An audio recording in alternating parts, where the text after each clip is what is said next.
1980. A small village in Chaco, Paraguay. Lighting a bonfire here is an old tradition. But this is no ordinary village. It's home to real warriors.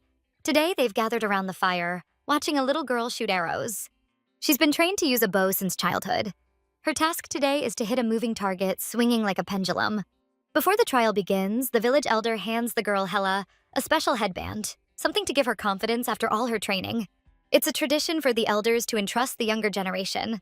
Hella is proud to receive it. Not everyone believes in her. A man sitting in the back bets his portion of roast pig that she'll miss. But the girl proves to be a true archer. She hits the center of the target on her first try. Her training has paid off. The entire village cheers for Hella in amazement. But someone loses the bet.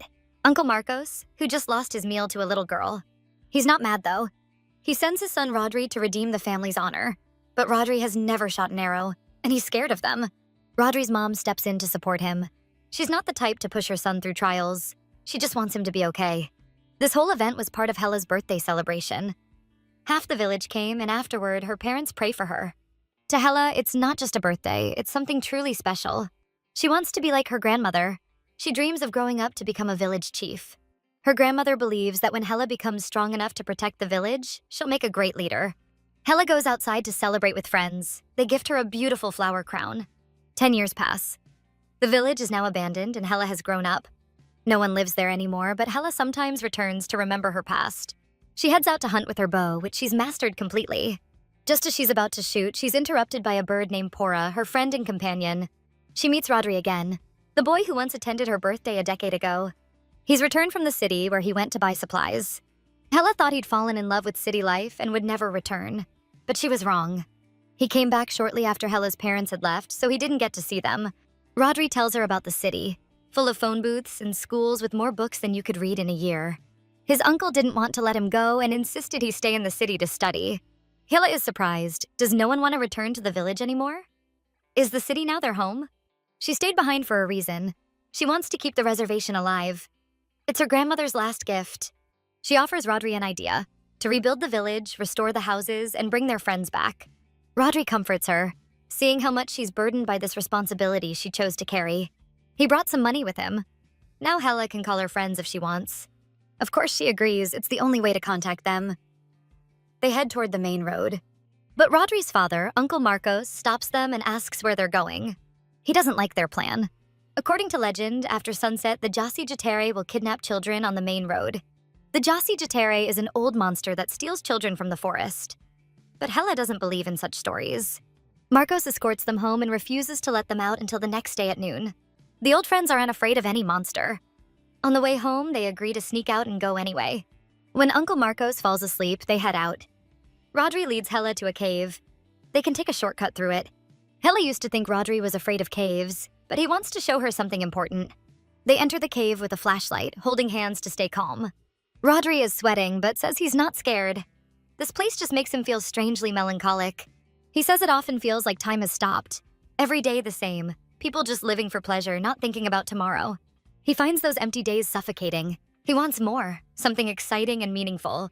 This cave brings up the same feeling. It's impossible to tell if it's day or night inside. Listening to him, Hella wishes she could freeze time, back when everyone was still around. She's afraid Rodri will leave again and she'll be left alone. He promises to stay in the village with her. Rodri reminds her they didn't come here to be sad. He'll talk with her later. Right now, they have something more important to do. He lights the end of a stick with a match and hands it to her for light. They're sparklers. He bought them in the city to surprise her. He knew she'd love them. And she does. With them, she can draw beautiful shapes in the air. Whatever her imagination desires. Together, they sit and draw shapes in the air. It reminds them of the shooting star they saw as children. Back then, they sat together on a hill at night, watching the stars. That was the day they became friends. Hella opens her hand and notices a strange mark drawn on her left arm. She's never seen it before. But her thoughts are interrupted by Rodri. Today is her birthday, and he brought her a special gift from the city. It's the very reason he was a bit late today. According to him, it's very popular in the city. He gives her a cassette player and headphones already loaded with music for her. Hella is amazed. How could music fit in such a small box?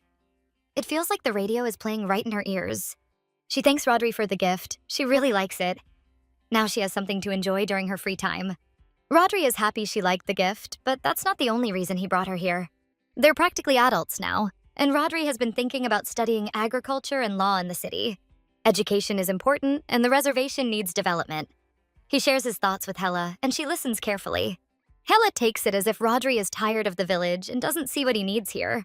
But he didn't mean it like that. He wants to use his knowledge to help. Rodri also suggests Hella go with him to the city for studies, and then they can return together to rebuild the village. He confesses his feelings. Every time he thinks about his future, Hella is in it. That night, when they watched the stars, she made him smile. Now he wants her to smile too. Before she can answer, Hella hears a strange whistling melody coming from deep inside the cave. Beautiful glowing orbs appear before her, like burning stars in the night sky. She finds it stunning and calls out to Rodri, but he doesn't respond or even move.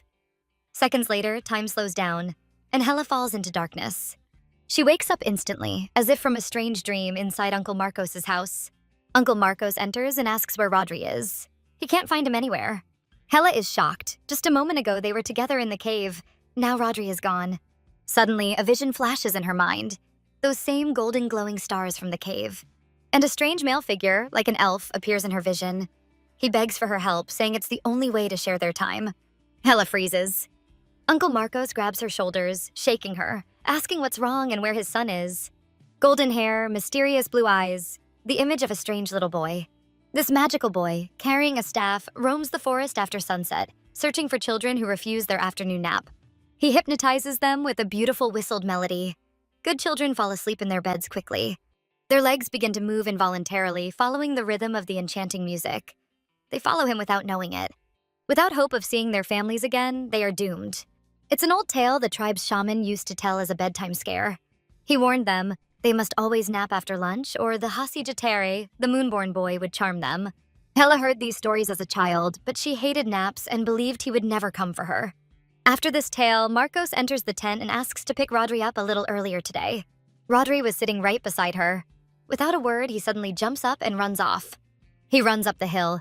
Hella chases after him, shouting at his back, asking why he's running. Rodri doesn't answer. He just starts crying and tells Hella to go away. He doesn't want her to see him like this. Hella comforts her friend. She knows his parents recently had a fight, but at least his mom is home now. But Rodri doesn't care. He's angry that Hella is treating him like a child. He doesn't care about his parents.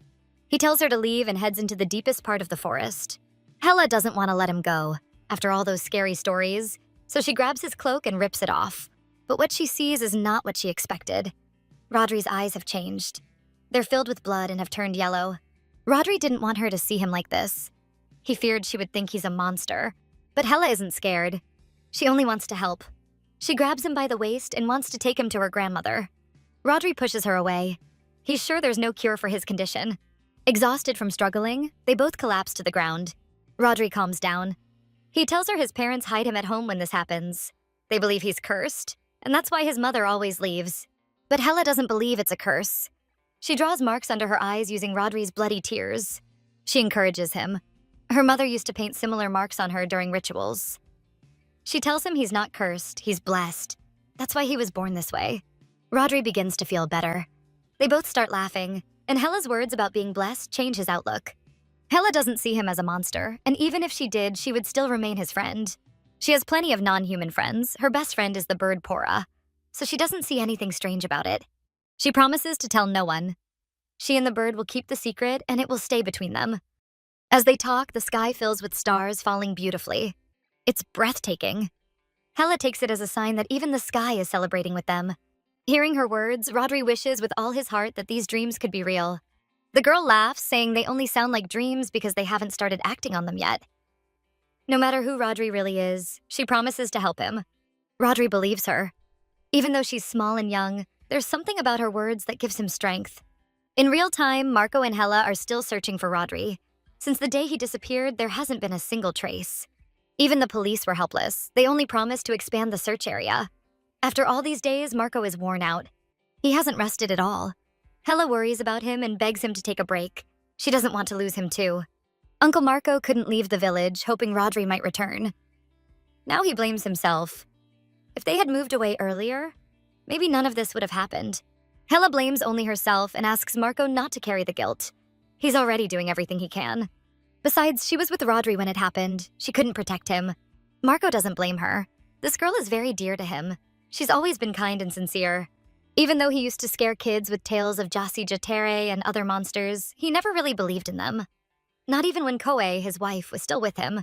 Koe believed in the legends. She thought she was cursed. During every full moon, her family would cry bloody tears. It was a condition passed down through generations, from mother to son. She couldn't accept that the curse had passed to Rodri, so she left to find answers. Rodri never knew why she left. She made them promise not to tell him. She didn't want him to believe he was cursed. And indeed, after she left, the bloody tears stopped. Marco was so happy then. He wanted Koe to see him again, to see Rodri healthy, and to know she wasn't cursed after all. But now he doesn't know what he'll say if she returns. He couldn't protect their son. Marco collapses, terrifying Hela. She manages to lift him and carry him to a cart by herself. Now she blames only herself. She shouldn't have talked Rodri out of moving to the city. Maybe then he wouldn't have disappeared. She takes Uncle Marco to her place, then heads to her own hut. The weather is absolutely dreadful. Entering her home, Hela approaches a photo of her grandmother. Her mind fills with doubt. Maybe she's not meant to protect the tribe. Maybe she's not strong enough. Her thoughts are interrupted by a sudden knock at the door.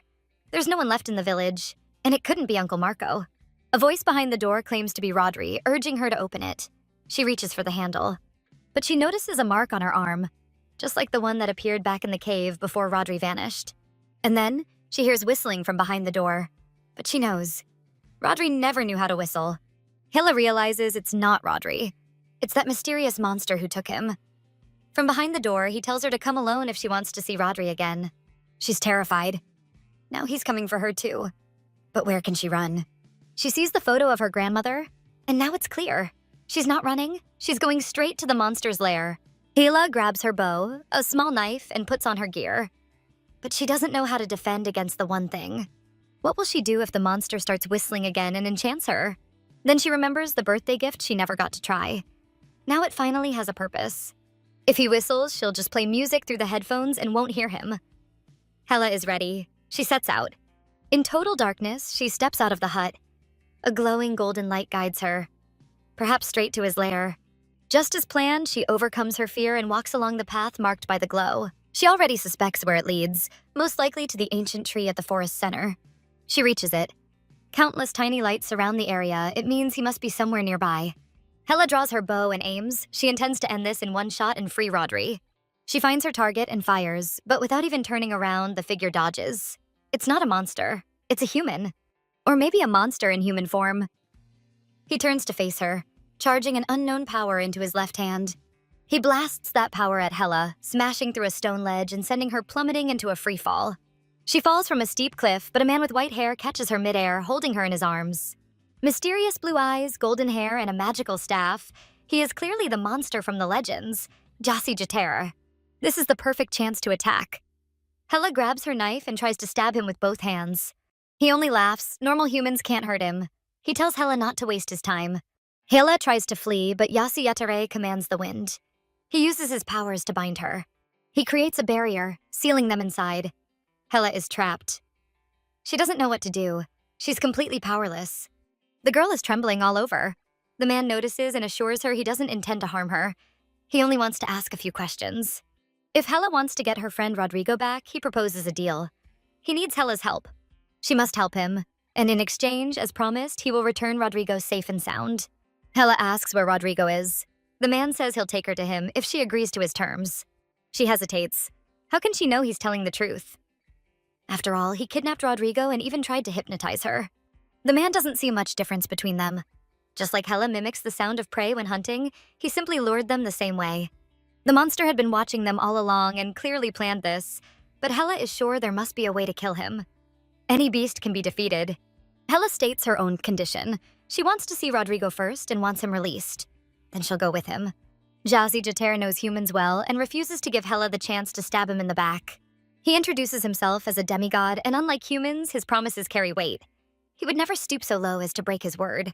He only needs one thing from Hela to open certain gates that he cannot open without her. She asks how she can be sure he won't just kill her right after she does what he wants. The man agrees to form a contract, a blood oath. The seal will remain on his body until he fulfills his end of the deal. A contract with a demigod cannot be broken without severe consequences. Hela must think of her wish and carve her name.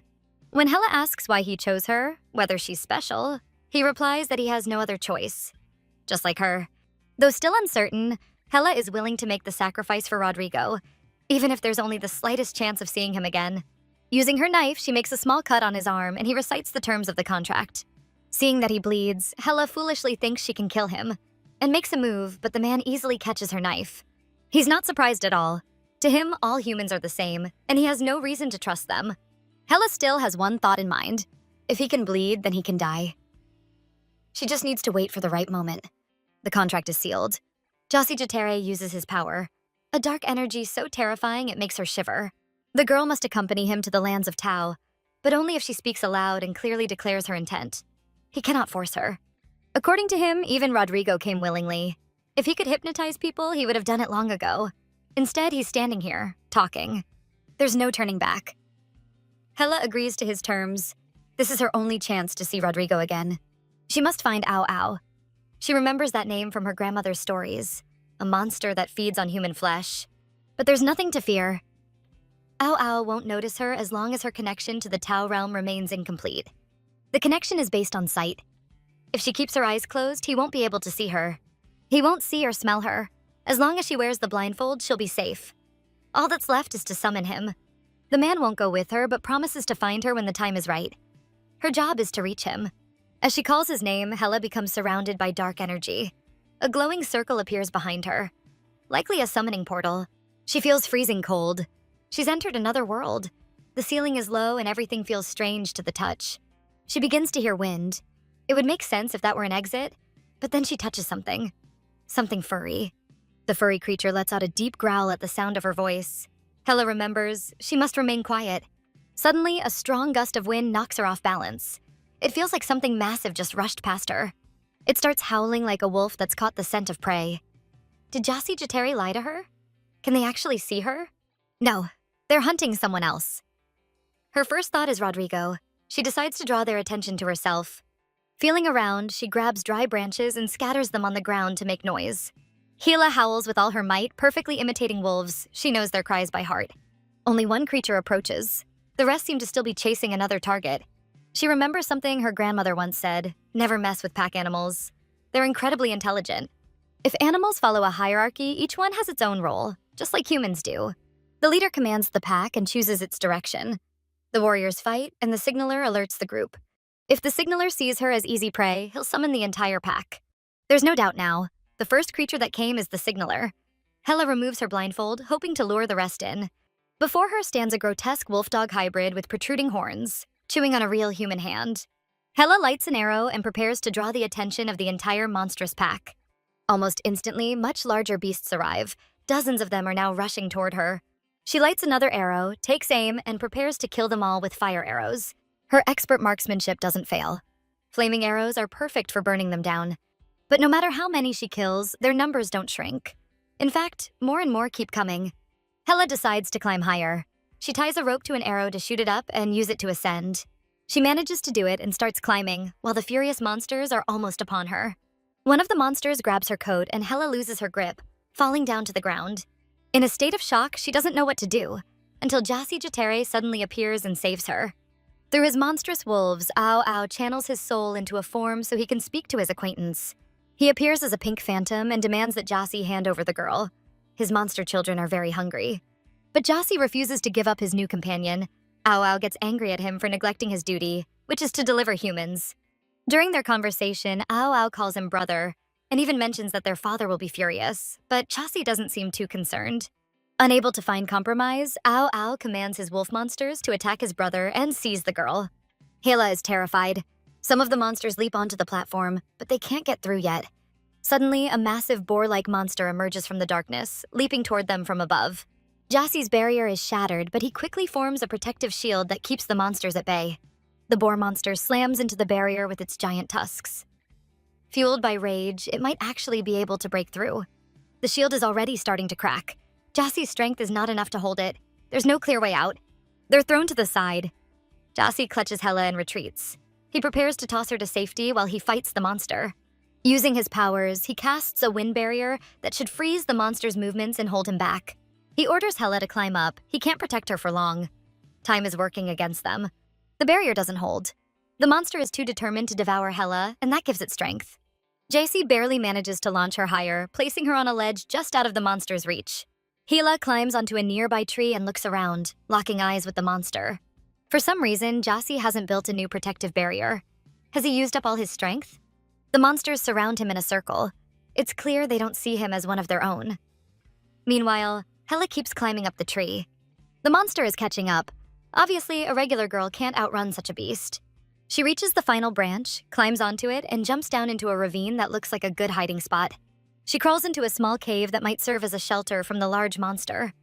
Her ribs ache terribly. It's hard to breathe. But she's more worried about Jassi. Did he sacrifice himself for her? She doesn't believe he's dead. After all, even her knife couldn't cut his skin. Then she remembers the severed hand in the mouth of the signal monster she saw earlier. What if it was Rodrigo's? She leaves the cave and looks around. The large monster is no longer chasing her. It, like the others, has surrounded Jassi. A brilliant beam of light shines from there. That means Jassi is still alive. A small comfort, but their problems haven't disappeared. At first, Hella thought Jassi Jateri's magic was powerful, but now it seems like he's only defending, never attacking. Maybe he wanted Rodrigo to open those gates, but he couldn't. That's why Jassi came for Hella. But if she dies, who will Jassi turn to? Uncle Marcos certainly won't be of use. Hella decides to find the severed hand and see if it really belongs to Rodrigo. Holding her side, she goes deeper into the cave. There's something strange about it. The air feels different. It feels as if time has stopped. Yesterday, today, and tomorrow all seem the same. When her parents were leaving, they wanted to take her with them, but she was still deeply attached to the tribe. Her parents were angry. There was no one left in the village to protect. Marcos and Rodrigo also planned to move to the city. In their view, her grandmother had filled her head with foolish dreams, left her land with no people, nothing to defend.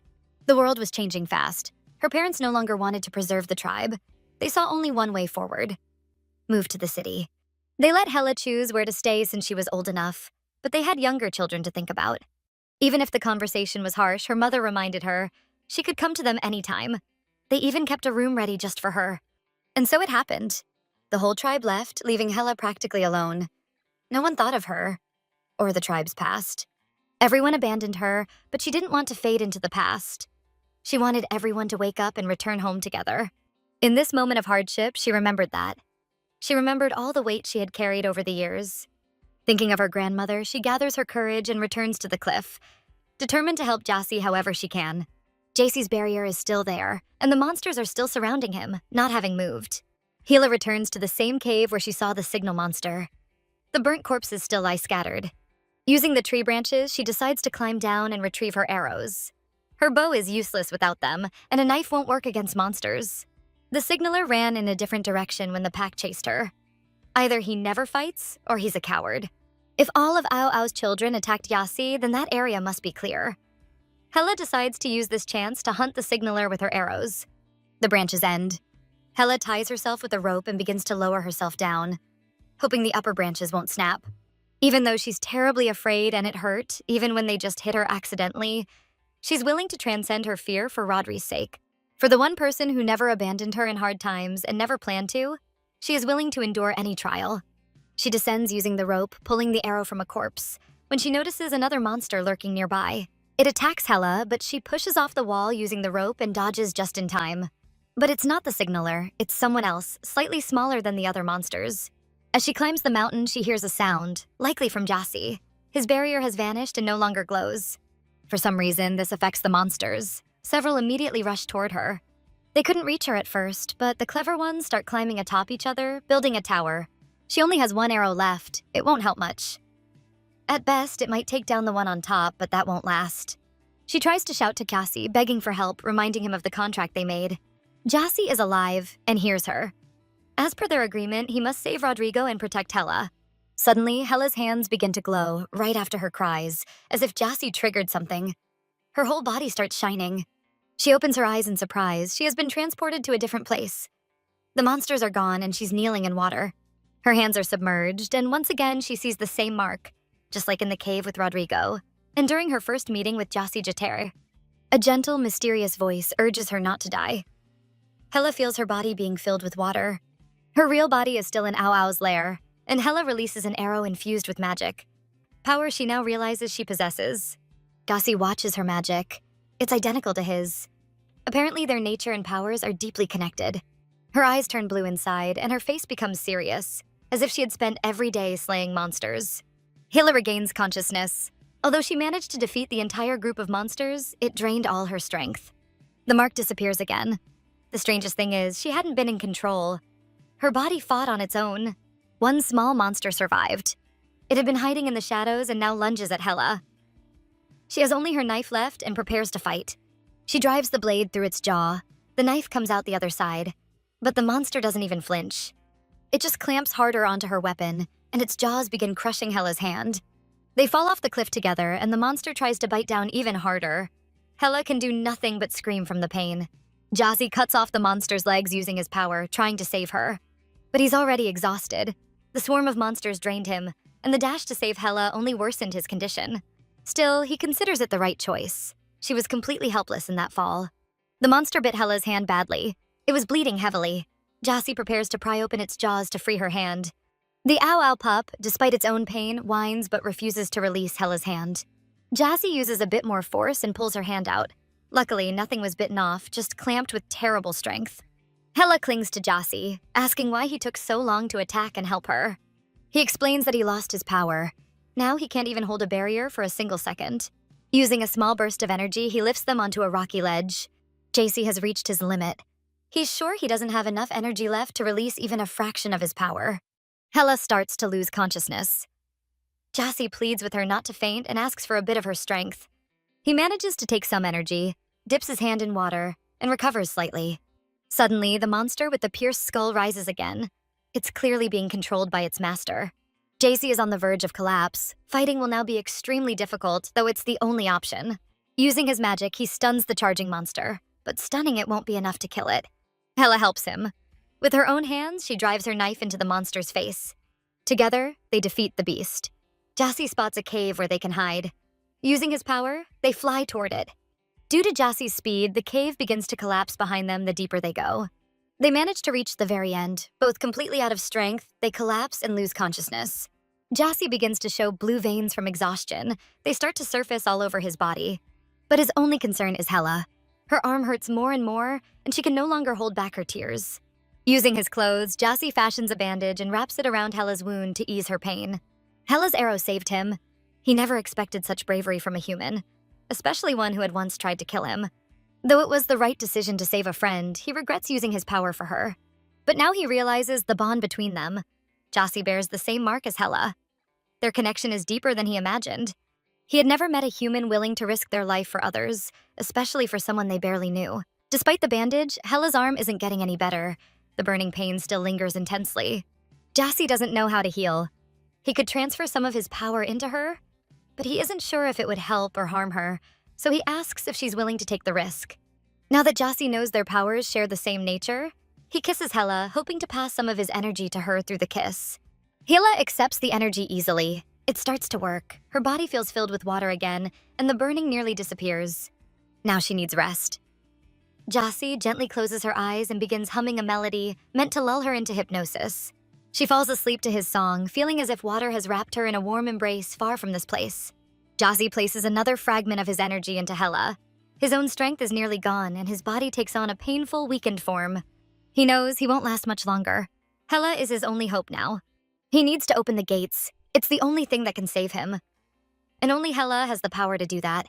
He has one way to control her, her friend Rodrigo. For him, she'd be willing to do anything. Jazzy has been suffering for a long time. His body weakened, his abilities nearly gone. He wishes this would all end soon, but he's not sure. Once the portal is opened, will he even be able to recover? He doesn't know what's waiting for him. When he sent Hella to Ow Ow, he only hoped she'd clear the way for him. He never imagined she'd remove the blindfold from her eyes. Jazzy has been suffering for a long time. His body weakened, his abilities nearly gone. He wishes this would all end soon. Inside her dream, Hella senses endless water. She tries to reach it, but it keeps slipping away. Waves cover her completely, but she doesn't drown. The water seems formless. She spends several days there. She's exhausted and freezing, but her body has now fully healed.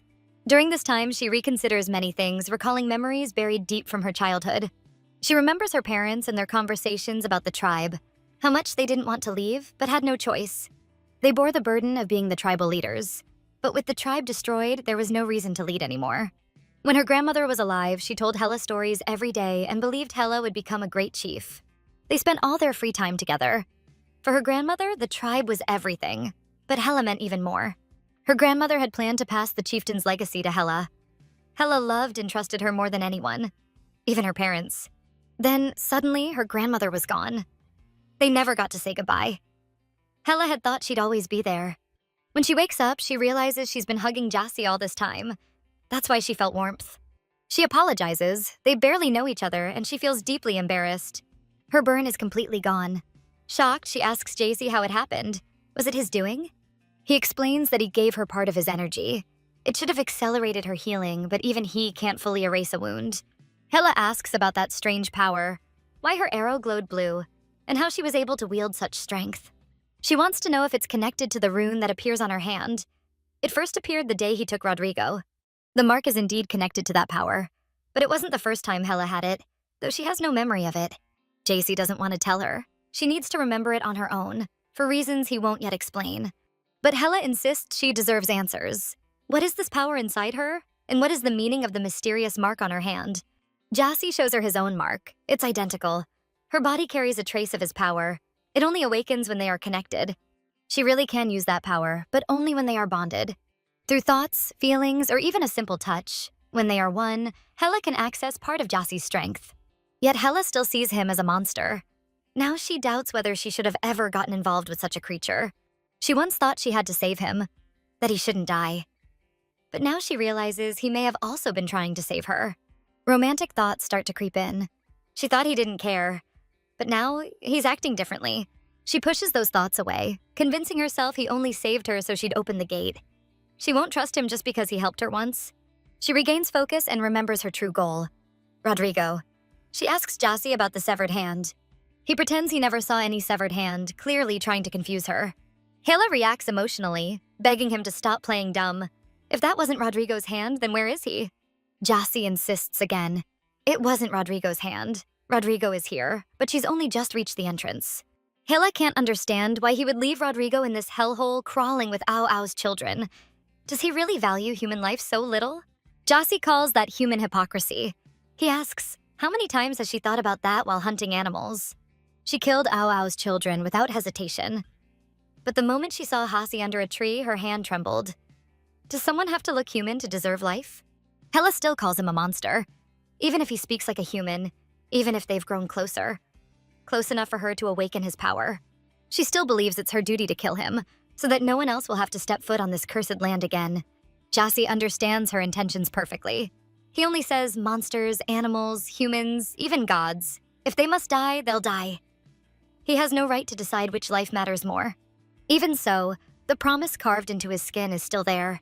It means Rodrigo is alive, and Jassy still intends to keep his part of the bargain. Hela doesn't want to trust him. She's trapped in this strange world filled with gods, monsters, and magic, and her only source of information is yet another monster. And she simply can't trust that monster. Jassy feels the same. He doesn't trust her either, remembering her intent to kill him. Over the last few days, Hela hasn't eaten anything. Though Jassy's energy sustained her body still needs real food. She remembers seeing him drop his staff when Ao Ao's children attacked, and then watched him conjure a new one from his own eye.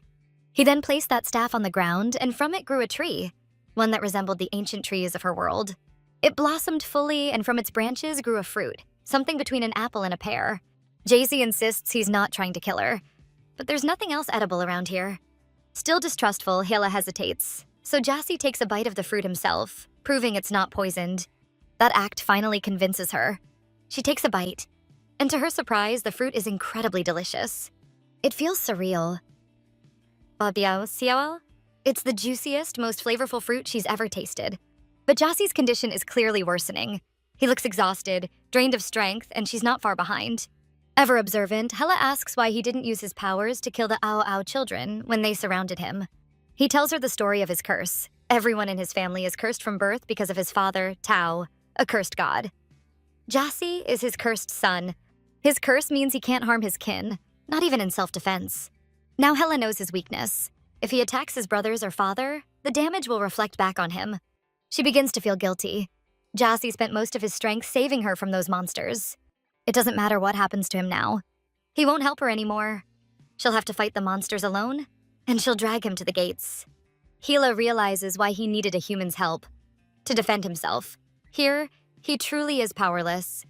Even though she's never fought monsters like this before, she's already killed a few. So JC insists she can do it again. And unlike him, she isn't cursed. She can use his powers against them. The only problem is, they must be connected.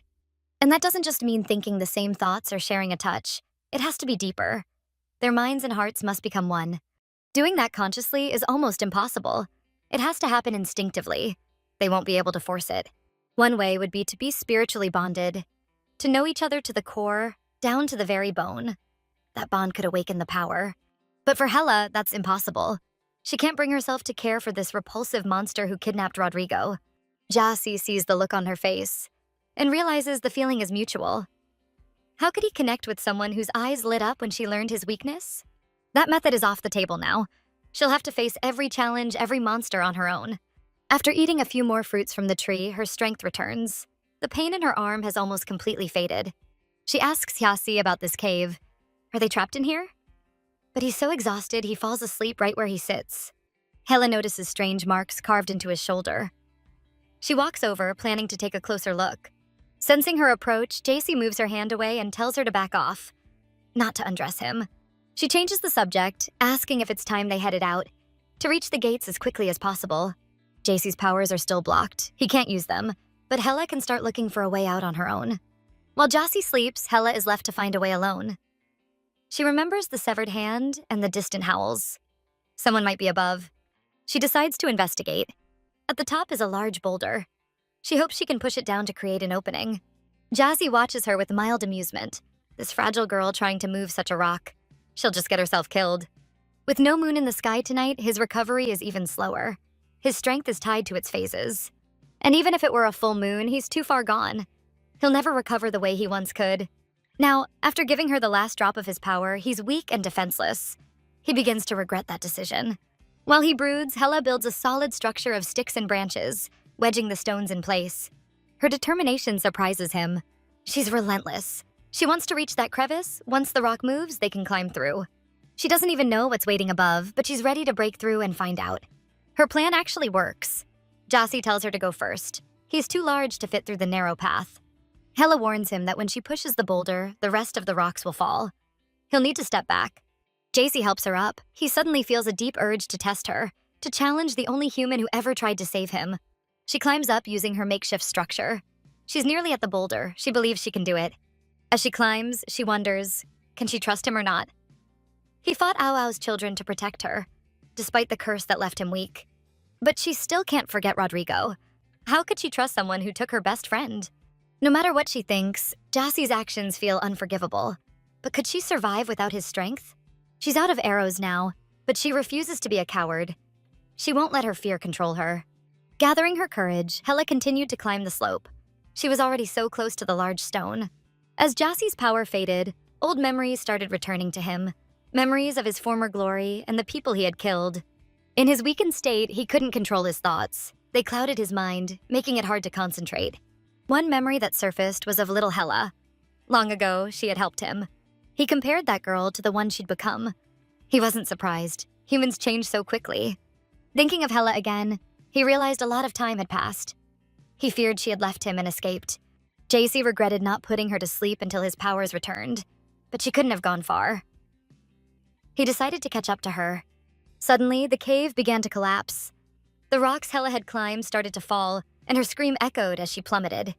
Fortunately, she landed right on Jassy. He caught her just in time before she got hurt.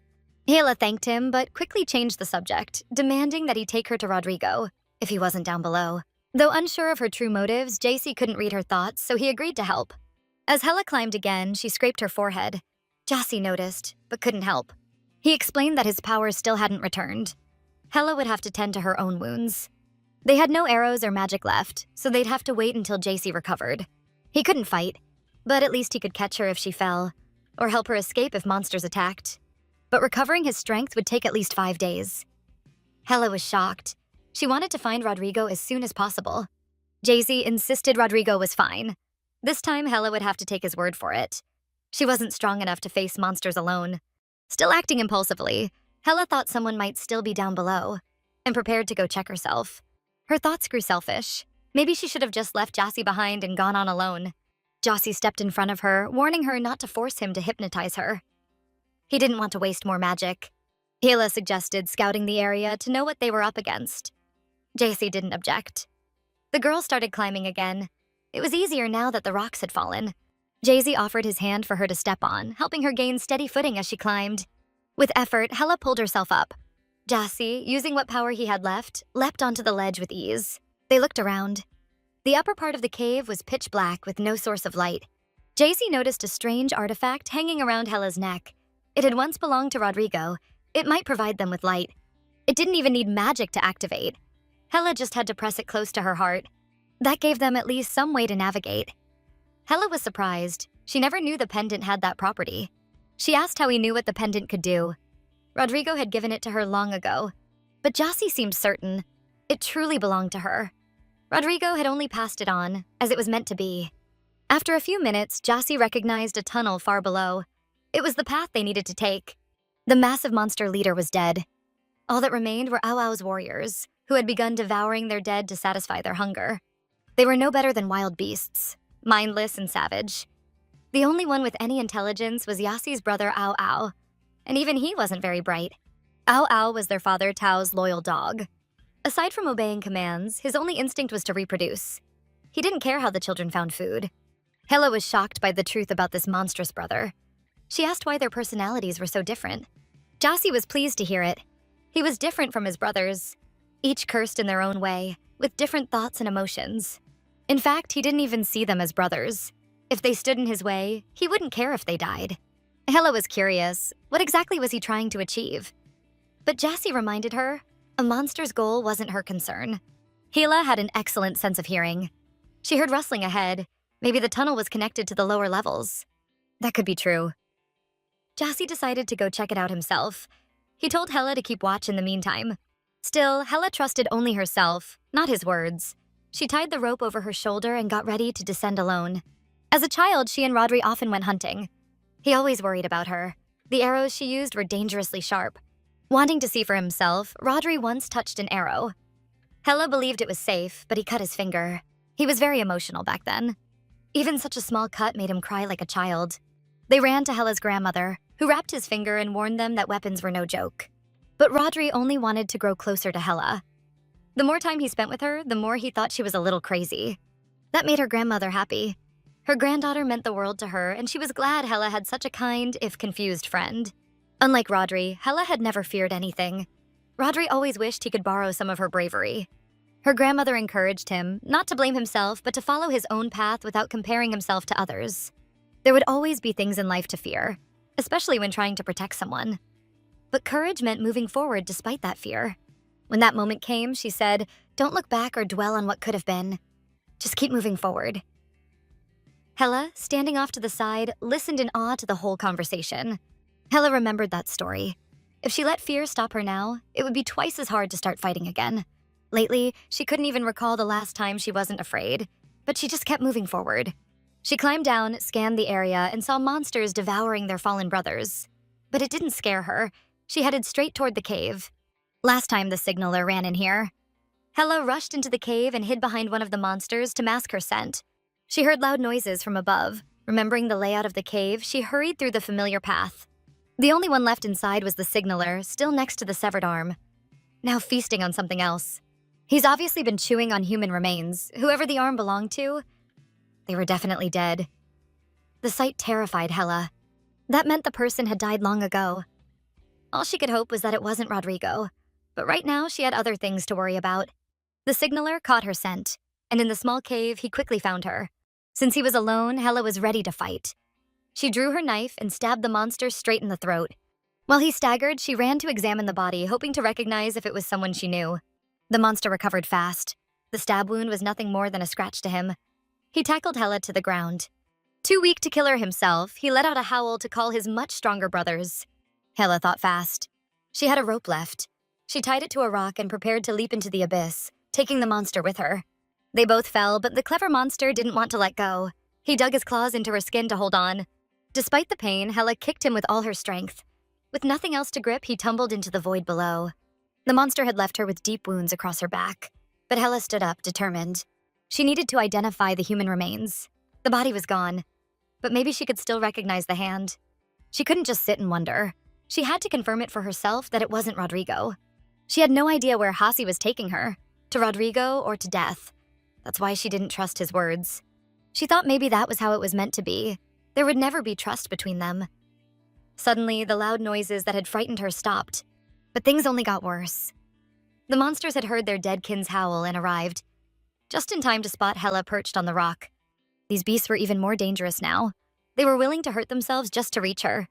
They began smashing their heads against the rock she stood on. After a few minutes, she couldn't hold her position. The fear of being eaten was no longer a joke. Hela clung to her rope, now dangling right in front of the monsters. No matter how hard she tried, she couldn't climb back up. Just as she lost hope, JC appeared, leaping straight at the monsters. He still couldn't use his power. To protect Hela, he simply offered his arm to their bite. It was the only thing he could do. The dogs tore through his arm up to the elbow, but the demigod didn't flinch. He pulled his arm back, grabbed Hela, and ran. They managed to climb up the rocks, safe for now. Hela was shocked. She hadn't expected JC to go that far for her. But he had no choice. If Hela died, it would be over for him too. Powerless, he would have likely perished and failed his mission. Hela didn't know how to react.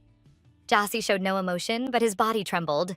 Suddenly, he transformed before her eyes, shrinking down into a child, fragile and small. The room turned pitch black. Something attacked the young Jassy relentlessly. Hela couldn't reach him. It all felt like hypnosis. Then a stabbing headache shot through her skull. She opened her eyes. It had been one of Jassy's memories. She asked him about it. Jassy was just as surprised. He hadn't done anything, and asked what exactly she saw. Hela had seen it because of his emotions. He had felt the same fear then as he did now. She gently hugged his trembling arm. She finally understood Jassy's feelings. Her heart ached for him. The emotions he showed were the most human thing she'd ever seen in him. It was so human, in fact, that Hela was almost glad they were facing this moment together, when their own fears threatened to destroy them. But there was no more time to talk. The monsters could reach them at any moment.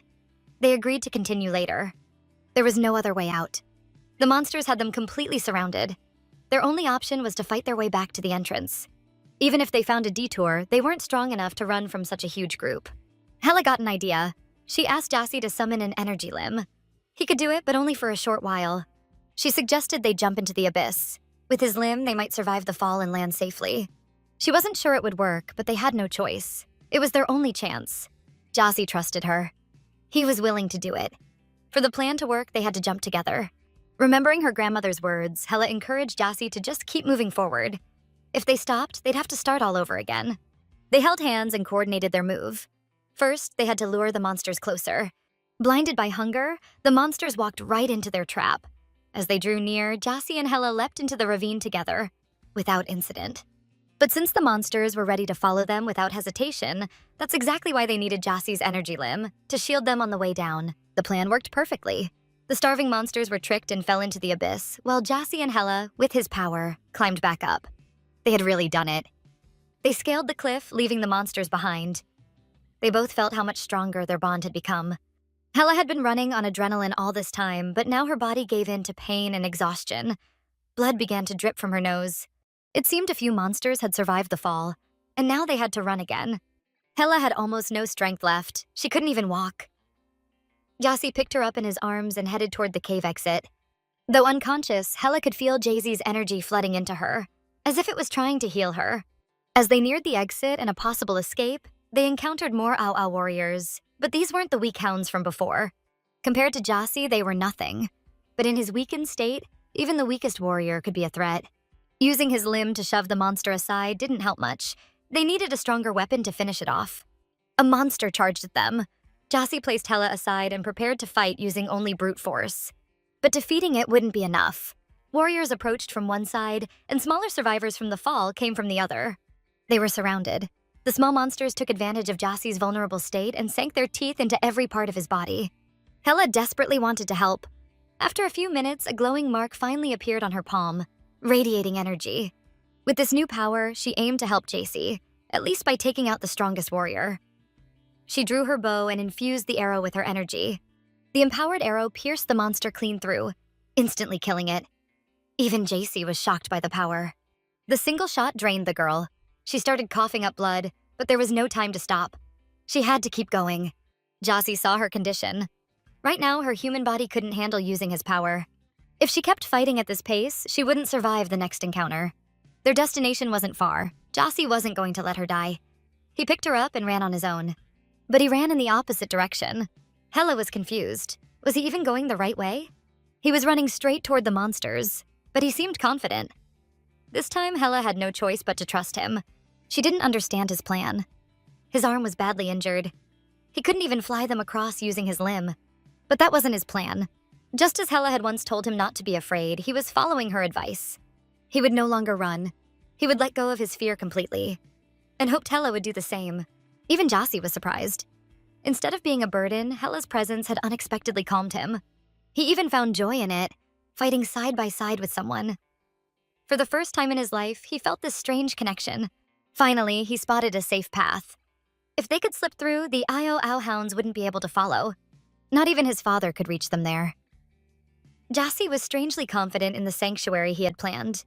They broke through the enemy ranks. Thanks to Hella, Jassi felt he was finally mastering his fear. And yet, this journey would be his last. With his strength, they dodged the monsters and made it into a cave. As they entered, one furious monster refused to give up. He bit down on Jassi's cloak. The cave was narrow, but despite the danger of collapse, Hella picked up a stone to fight the monster off. She threw the rock straight at its jaw. The monster let go, but unfortunately, the cave began to collapse. Jassi grabbed Hella and rushed deeper inside, just as the cave entrance caved in completely. They made it. The tunnel was sealed off. The cave would now serve as a shelter. No monster would get through. Hella's condition was dire. She could barely breathe, having lost too much blood and pushed her body to the limit. Jassi used his old technique. Through a kiss, he passed some of his energy into her, helping her recover. Just like before, fragments of her memories appeared before him. He was curious to see what Hella feared most. After a while, Hella regained consciousness. Jassi had torn part of his cloak to make her a shawl. They took a safer detour, but it was long and JC couldn't carry her the whole way. Hella noticed his arm. He hadn't healed it, just stopped the bleeding and bandaged it so it could recover. She blamed herself. If she hadn't gone to check whether the monster's arm belonged to Rodrigo, Jassi wouldn't have been injured. JC reassured her. As a demigod, the wound was nothing. In time, he could even grow a new arm. That cheered her up. After everything they'd endured, they had grown much closer. But Jassi didn't understand. The girl who once so desperately wanted to find his weakness was now worried about his well-being. It didn't matter much to him, but it gave him something to think about. To help Hella fall asleep, he started whistling a gentle tune. A few days later, they stopped to rest. Rain had been falling ever since they arrived in this place. Occasionally, they passed fruit trees planted by Jassi. He said he'd planted them decades ago. But for her, he had grown a new one every day, so that Hella wouldn't go hungry. It had been a long and exhausting journey. On the way, they sometimes encountered Ao children. But with no food around, their bodies were weak and skeletal. They avoided the monsters by gliding with Jassi's limb. Thanks to the tall cave ceilings, flying came more easily. Hella's body took longer to heal than Jassi's. She often passed out along the way, and only his energy helped her recover. Over time, Jassi's arm regrew, and he regained a bit of his strength. Throughout the journey, he cared for her, creating fruit, making shelter, and ensuring she had a place to sleep. He told her the rainwater was poisoned, just like the plants that grew from it. Only the water within his fruits gave her strength. Neither of them wanted to break the rare moments of peace, so they barely spoke throughout the trek. After a short rest, it was time to move again. As always, Jassi carried Hella in his arms. Hela often asked him to put her under hypnosis, almost like she didn't want to feel the journey. She just wanted to get it over with. As she gradually began to trust him, she started feeling like she was betraying Rodrigo. After all, it was Jassi who had kidnapped him and forced her to come along. She just wanted to forget everything that had happened here. Hella even began to see him as a person. His emotions, behavior, and feelings seemed human. Along the way, JC struggled to navigate. Though he had been here many times before, his memories were blurred by headaches. One day, while climbing a slope, Hella heard voices. They sounded very human. And indeed, they encountered people clinging to a rope, trying to escape from an Ao monster. Though Jassi didn't want to help, perhaps he recognized them, he used his powers to pull them to safety. The people didn't thank them. Instead, one woman accused Hella, calling her cursed, blaming her for their situation. She also hurled insults at Jassy, but Hela didn't get angry. She just wanted to understand why they blamed her. They had seen her once, when she killed ow beasts using a divine glow. That's when they fled their godforsaken home. The woman believed they had been followed, but Hela explained they were lost themselves and didn't know where to go. Hela introduced herself as an ordinary human and presented Jassy as Jassy Jater. The name alone made the others tremble. They called Jassy a monster and questioned how a human like her could use magic similar to his. One woman screamed and lunged at Jassy, stabbing him with a knife, just like Hela had during their first meeting. And the same thing happened. The flimsy blade couldn't harm him. It didn't even scratch his skin. Jassy didn't tolerate the insult. He grabbed the woman's arm and prepared to throw her back down to the ow monster. He showed no mercy and let go, but Hela, unwilling to sacrifice a human life, caught the woman by the hand. Another woman in the group thanked them and introduced herself as Sai, a shaman who had sworn to serve the gods. Jassy had seen too much of people like her before. In his experience, those were often the ones who betrayed him.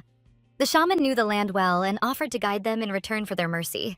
Though Jassy wanted to leave them, Hela insisted they go together, so now the group led the way. Along the path, Hela asked if they had seen a boy around her age. They avoided the question. They said the only people here were from their tribe, which had settled nearby. Only their tribe had survived. Their tribe hadn't ended up here by chance. Tao, the god of the land and Jassy's father, had led them here. According to them, they had been here for over 1,000 years, surviving all this time. Hela was stunned. In this place, time had no hold over them. They didn't age or die. Hela asked if that meant they were invincible. But that wasn't the case. They could still be killed. They just stopped growing after reaching adulthood. Hela admitted she'd only been here for 20 days. The people were disheartened. Just as they'd feared, the outside world had moved on without them. They had been trapped here all this time, only to realize their loved ones were long gone. Hela sympathized deeply. If she didn't find Rodrigo and escape soon, she couldn't afford to stay here long. Her uncle Marcus was alone back in the tribe, and her parents were still in the city. The night before she left, she had written them a letter, one Marcus was supposed to find and show her parents. Mita, the most outspoken of the group, noticed Hela was out of arrows. As a blacksmith, she offered her a weapon in gratitude for saving them. Enough time had passed without Hela ordering Jassy to kill them, so Mita now believed they could be trusted. Hela asked Jassy for permission to go with them and get the weapon, but Jassy said they didn't have time. For him, it would be easier to kill them and take the weapons, but that would only upset Hela again. So he agreed to retrieve the weapons just to make her happy. He asked where the tribe was. They said it was nearby, just 2 days away. Since they had no other choice, Jassy agreed to go. He asked Hela if she was tired, though she didn't look it. They stopped for a short break. Jassy, as always, crafted a bed for her. The others were amazed that she had tamed such a monster. The group left to find their own shelter. Hela had tried to share Jassy's fruits with them, but they called them poisoned and refused. Jassy asked her not to tell them about their deal. If she did, they would all be in danger. It annoyed him how quickly Hela had trusted these strangers, but still didn't trust him. The people sat far away from Jassy and Hela, whispering that they couldn't possibly bring this monster back to their tribe. Tomorrow they have a long journey ahead, and Shaman Sai needs to rest more than anyone. Another guy blames her, because it was her idea to ask Jassy Jatere to come along. And that's why they got into this mess. But she couldn't act differently. They saved her, and it's the least she could do after receiving the god's blessing. They all agree the gods can't be trusted. For them, humans are just food. But they saw how Jassy cared for the girl. How he protected her, eh? After a bit of arguing, the shaman's friends walked away, wanting to sleep alone. Moving aside, they discussed their survival. They had almost no food left, and there was little chance their plan would work. One of them suggested going back together, bringing the shaman to the chief and asking for forgiveness. The big guy was the strongest warrior among them, and the chief would surely forgive him. But he refused. Hela eventually woke up. As always, she had slept on the branches laid out by Jassy. She went to her new friends to check on them and told them Jassy had acted as usual today. Nobody really knew what time it was. It was hard to tell in this place. But their tribe kept track by sleep cycles, so they assumed it was morning. The people agreed to walk with them only halfway, and then their paths would split. They couldn't return yet. After a while, they gathered and set off again. On the way, Hela curiously asked them about their tribe. They had settled in the only place where it didn't rain. They had access to fresh water, but still not enough supplies. They drank once a day and ate every 2 days. Hela was surprised by how little it was, but it was enough to avoid starving to death. Hela suggested they all eat Jassy's fruits together, since she could easily live on them. But they didn't avoid them by choice. It was the chief's order. Convince the fruits brainwash people. Hela assured them she and JC were fine and asked what they ate then, if nothing could grow in this world. Time seemed to have stopped. Since they got here, nothing had changed at all. And the only food they had was the children of Ao, monsters they hunted for meat. The shaman herself understood how terrible that was, and that eating fruits would be better. But if they wanted to protect the tribe, they had to obey the chief. Suddenly, they heard a monster's roar. It had attacked the third member of their group who had gone to relieve himself. By then, JC had recovered some strength and used it to create a gust of wind and a barrier to lift them upward. Hela tried to grab Jassie's hand, but another man caught her arm and pushed her off the barrier. She fell and landed straight into a hidden pit covered with leaves, which hadn't been visible before. The same man also pushed Jassie off the barrier, wanting to trap him as well. But Jassie used his power to jump back and realized then that they had set a trap. Jassie now had other worries. He was left alone with Ao monsters, and before falling among them, he created a shield. He made his way into one of the caves where Hela had fallen. He was sure she hadn't known about it, since she had reached out for his hand. Inside the cave, he saw 4 more tunnels, but didn't know which one Hela had gone into. He had to use his power. He created a staff intending to sense Hela's energy. They had tied up the girl and were carrying her to a planned location. The shaman Sai still feared angering the gods by this act, but they were already deep in the forest and would be far away by the time Jassie came after them. One guy blamed the shaman for all their troubles, saying it was her fault they got into this mess and now had to return to the tribe.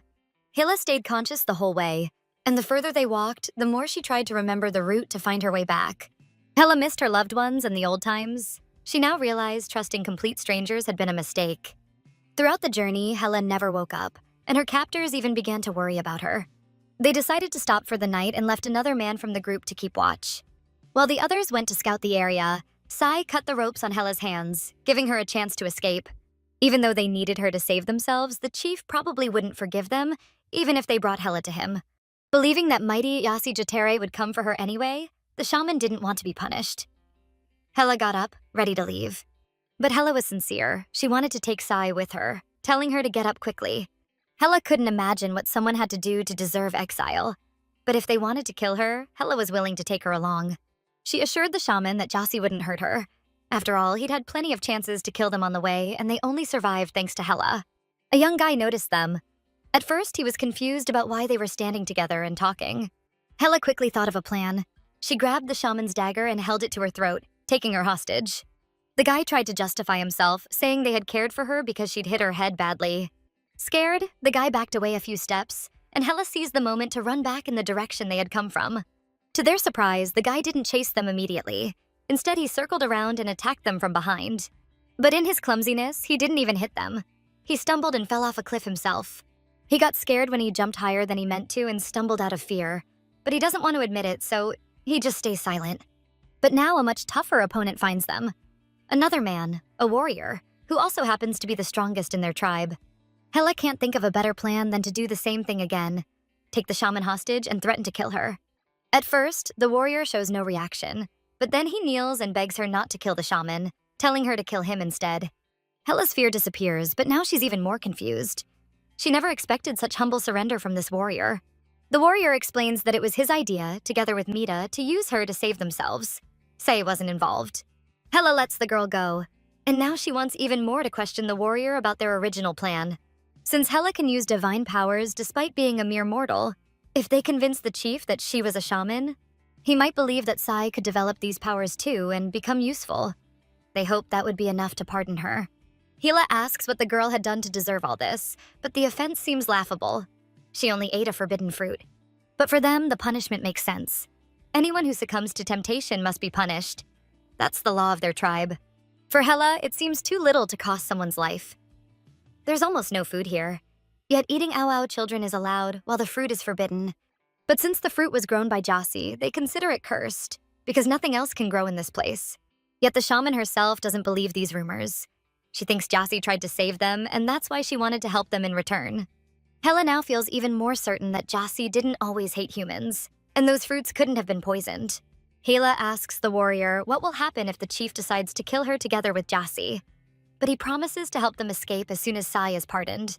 For Hela, it all feels too risky. She has her original goal, and without Jassie, she can't make any decisions. The smaller guy tells her that recently someone from the tribe saw a woman in these forests. The woman's name was Ko, and of course Hella knows that name. Her aunt had the exact same name. They don't know the details. All they know is that it was reported to the chief. Since they don't keep track of time, they can't even say when it happened. But they assure Hella that if she comes with them, she can ask the one who saw her. The strongest warrior offers to guide them himself. He knows these places well and is ready to lead her to safety if something goes wrong. Now the situation has changed. Hella must find out about Aunt Ko, and she can't leave without Say. Even if they go together, she doesn't know how Jasi will react. She doesn't trust the warrior fully, so she asks the shaman if the warrior Gappo can protect her, and she assures her, thanks to him, she's still alive, and Gappo has always kept his word. Hela wants one final confirmation, and the warrior swears on his life that he'll let them escape if anything happens. But first, Hela wants to see Yasi.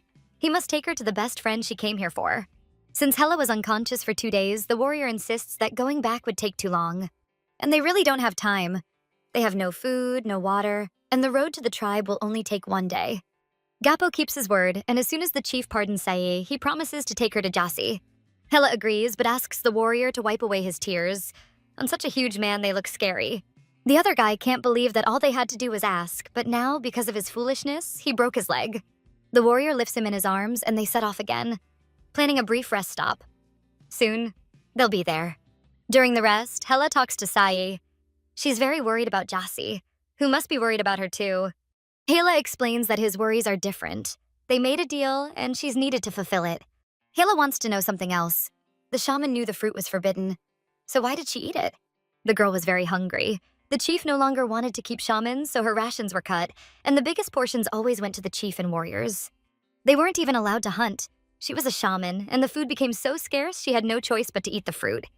She expected something terrible to happen, but nothing did. Then she realized that the mighty Jasi Jatere had left those fruits to save them, but they caught her and threw her into a dark cell.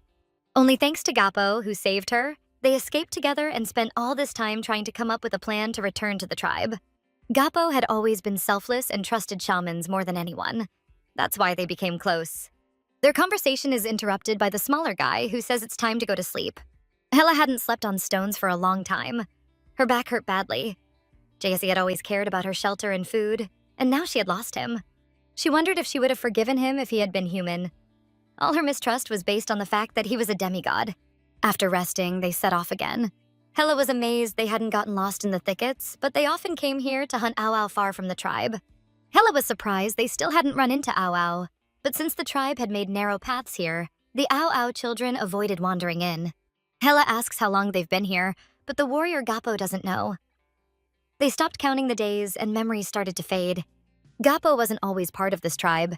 He was once the chief of his own, but his entire tribe was killed by Au. She feels sorry for him, but he says he doesn't need pity. So much time has passed that he doesn't even remember what he felt back then. Hela starts to understand how badly time can affect a person, and she becomes afraid. What if she forgets her own people if she can't escape? Yet he still remembers Tao, who spoke of a land where people live forever and promised his people eternal youth and immortality. Back then, they were young and had no idea what price they would have to pay for their vanity. Everyone followed Tao without question, driven by the thirst for immortality. Everyone except one person. Their shamaness Kiriri, who stopped Gappo when he was supposed to die. She herself couldn't survive, and his tribe perished following Tao. She saved him, making him the only survivor. She warned him, but he paid dearly for not listening to her words. He says that for the safety of the tribe, it's important to listen to the wise words of a shaman. A chief should never decide alone. Another friend encourages Gappo, saying at least he remembers how he got here. Unlike the younger guy who remembers nothing. The boy was only 11 when he arrived, grew up here, and stopped aging when he reached adulthood. Because there was so little food and water, he grew up small. His father had been a huge, muscular warrior. He tells Hela his father is definitely not here. He is truly alone, and beyond his father, he remembers almost nothing. Now it's the shamaness's turn to share her story. She came here searching for her beloved, who is likely now beyond the gate. After a brief conversation, their talk is interrupted by the cries of Au monsters. They've arrived at the tribe. Since the tribe is under attack, Gappo rushes ahead to help, and they all must stay close. He is their only warrior. Climbing the slope, they approach the tribe, which seems small and is surrounded by wooden walls. Gappo immediately charges the monsters and kills all the Au children effortlessly in just 2 strikes. The villagers come to meet him. They've waited a long time for their warrior's return, and Hela approaches too. Then comes the chief, Maramo, who knows Gappo ran away with the shamaness and is very angry at them. But Gappo brought proof of shamanic power. He begs the chief to hear them and spare Sai's life. Hela steps forward and introduces herself as Shamaness Hela, who commands the very power of the gods. The small guy assures the chief they saw it themselves. This girl killed an ow-ow monster with a single arrow. The tribal chief asks Hela to prove her power, saying he can't believe what he hasn't seen. Using her amulet, Hela activates Jassie's power, and it starts to glow bright blue in her hand. Jassie finally senses Hela's signal and now knows where to go. The tribe's leader notices the strange power and decides to think about Hela later. For now, he has a guest, the runaway shamaness. Hela wants to protect Sai and says she won't leave until the chief guarantees Sai's safety. The leader doesn't like being manipulated, and he says Hela has no choice but to answer all his questions. Gappo stands up for them, knowing the leader's men can't defeat him. Gappo explains that their leader is obsessed with Jassie Jatere. The leader doesn't deny it and says that's why he wants Hela as the new shamaness. So Maramo pardons Sai. Also, Hela will join them. Hela is a bit surprised. No one told her the leader needed Jassie, but Gappo didn't think it was that important and plans to help Hela escape tonight. Gappo explains the leader is obsessed with Jassie because it was Jassie Jatere who led him here. Walking through the village, Hela reflects on how well it's built.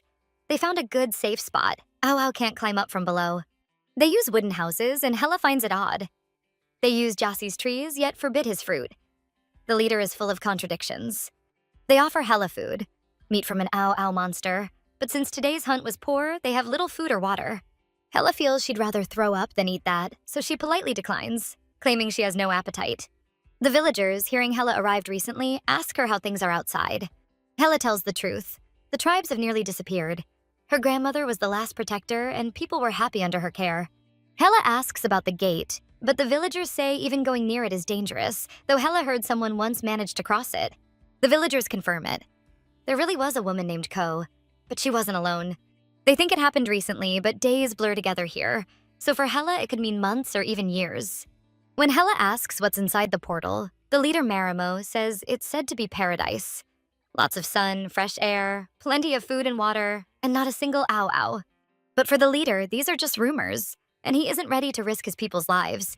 He calls Hela and wants to show her around quickly. The leader heard the sadness in Hela's voice about her tribe and offers her to become part of his people instead. Hela has doubts. The leader couldn't have trusted her so easily. She suspects he desperately wants Jassie Jateri's power. Maramo insists their tribe is one big family, but Hela has urgent matters she must handle now. Yet he is serious. If she won't be a shamaness, he even offers to make her his bride. Hela deflects with a lie, saying shamans in her tribe don't marry. The leader never understood shamans. People who devote their lives to serving gods that don't see them as equals and treat their lives as worthless. He doesn't believe the tales that gods created humans. In his eyes, true creators couldn't be those who don't care at all for them. Hela agrees with him, but she can't stay. Her mission comes first. The leader still asks Hela to show her that place, since she made this journey just to protect Sai. Hela follows him and even thinks she should have lied and said she wanted to stay, because this leader seems to hate the gods yet is obsessed with them at the same time. Maramo leads Hela to the only place where they can get water, and the only place where it never rains. No one knows why it's there, but recently the water has become poisoned, so they survive only on the remaining supplies. Hela asks why the leader doesn't let his people eat the fruit. There's enough juice in them to sustain life. Maramo shows clear hatred toward those fruits and asks Hela if she knows what kind of fruit they are. Of course Hela knows, but she argues. They build their houses from the same trees, so why not use the fruit? The leader thinks the fruit is cursed, enchanted by Jassie, and if he stops punishing anyone who eats it, he believes the whole tribe will be cursed. And he asks Hela for help to save the village. He says they once had many people like her. But it always turned out that the strong, righteous, and selfless people like Hela were the first to die. They kept dying until there were barely any hunters left to feed the whole tribe. And when famine came, people gave in to fear and turned to an alternative food source, their own brothers. The leader says at first it was just a war between some clans, but when the weaker ones were eaten, the survivors began hunting each other. They live in a world ruled by monsters. Even the strongest among them stood no chance. But the leader believes Hela is special. She's the first person who truly possesses divine power. And he believes Hela can finally strike back so they can escape the endless struggle for survival. Hela starts to believe his words so much that she reveals her plan. She's going to open a portal to another world and invites Maramo to come with her. The leader would gladly send his people there, but they all bear a special curse. Hela wants to hear more about it, hoping she can break it. The leader tells her he's sure she can't remove it, and he isn't supposed to reveal the details. The only thing he offers Hella is to join them, then according to him, they could stand against evil. Hella begins to doubt, but she's unsure of her strength. Besides, she came to help Sai, and that's all she can really promise. Still, Hella takes responsibility to return to them once her path with Jassi comes to an end. The leader Maramo is disappointed.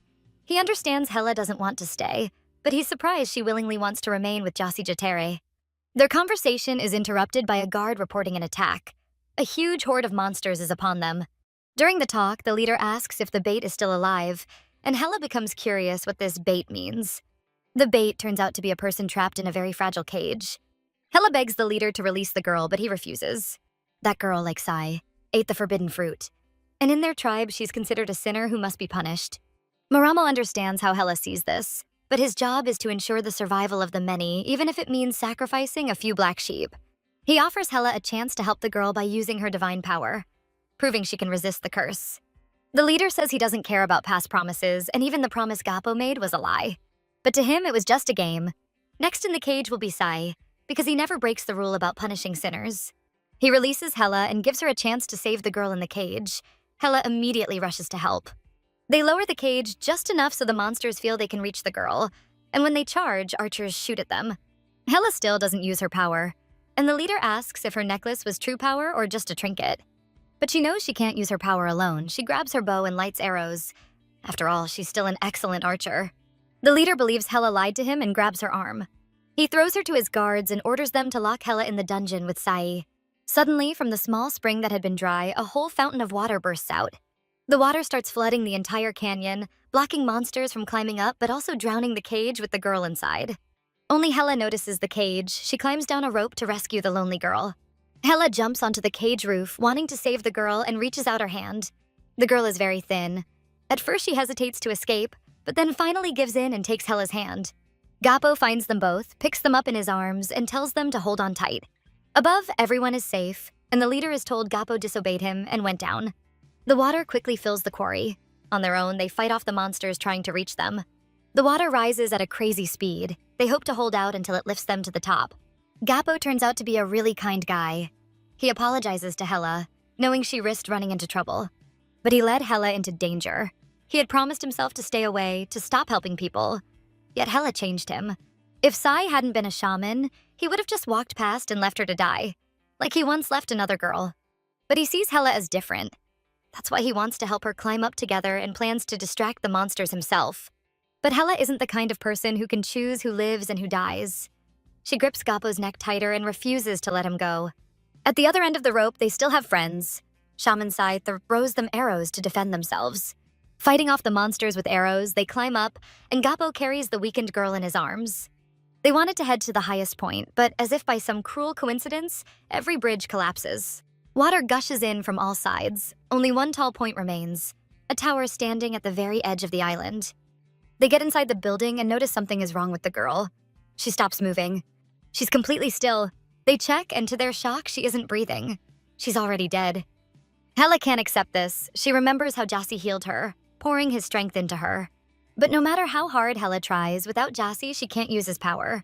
So recalling techniques from the real world, she starts giving the girl artificial respiration. Hella remembers old conversations with her grandmother. They once watched a herd of deer abandon a wounded member when wolves attacked. Her grandmother explained that the old and sick aren't spared. It helps the herd survive. But Hella could never accept that. She always took her grandmother as an example, who cared for every member of the tribe. The old and sick received even more care than the rest. And as if hearing Hella's wish to help, the girl really does wake up from her aid. Since they have no other food, Hella offers the girl a fruit from Jassi's tree. The girl has bad memories linked to that fruit, so Hella shows her by biting it first. And nothing happens to her. Since everyone is starving, they start eating the Jassi fruit anyway. They no longer fear the chief. To their surprise, the fruit is delicious. They really do start seeing Jassi as a god. But even in the tower, they can't hide for long. Water begins flooding right up to the roof. Hella spots the only way out, to swim to the other side, where they could climb onto shelter. But no one in their tribe knows how to swim, since much of the water is poisoned, and they don't even want to try swimming in fresh water. From the cave side, Hella notices familiar yellow lights, like stars, a sign of Jassi Jateri's power. Hela plans to tie herself to a rope, swim to the other side, and then come back with Jassi. She ties the rope around herself. Though unsure if Jassy will help, she believes he might come to her aid. Hela jumps into the water, tied to the rope, so if the water rises quickly, they can pull her back. The current is so strong it keeps sweeping Hela aside. She's running out of air.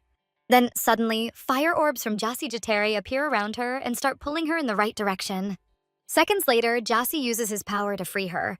She leaps out of the water, and he catches her in his arms. The first thing Hela says to him is that they need to save the others still trapped there. Jassy sees a wound on Hela's face and asks if they hurt her. Hela answers she just hit herself, but Jassy still can't understand why they should save people who kidnapped her. For her, it's enough to know they're in danger. Jassy reminds her they kidnapped her and planned to use her. He starts moving to punish them, but Hela stops him and tries to explain that they didn't have truly evil intentions. She reminds Jassy that he himself once kidnapped Rodrigo. After all, she'll still help him open the gate. She just wants those people to live. Jassy asks if Hela is really willing to sacrifice herself for everyone in need, even despite their awful deeds.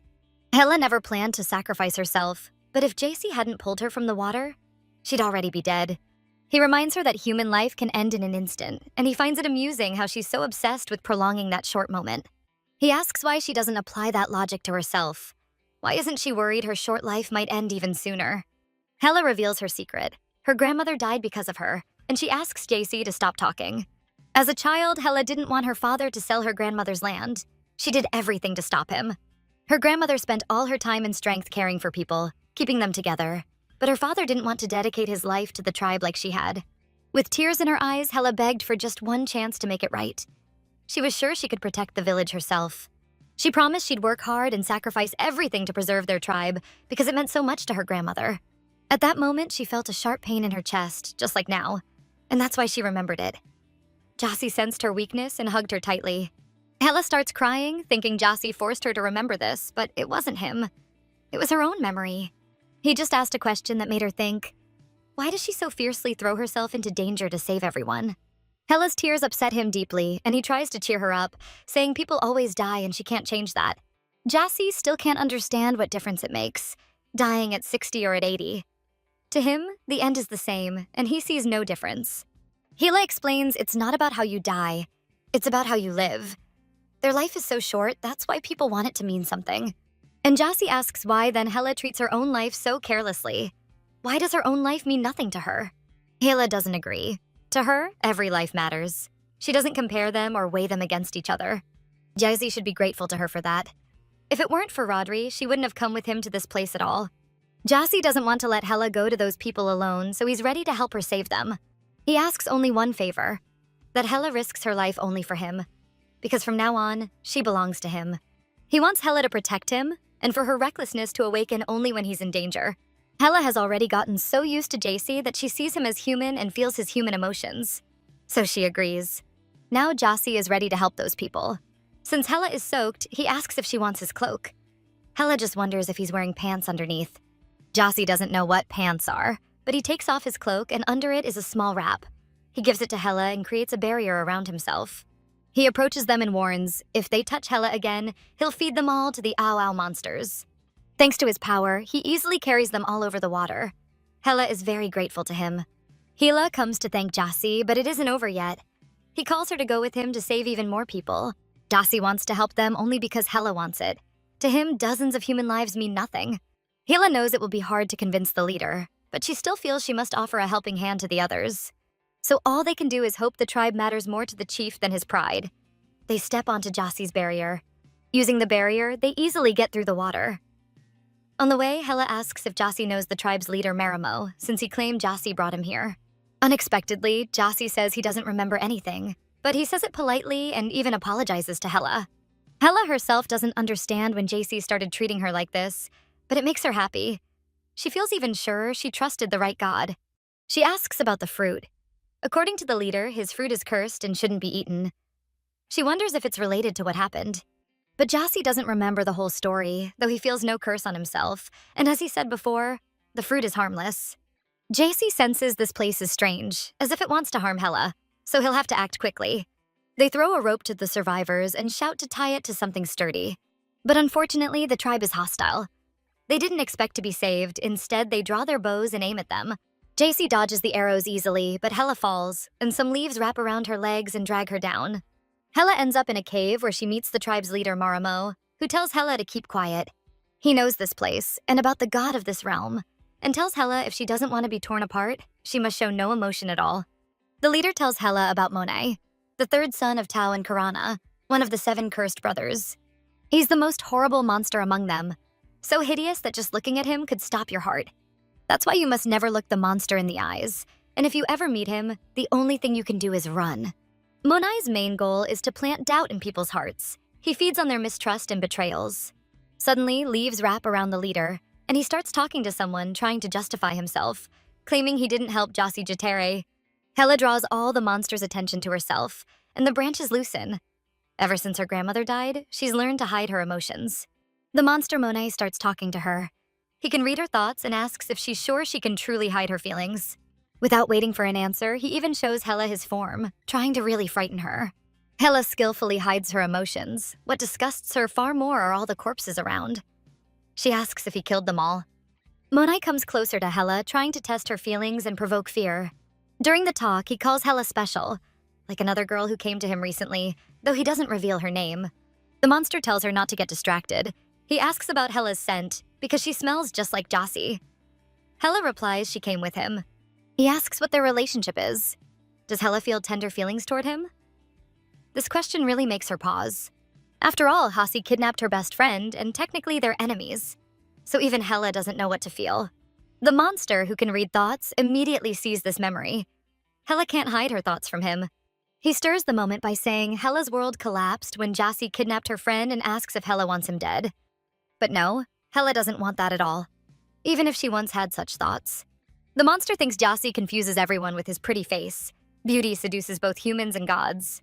But it's not about his face, and not even because he looks so human. It's because he always comes to her aid, worries about her, and she doesn't even know if she'd hate him after she gets Rodrigo back. The monster laments his own hideous face. He even envies Jossi. In his mind, if he had that beauty, he wouldn't have known suffering.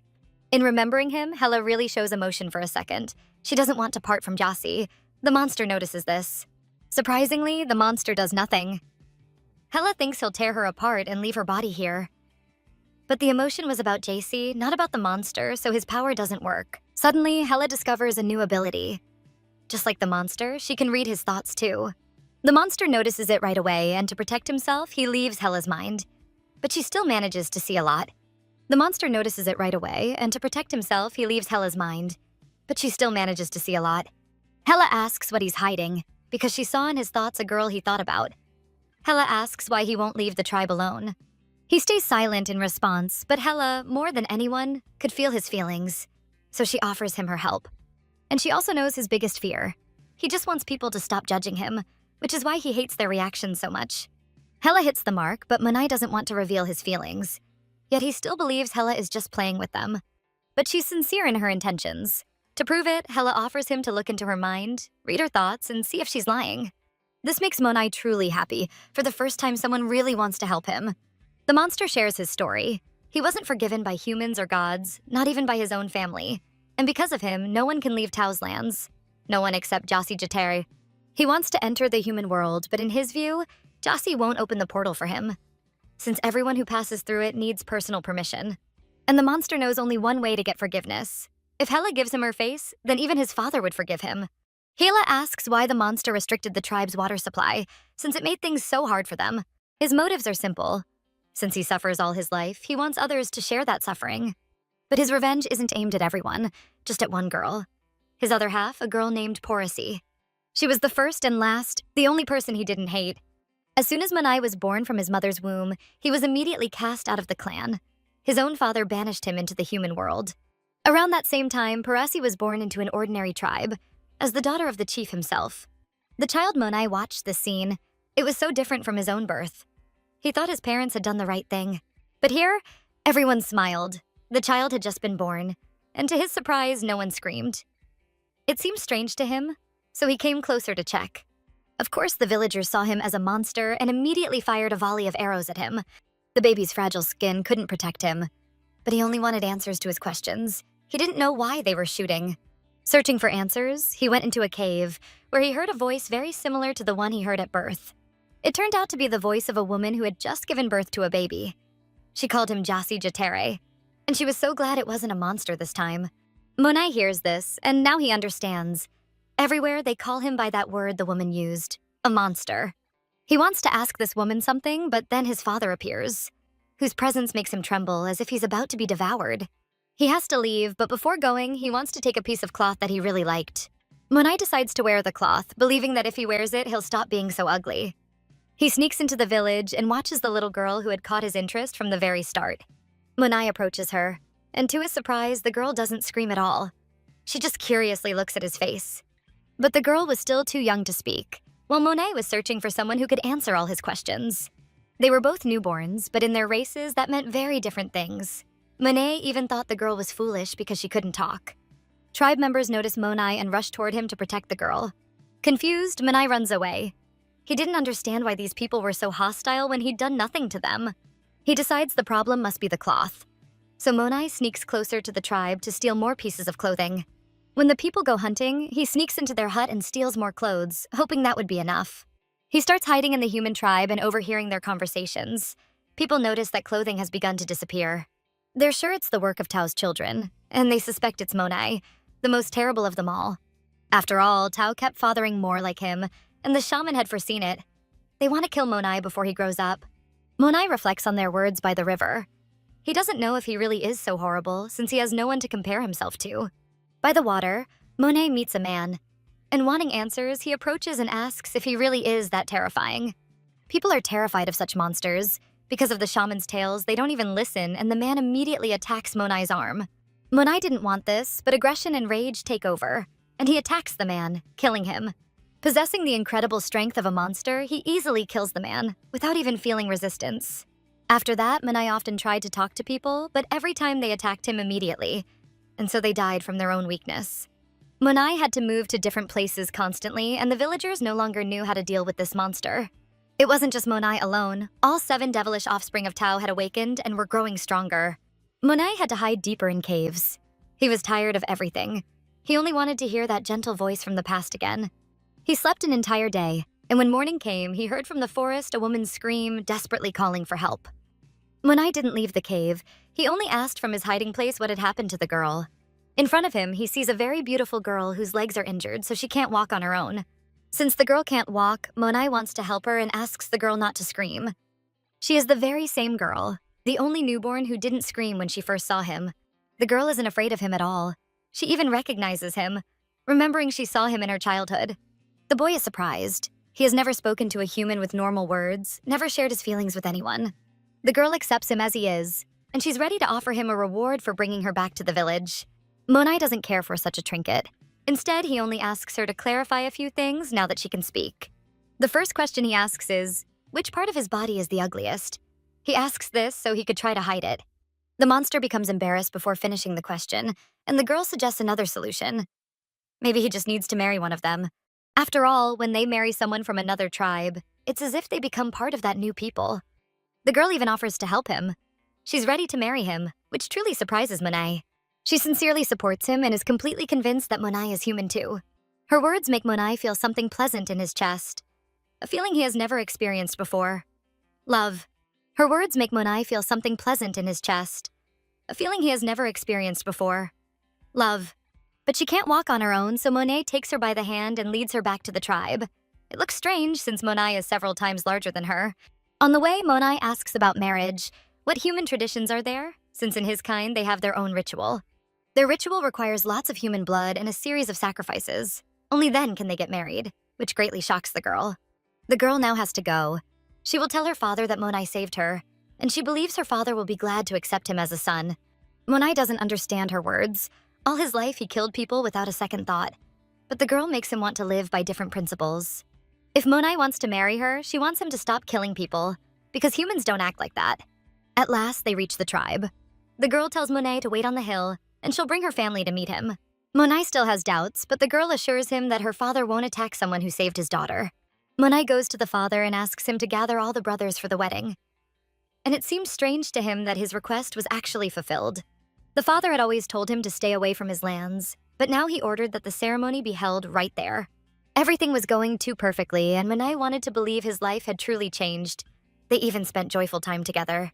Monai reveals details about his family. His father never gave him any guidance, only told him to follow his instincts. The girl asks Monai about his gift. Is it really just stealing and killing people, as he's always done? Monai assures her he wants to become human, but admits he feels no remorse at all when he kills them. The girl dreams of living in a world where no one has to shed tears or fear losing loved ones too soon. Monai doesn't quite understand her intentions. He has lived differently all his life, but he's willing to fulfill her dream if it will make her happy. Of course it would make her happy. She says her dream world will soon come true, now that Monai is with her. Back then, Monai was truly happy. But the girl actually meant something very different from what he imagined. In reality, she tricked him and trapped him and his entire family within Tao's domain, away from the human world. But even after all that, he still wanted to fulfill her dream. Until he found her half dead. By then it was too late, she was already dying. But she still managed to cast her curse so Monai's family would never escape. At that very moment, as if it were a gift, Monai developed telepathic abilities. But none of that mattered to him, as long as the girl remained the only person who talked to him and looked at him without disgust. He would have stained his hands with his own family's blood without hesitation. As long as she lived, he didn't care if he perished. He wished for the girl not to die. He was ready to sacrifice anything, shielding her body from the rain of stones. Sadly, the human body couldn't withstand such strain, and the girl's final thought was disgust toward Monet. She thought he was pathetic. Monai didn't understand why her own tribe abandoned her to die. After all, she had said that humans don't sacrifice their own kind. But they did sacrifice her to save themselves. Monai had many new questions again, but no one was left to answer them. For several more years, Monai mourned her death, all the while trapped and carrying the punishment laid on him by her family. He couldn't forgive anyone, neither himself for failing to protect her, nor her family for sacrificing her for imprisonment. That's why he decided to make people suffer. He thought it was a reasonable way to repay them. Monai began to cry, and Hela gently put her hand on his cheek to comfort him. He blames everything on his face. If not for his appearance, if he had looked like a human, he believes everything would have been fine. Hela remembers that Monai asked to take her face. Though she doesn't fully understand what that means, she's willing to do it. She isn't ready to die yet, and since human life seems so short to him, Hela offers him to wait until she dies naturally. Hela asks why he hasn't taken the faces from the corpses of the people he killed here. It turns out to be much more complicated. Between humans and gods, there are many laws, and he can't simply tear off a person's face by force. If he does that, the mask would forever keep an expression of horror, making it impossible to wear. So they need to make a deal instead. Hela sets her own terms. She wants Monet to return fresh water to the tribe below and never kill people again. She reminds him so much of his old beloved, but Monet is curious why Hela protects this tribe so fiercely, since they gave her to him in the first place. Hela has always been driven by her grandmother's ideals. She knew the chief accepts everyone without exception. He cannot judge, only help them find the right path. Now her mind is divided and she no longer knows what to do. But now she doesn't have to choose. At last, Jassi comes to save her. Without any greeting, Monai immediately attacks Jassi and he defends himself with his power. Jassi can't use all of his strength, but he doesn't mind taking a few hits if it will lead to Monai's death. Hela stops him and asks if Jassi knew that Monai was behind everything. Knowing Hela's character, Jassi foresaw that she might sacrifice herself, so he felt he had to kill Monet. Monai tries to get into Hela's mind, and Jassi instantly notices and blocks his telepathy. Hela explains she promised to give her face to the monster after death. This enrages Jassi, and he goes to kill him. With her kind heart, Hela can never think purely rationally, and she steps in to protect Monet. She knows the terrible things he has done, but Hela wants to guide him. She wants to set him on the right path, leaving him alive and making sure the tribe is safe. Her words disappoint Jassi again because he can't even imagine anything more foolish. But since Hela means more to him than anyone else, he has to compromise. Instead of Hela's face, Jassi offers Monai his own, right after he dies. Jassi promises this will happen very soon. Monai agrees, convinced that with Jassi's face, he'll be forgiven. He is already sure of his death, and he doesn't care about a face he won't be able to control anyway. So Jassi is ready to seal the deal, carving it into his own body. Hela doesn't like this turn of events and wants the deal to be with her. She was the first to ask for a deal, and in truth, even Monet would rather have her face than Jassi's. These words irritate Jassi deeply, and if Hela says one more word, he's ready to kill Monet right then. Holding Hela back, Jassi seals the contract with Monet, carving a promise in blood. After Jassi's death, his face will belong to Monet. A wound remains on his body. Hela tears her shirt down to the navel to bandage it. Hela starts speaking to Monet via telepathy. He thanks her. If not for her, Hasi would have killed him on the spot. She shares her guess about the girl's words. She called him pathetic because she sacrificed herself to kill the monster. and it hurt to realize he wasn't truly a monster. Hayla knows this because she felt the same way about JC. She used to see him as a monster too. But she still hates him for taking Rodri from her, and Hela thinks the girl must have felt the same way. Remembering the other gods, Ao Ao and Monai, Jassi now seems the best of them, so Hela decides to trust him. Leaving the cave, Hela asks why Jassi did it for her. Jassi remembers Hela's words from before, when she said she didn't want to pick the flower Waise. Zanski ro, and he feels the same way. Monai feels calmer now. He's heard the truth he wanted, and it turns out he should be the one asking the girl's forgiveness for killing so many of her loved ones. It turns out Monai kept the girl's body after her death, and when he's finally free, he wants to return it to her homeland, hoping she'll find peace. After the water level returned to normal, Jassi transported all the villagers back to their village, where they now have a lot of work to rebuild. Now the whole tribe worships Jassi, and they call Hela their shaman, who is now respected. The leader now behaves properly, since they did the tribe a great service. He wants to send Gappo to help them get out of the thicket. Hela still has many questions for Maramo, and she isn't going to rush. She wants to discuss all his deals with the gods. The leader doesn't think his choices were wrong. He explains he made them to provide everyone with food and water. Hela thinks over her plan, runs up, and pushes the chief into the water. And when the chief resurfaces, she feeds him Jassi's fruit, which the tribe believes to be cursed. The leader had always lied to the villagers. If someone bites this fruit, they'll lose their mind, and now the villagers will see whether he lied or not. He starts making excuses. He says he did it to protect the villagers from Jassi. According to the leader, Jassi Jatere came to their tribe and deceived his father with empty promises, leading the people into these lands, taking their strongest warriors along. After that, the strongest warriors never returned, and enemies seized the opportunity to attack them while they were defenseless. The leader says he finally managed to find his father and learn the truth. Everyone who came here after him was killed, and the leader ended up trapped here. Jassi knows which god this leader worships. He worships Nohesu, and Jassi says the chief's father chose to abandon the tribe and settle here. His father needed divine power to fend off attacks from enemy tribes. So they made a deal. Jassi would grant power to his family for 3 generations, and in return, his father was supposed to help destroy Tao, Jassi's father. But the father liked these lands too much, so he decided to stay here and then betrayed Jassi to his father, Tao. And his father punished Jassi by cutting off his ears and putting feathers in them, with no way to heal. He can't pull out these feathers, so for the rest of his life, he must live with endless pain and migraines. And all because of his father, who broke his word.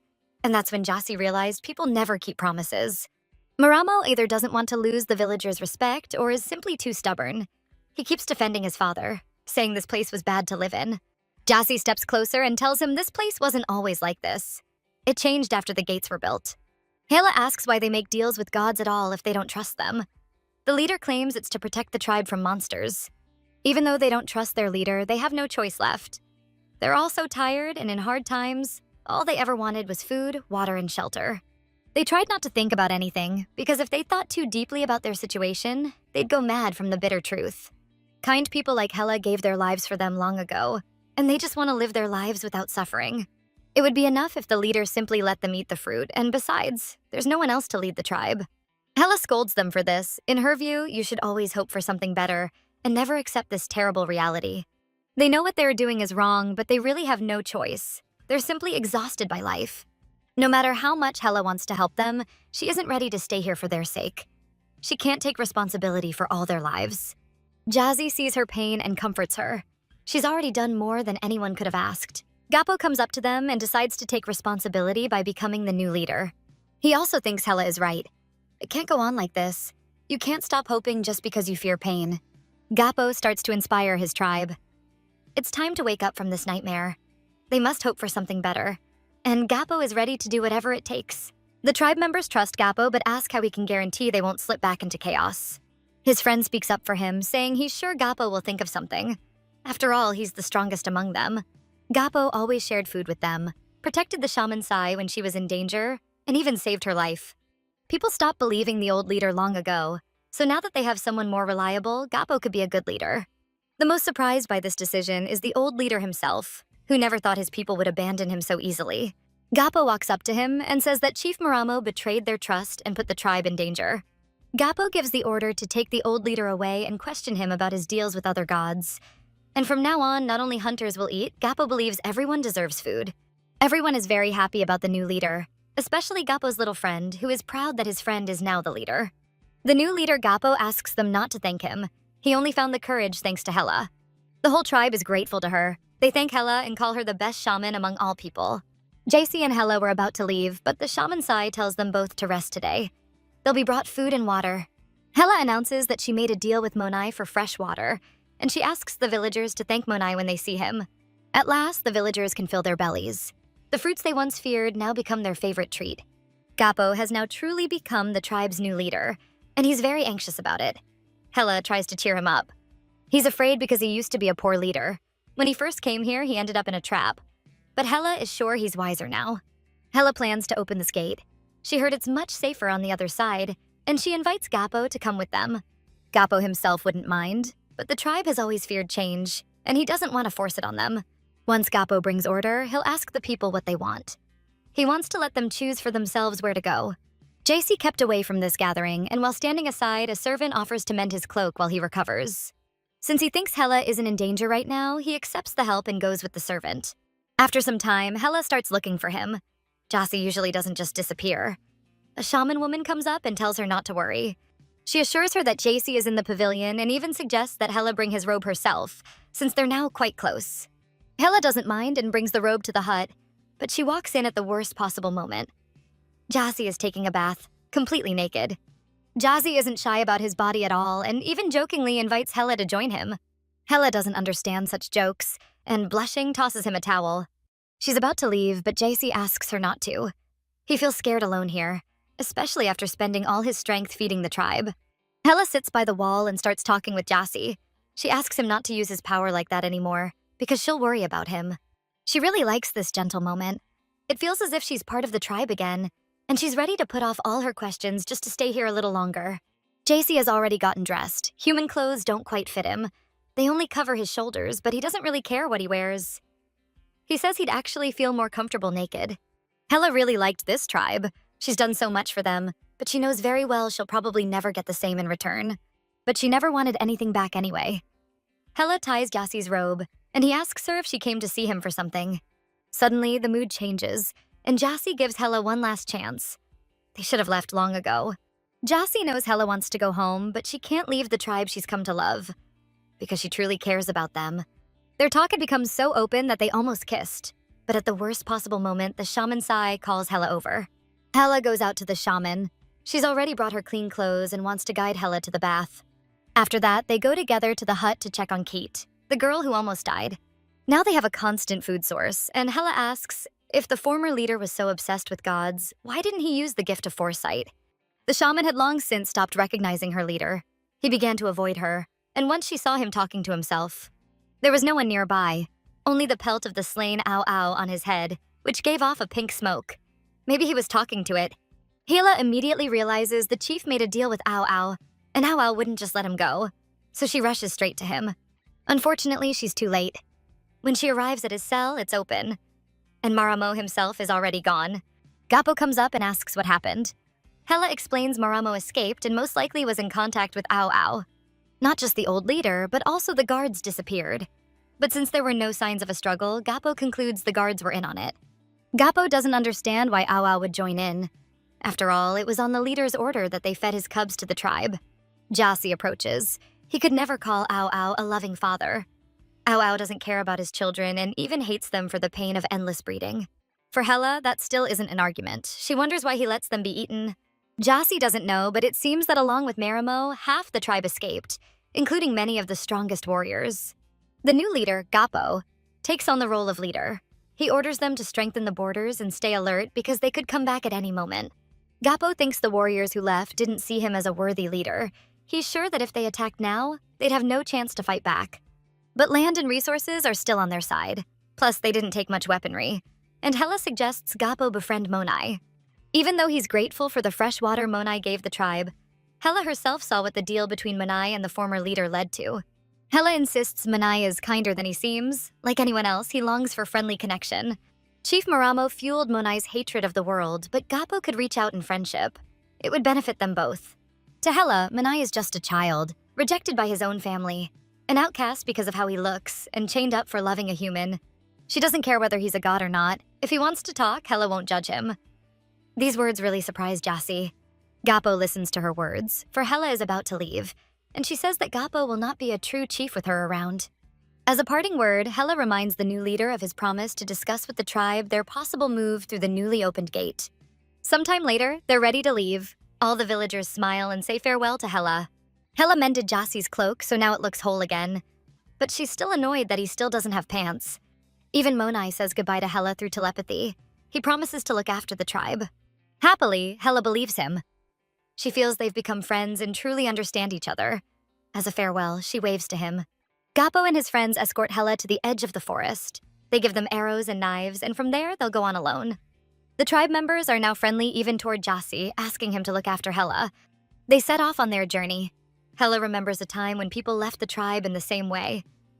Then she felt worthless, and though she comforted Gappo, she still understands his fear. Of course, back then, Hela was very young. Even if people saw her as a real leader, Gappo is several times older than she was. Jassie doesn't like how Hela always does more than enough for people. And if they don't appreciate it, they don't deserve her. She ended up here, and Jassie had never before met a human who'd go this far for someone. They all broke their promises. To him, Hela is the only and best proof that people can be kind. But it enrages him that for him, she's the only one. He takes her hand. Everyone around tries to take her away, and it's very dangerous for Hela to stay here. They've become very close. Walking hand in hand, Hela asks what happens if a human and a god fall in love. Hela has already seen how it ends. Humans and gods can't be together. They'll never fully understand each other. She knows Jassie's mother, Karana, is human. And for him, that proves even more that a union with a god is the worst possible ending. Together, they arrive at a place where Jassie had been before. It's the very place he was born. To ease her anxiety, Jassie wants to show her something. He creates a circle with magic. He lifts Hela right to the top of a tree, because on its very peak, her favorite flower grows. And it's true. The flower she liked on their journey grows here. And not just one, but dozens of them. When he starts lowering Hela back down, Jassie decides to play with her, tossing and catching her gently on his barrier. The barrier is very soft, like a trampoline, and this game makes Hela laugh happily. Laughing, Hela begins to laugh so loudly, and for some reason, this laughter surprises Jassie, and he wants to hear it again. He wants to hear her laugh once more because he likes it so much. And to tease Hela, he gently places his hand on her neck. They sit together on the barrier, and Hela asks about Jassie's feelings. Is there anyone in the world he truly cares about? According to Jassie himself, gods feel nothing at all. Those emotions are far too human. But Hela felt very clearly how their bond grew stronger when they shared the same fear. They became much closer. She asks if Jassie is afraid to feel anything for people. Is that why he tries to act indifferent? Suddenly, something startles Hela. A small creature crawls under her dress, where she's keeping fruit. It turns out to be an ow-ow cub, but it looks nothing like its kin. And even more surprisingly, it's interested in Jassie's fruit. Hela starts feeding it. This isn't typical for monsters, since they all eat only meat. This puppy shows not a single sign of being a monster. And to Hela, it even seems quite cute. Hela picks it up, but Jassie tries to remind her that no matter how cute it seems, it's still a monster. This time, Jassie isn't willing to give in to Hela, and he throws the monster off the barrier. Jassie is sure that if the monster were a bit older, it would have eaten Hela. But she thinks it just wanted the fruit and didn't even try to bite her. Ow-Ow's offspring carry his essence. They're part of him. So Jassie doesn't believe it could be truly good. Hela asks, does that mean the cub is only pretending to be innocent while actually being pure evil? Jassie doesn't want to lie, but he admits he doesn't know himself. The little cub doesn't give up. It clings to the barrier with its paws and refuses to leave. Because Hela fed it, it's become very attached to her. And Hela remembers she always wanted a puppy. Hela promises not to take it with them, which calms Jassie down a little. Jassie feels like Hela likes all his brothers, except for him. Hela herself doesn't know why, but somehow all monsters seem cute to her. Even the terrifying monster Monet. It becomes clear that either Hela has very strange taste, or maybe even bad eyesight. In childhood, Hela was taught to beware of those who could enchant you. That's why she feels Jassie could be like that. A monster who might enchant her. And lately she really does feel enchanted. No one else has ever given her such mixed feelings. They get ready to leave, climb off the barrier, take each other's hand, and walk. But the ow-ow cub just won't leave them alone. Jassie throws it away as far as he can, hoping it'll finally stop following them. They enter a very dark cave, and Hela's amulet starts to glow with Jassie's power, lighting their way. The ground turns out to be very slippery, but Jassie catches her. He hasn't yet lost so much strength that he can't hold the girl. They have only a little farther to go, and the cub catches up with them again, as if it followed their scent. They get distracted by the cub and don't notice when some unknown red mixture falls on Jacy. The mixture completely covers Jacy, and he vanishes from Hella's sight. It's as if he evaporates right there. Hella tries to find him, but the mixture heats up when she touches it. She can't push it aside to pass through. She starts to walk forward, but the cub starts barking loudly, as if trying to warn Hella. And it really turns out to be true. In the very spot where Hella was about to step, that same red mixture falls a second later. Now Hella is sure of the cub's good intentions. She pets it and asks it to lead her to Jacy if it can sense him. Though the cub can't speak, it starts to lead Hella, and they come across pink eggs that have just hatched. Hella realizes they must have stumbled into Ao Ao's lair. She starts climbing up a surface that feels like skin. The cub can't climb by itself, so Hella puts it on her shoulder, since it might save her from a sudden attack. Together, they climb over a barrier, and the dog, seeing Jacy first, starts barking. Thanks to it, Hella reaches him. Jacy turns out to be wrapped up in that slime. Hella uses her homemade knife to try to cut him free. He's unconscious but still breathing, and as soon as Hella starts pulling him out of the cocoon, he starts heating up again. No matter how hard Hella tries, she can't get Jacy to wake up completely. She decides to kiss him, and Jacy immediately responds to her kiss, almost unconsciously kissing her back. Hela thinks she might have shared a little energy with Jacy, but this only makes him laugh, because only he can do that. And Hella thinks Jacy planned this just to kiss her, but Jacy reminds her he's still badly injured. He stands up, and Hella wonders how they'll get out of this strange place, and where they even are. Jacy doesn't know the answer to the second question, but he does know how they'll get out. He decides to force his way through the mixture. But from the very first blow, Jacy starts coughing up blood. That strike weakens him badly. Now Jacy understands they're not trapped in a room. They're inside Ao Ao's belly, which is why he can't attack. But Hella saw the eggs and thinks they should be in a nest. Jacy says this is the nest, and most likely it's inside the womb. Jacy tells Hella to escape on her own. In this weakened state, he won't be able to keep up with her anyway. He needs time to recover. When the curse acts up, he loses a lot of strength. And while this thing isn't moving again, Hella has to run. Jacy doesn't know how soon he'll recover. His energy is chaotic now, like that altar from his visions. That altar used to be filled with water, but now it barely reaches the ankles. And it'll be a long time before he regains his strength. Hella looked at her companion and said she would never leave him in trouble, and that he should lean on her shoulder, yeah, then they could get out of there together. Jacy was surprised by the girl's dedication, but silently accepted her help. Suddenly, the little puppy started whining and yapping, grabbing their attention. A purple mist wrapped around Jacy and Hella, and from somewhere came a satisfied voice saying Jacy did a good job finally bringing a human. In the next moment, a red goo attacked the god again and dragged him away somewhere. Everything happened so fast, the girl couldn't even grasp what was going on. The puppy caught hold of Hella's skirt hem and pulled her back before the red goo could reach her. She started running away from the quickly approaching danger, but kept wondering where that nasty thing had dragged Jacy Jatere off to this time. Hearing the whining, she managed to pick up the puppy, who had barely escaped being swallowed by the red slime. She wouldn't let anything happen to her new friend. Though the little animal couldn't speak, it clearly showed gratitude for being saved. Holding the puppy close, the girl asked if it could lead her back to Jacy. The little creature looked brave and determined. When another wave of slime appeared before them, she stumbled and, holding the puppy tightly, tumbled down a slope. The fall was pretty rough. She felt pain all over her body. Suddenly, she heard rustling, and her new friend took a defensive stance. They were being watched by a pack of similar little puppies, but these looked hostile and growled as they slowly approached. Hilla noticed the puppy's eyes were a different color from the others in the pack. Grabbing the puppy, she tried to run away from the angry monsters, but the pack charged. Reaching one of the rocks, the girl decided to climb it. Looking back, all she could think was that they were trying to eat her. Suddenly, red slimes surrounded the girl, driving away the pack of puppies, and Hella stared up in surprise. Meanwhile, Jacy Jatere, trapped in the red slime, tried to move but realized he was chained tight. His beast-like brother appeared before him. Laughing somewhat, Ao Ao said he was glad Jacy finally brought a human to him. The monster said his brother did a good job since the girl's soul radiated so much of his divine power. And though she was pretty fast, he was confident he'd catch her. Knowing he was immobilized, Jacy still clenched his fists and growled fiercely for his brother not to lay a finger on the girl. Ao Ao warned Jacy he should be nicer to family. After all, he'd never seen Ao Ao without his mask. The red slime tightened around Jacy's body, but he said his brother looked weaker than expected. Ao Ao admitted each new child took a part of him. His kids kept stealing his energy, and he wanted to free himself from the pain before nothing remained of him. Smirking, Jacy asked if his brother ever tried to stop reproducing and laying eggs. Ao Ao replied that because of their father's curse, he couldn't control it and needed 100 people to sacrifice themselves to free him. Jassy looked at his brother and said he wouldn't find a single person willing to do that. But Ao Ao answered that Jassy's companion was exactly that kind of person, always sacrificing herself for others, so Jassy should convince her to give him her life, willingly. Jassy felt anger and smirked, asking if his brother was really dumb enough to expect him to ask Hella that. Did he think Jassy would trust their father's loyal dog? Ao Ao admitted he wasn't loyal to their father. After all, he was the one who stopped time here and cursed it. Now he could only be freed if he or one of his children ate 999 people against their will.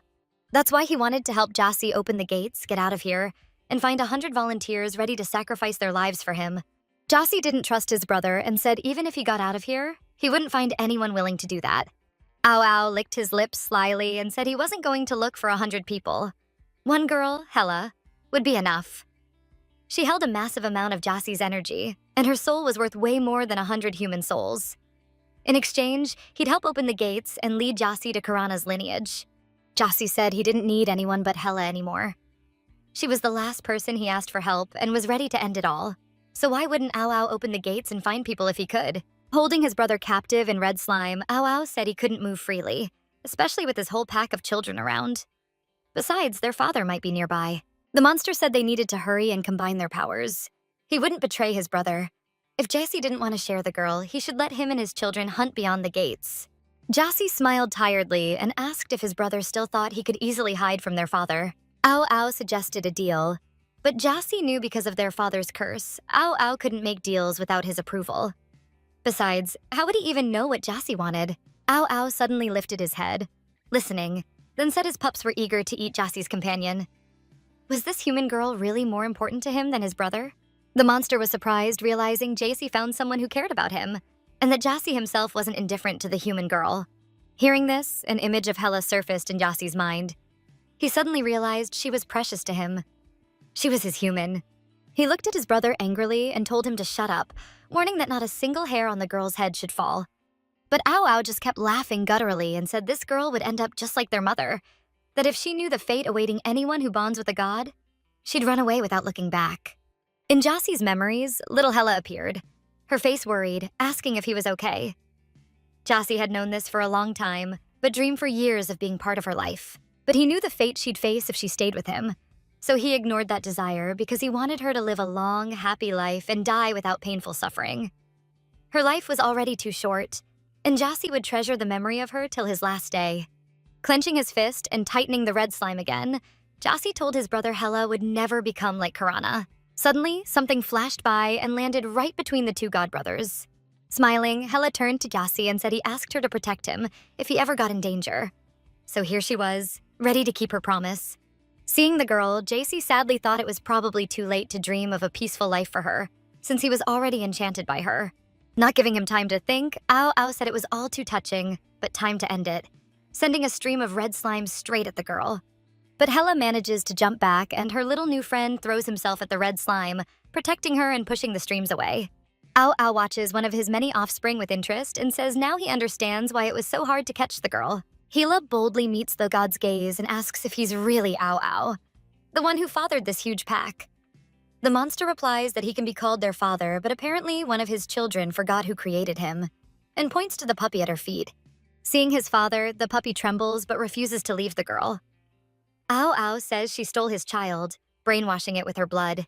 In that moment, Hella remembers how one of Ao Ao's puppies bit her leg and wouldn't let go, even though it was suffering. Turns out, it was this very pup. But why had it changed? Ao Ao says it only proves how powerful the girl's blood is. He promises not to hurt her, he just wants to talk.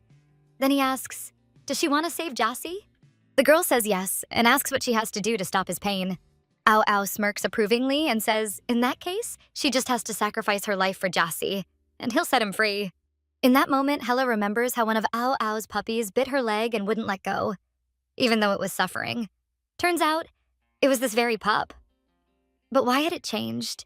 Ao Ao says he's glad she knows the gods well.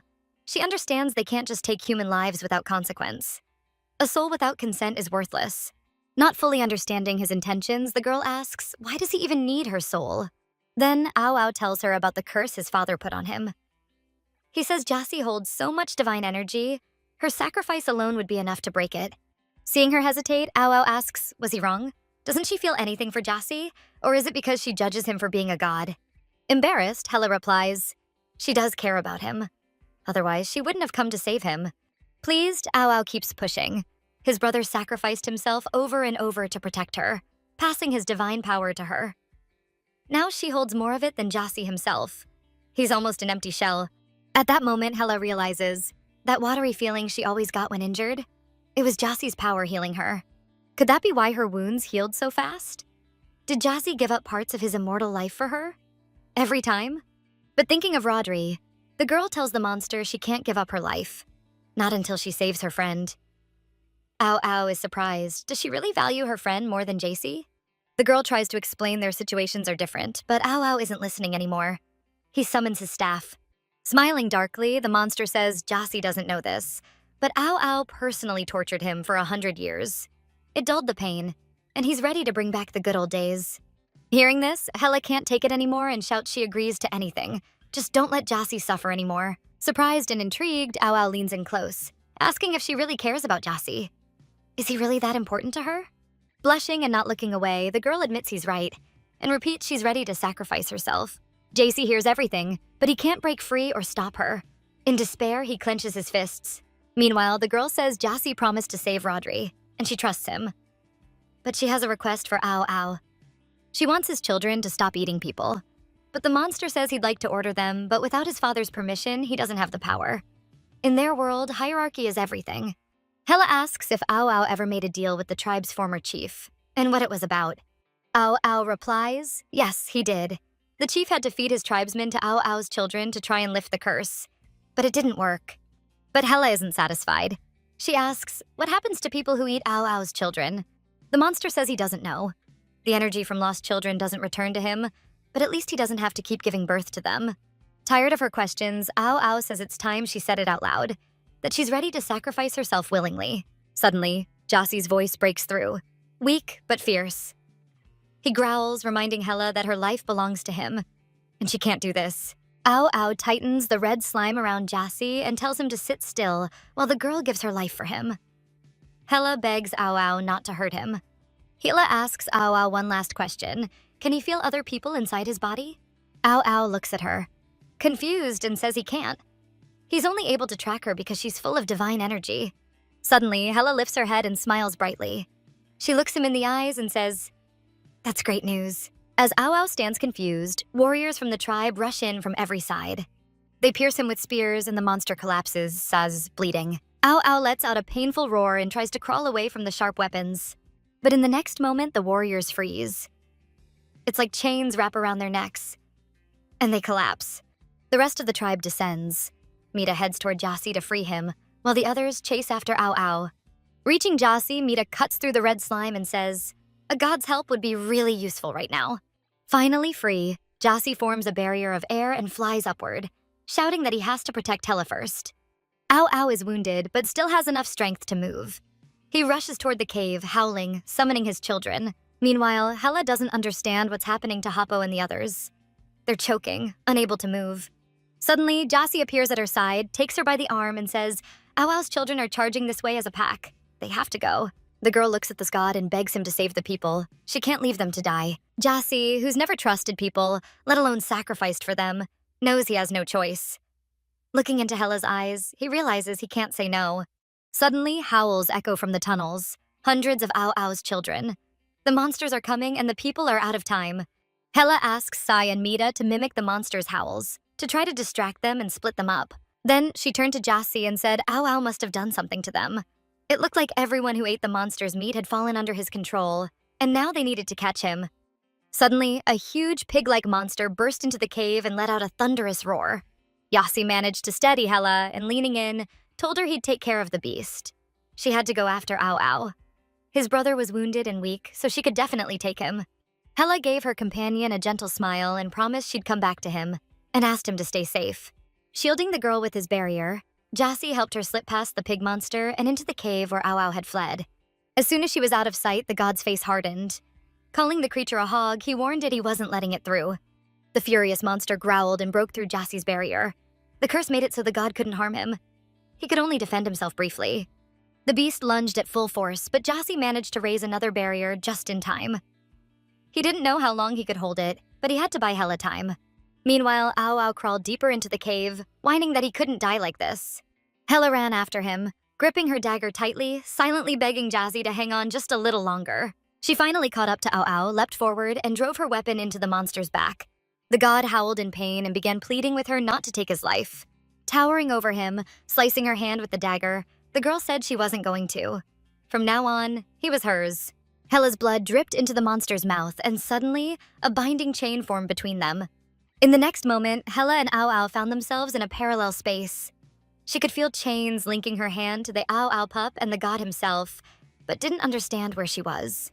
The monster clutched at his neck in panic, howling that instead of freedom, he'd gotten another chain. Looking at her hand, Hella realized her plan had worked. Just as she thought, Tao had once controlled Ao Ao using his own blood. So when she gave him blood filled with Jassy's energy, she'd managed to tame Ao Ao and his offspring, just like the little pup. It turned out that everyone who ate the flesh of the monsters was now linked to her as well. The second chain on Ao Ao's neck most likely led back to Tao. The monster begged her to free him. Tears welled up in his eyes. Ao Ao told her he was born big and strong, but his father cursed him to suffer and slowly turn to dust. Hella felt pity and agreed to free him, but only if he released the captives first. The god demanded she let him go first, so the girl yanked the chain binding them and commanded him to follow her orders. The chain around Ao Ao's neck pulled tight. He cried out in pain, realizing he could no longer resist her commands. Ao Ao severed the connection between himself and both his children and the tribe members under his influence. The monster had met her condition, now she had to free him. But Hella said she couldn't free him until she severed his bond with Tao. Otherwise, nothing would change. Ao Ao tried to sway her again, weeping that she now shared control over him with Tao. But he couldn't fight his father, which is why he asked for a willing sacrifice. Hella said he couldn't fool her. She knew Ao Ao longed for her death. Then, boldly, she walked toward the tree where the second chain connecting to Ao Ao's neck was hidden. As she drew closer, the tree branches opened like a gate, welcoming her in. Finally, in the heart of the tree, she saw a hand, from which a golden chain stretched, just like hers. Tao was asleep. Hella crept forward, hoping he wouldn't notice, and she could quietly remove the chain from his hand. But just as her fingers were about to reach the chain, the god's hand twitched. The mist surrounding Tao slowly faded, and through it, the silver-haired god smirked at her. Even his eyes laughed.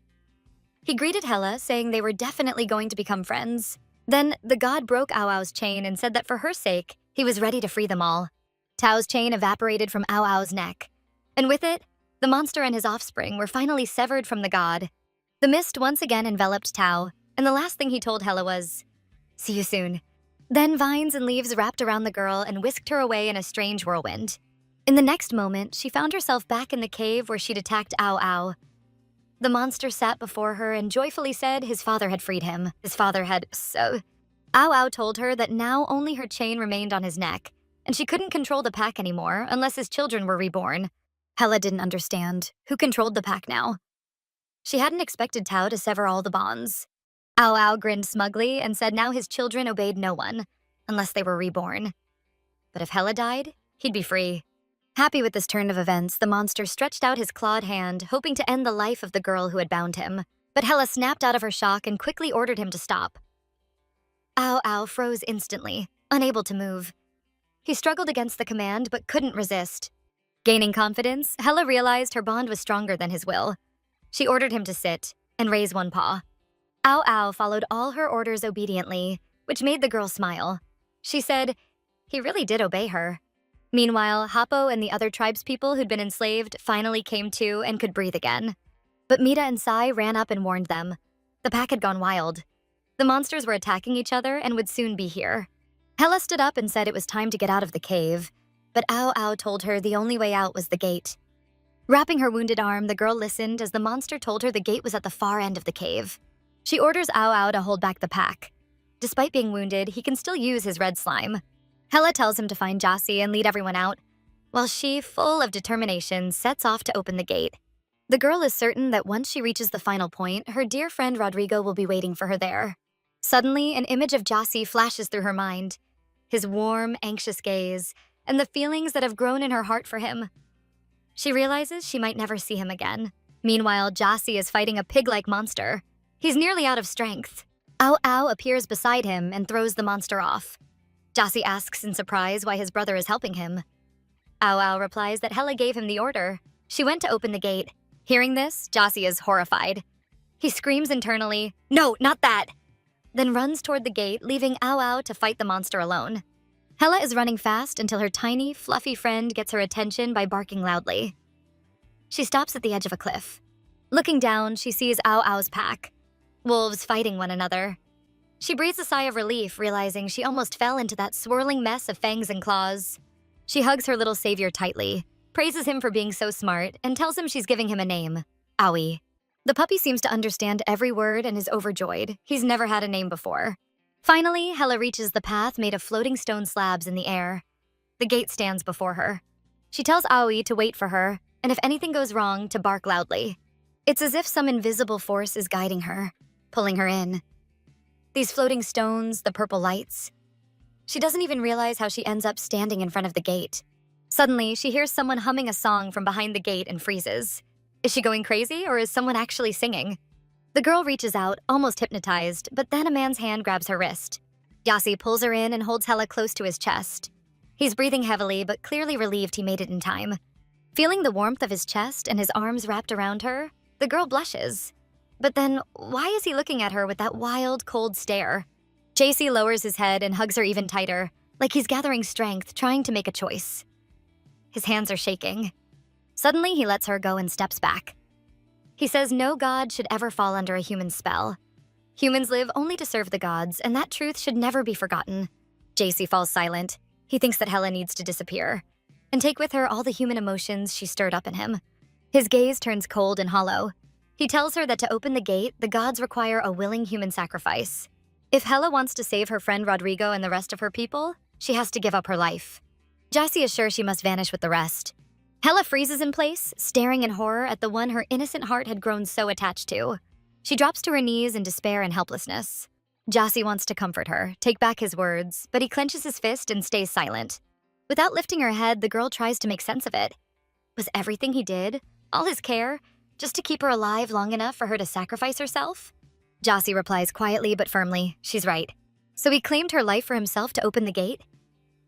He always said he hated humans for their betrayal, but isn't he doing the same? Jassi's eyes shine with a cold light. Hela is right. He learned this from humans. Wasn't that a human thing to do?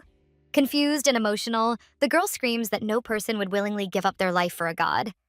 Then she suddenly asks what really happened to Rodri. Jassi calmly says her friend went through the gate. The girl steps closer and says she thought Jassi had a noble purpose, that he risked his life for something important and would never hurt humans. She was even afraid to betray his trust and believed he never harmed Rodrigo. But now, a smirk appears on Jassi's face. He says she sounds really sweet. Furious, Hela demands to know where Rodrigo is. All she hears is that her friend is on the other side of the gate. Jassi says he made a deal with someone and promised to bring him. As realization hits Hela, Jassi shows her a name carved into his shoulder, Ko, and tells her Rodrigo's mother made a deal with him. She would open the gate, and Jassi would bring her son. To Hela, it all sounds ridiculous. She can't understand why Aunt Ko would agree to something like that. Jassi explains that their family is cursed, the curse of the Karana bloodline, and to break it, Ko needed her son. Jassi says he always keeps his side of a deal. Unlike humans, only descendants of Karana can pass through the gate without a sacrifice, but Ko tricked him and didn't hold the gate for him. Hela refuses to believe the Aunt Ko she knew could have done that. But Jassi smirks again, saying humans treat gods differently than other humans, and isn't Hela the same? Even Hela was always willing to sacrifice herself for other people, but never for him. The girl looks at Jassi in shock. Angry, she asks why she should die for someone who betrayed her. Jassi replies that it's lucky they've met so many people here whose lives she does care about. Unable to believe his selfishness, Hela slaps him hard across the face, but Jassi just stands there. He stays silent. Sadness flashes in his eyes. No matter how much he hopes, humans will never treat gods the same as they do each other. So, he tells her. Her friend acted just like any other human. He lied to Jassi and didn't let him through the gate either. Wherever Rodrigo is now, he definitely wants Hela to come for him. Hela says she'll never believe that Rodri could be as terrible as Jassi. Jassi says it's a shame he won't get to see the moment when Hela realizes the truth and is disappointed in her friend. The girl firmly says she won't give him her life. Then, behind him, the howl of the Ao Ao pack and the shouts of the tribe members ring out. They ran to the gate, hoping Hella had already opened it, but it seems their hopes were in vain. Hella wants to rush to help her new friends, but Jassy summons a magical barrier and shatters the floating stone so she can't escape. She stumbles and nearly falls, but Jassy catches her just in time and tells her to be more careful. Hela pulls away from him and says with contempt that he must never touch her again. Tears stream down her cheeks as she covers her face with her hands. Hela says she was sure that, as a god, he was incapable of emotion. But even Monet and Ao Ao showed they could feel something. She'd been right all along, but didn't want to believe it. She never should have trusted him. Jassy was so afraid of being like his godfather and at the same time didn't want to be like humans. So what is he? Jassy looks at the girl with regret, not knowing what to say, because he can't explain what's happening to him either. In the next moment, Hela lifts her tear-filled eyes to him, full of pain, and calls him a real monster. Then Jassy leans in and says she'll have to trust the monster, as she called him, because only he can bring her friend back home. Seeing the pain in her eyes, Jassy softens for a second and bitterly asks why she never once mentioned that he should protect her life when they made the deal. Hela sobs, tears rolling down her cheeks, and says maybe Jassy made the right choice because she was so afraid of losing the chance to save Rodri that she never even thought about herself. Slowly walking toward the gate, she says she's always been willing to give her life for those she loves. Jassy wants to stop her because he himself is confused about what he feels. He realizes that Hela, like him, doesn't know the right answer. She remembers all the times Jassy saved her, protected her, and held her close to his chest. He got mad at her, but at the same time he was afraid of losing her. He was jealous of her and longed to make her his alone. He enjoyed her smile and saw how her cheeks turned red when she looked at him. Just like her, he had conflicting feelings and finally chose one, hoping Hela would erase the other. Standing before the gate, she asks if he could handle her death. Jassy jerks his hand back in anger. How dare she think that a human could mean anything to him? Hela answers that she's lost many loved ones. She knows what it's like when your world falls apart. Turning to him, she calmly says that choosing one emotion doesn't erase the other, and she's willing to die knowing he'll have to feel that pain himself. Jassy stands there stunned. Deep inside, he feels she's right. Those conflicting feelings are raging within him. Hela approaches the gate, and streams of water begin to reach out to her. She hears the singing of souls calling her to enter the waters of truth. The flow of souls and the waters of truth beckon to her. She must open herself to them. Hela can hear her own thoughts, and the souls sing, asking her to open the door to her soul and speak with it honestly.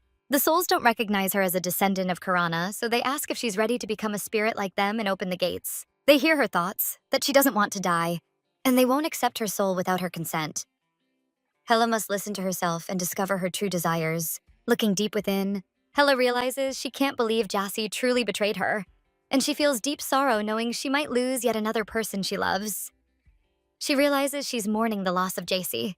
Horrified, Hela covers her face, unable to believe she feels that way towards someone who kidnapped her best friend. The souls sing joyfully, saying she's on the right path. She must be honest with herself. A human soul never lies. But Hela refuses to believe it. Why was she really willing to sacrifice herself? In the next moment, a manifestation of Hela's soul appears as her younger self. Little Hela smiles brightly and says she was always willing to make sacrifices just to escape the crushing loneliness and leave behind a story of heroism. She wants her grandmother's legacy to live on. She always blamed herself and won't allow what she loves to be destroyed. She won't make the same mistake twice. Just as her grandmother sacrificed herself for others, Hela's soul has always wanted to continue that legacy. And it should have a happy ending. The gate souls swirl around her, singing that her soul has spoken. Now it's time for Hela to decide. Meanwhile, Jassy stands frozen. Hela's final words echo in his mind. Can he really bear her death? Is he willing to give up everything he's waited centuries for?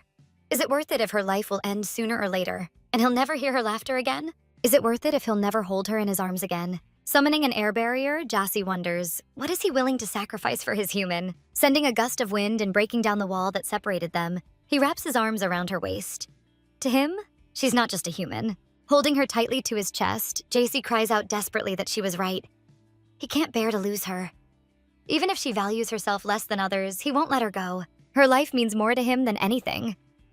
But suddenly he realizes her body has gone limp and her head falls lifelessly. The stream of water from the truth pulls her away, tearing her body from his arms. At last, the gate Jassy longed to open begins to open before him. The gate souls rejoice, singing that they accept the sacrifice. A pure and selfless soul has come to them, a true delicacy. Jassy shakes the girl, begging her to wake up.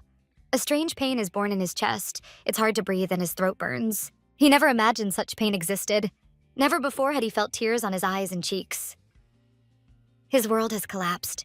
Holding close the body of the one who held his heart, Jesse realizes he killed the only person he ever truly cared about. His body is racked with sobs, and he doesn't know what to do now. A little earlier, members of the tribe had begun running from the Ao Ao pack. It was growing in numbers. Ao Ao himself was doing his best to hold them back. Suddenly, the monster feels something happening to the chain that kept him bound to Hela. The chain that connected them began to break. And that could only mean one thing. Hela was dead, and Ao Ao was free. Happo was the first to reach the gates. He stopped when he saw they were already open. And Jassy was sitting there facing him. Happo couldn't see what was behind Jassy's back and said they all needed to leave this place, but Jassy told him that she had opened the gates. Jassy gently lifted Hela's lifeless body into his arms. He said he was going to give her all his remaining energy, and after that the tribe would need to make it through the gates on their own, because he wouldn't be able to help anymore. Happo, confused, asked what was going on with Hela. Jassy turned to him with a heavy heart and said, "I killed her." Happo froze. Just then, the rest of the tribe came running up, shouting that the monsters were right behind them. Before Ao Ao's wolves could reach them, Jassy raised a protective barrier. The cave began to collapse, and the people rushed toward the gates. In an instant, they found themselves in an entirely new world. The sun, hidden from them for centuries, now shone brightly on the land. A crystal-clear river flowed down from the mountains, and far in the distance, they could see the works of human hands. The people ran toward this new life, overjoyed and unable to believe they had made it to such a beautiful world, free from evil. Jassy helped Happo to his feet and, struggling to breathe, said that if Happo wanted to help Hela, he would have to find him later. Jassy gave them one last apologetic look, then disappeared. Mita and Sae ran up to Happo and asked, "Where did Jassy take Hela?" The girl had clearly been unconscious. But before they could figure out where they were, Ao Ao's wolves came charging through the gates straight at them. Suddenly, a god appeared right in front of the monsters and blocked their path. With a powerful surge, all the beasts were swept into the abyss. Mita and Sai looked down and realized the god had destroyed all the monsters. The god, looking more like a man in a bird mask with a massive beak, introduced himself and asked if Jassy Jateri was with them. Happo replied, "It's just us. We ran through the gates to escape Ao Ao's pack. The gates were already open when we got there." The god stared at the chief with violet eyes and said that knowing Jassy, he doubted he'd ever willingly work with humans.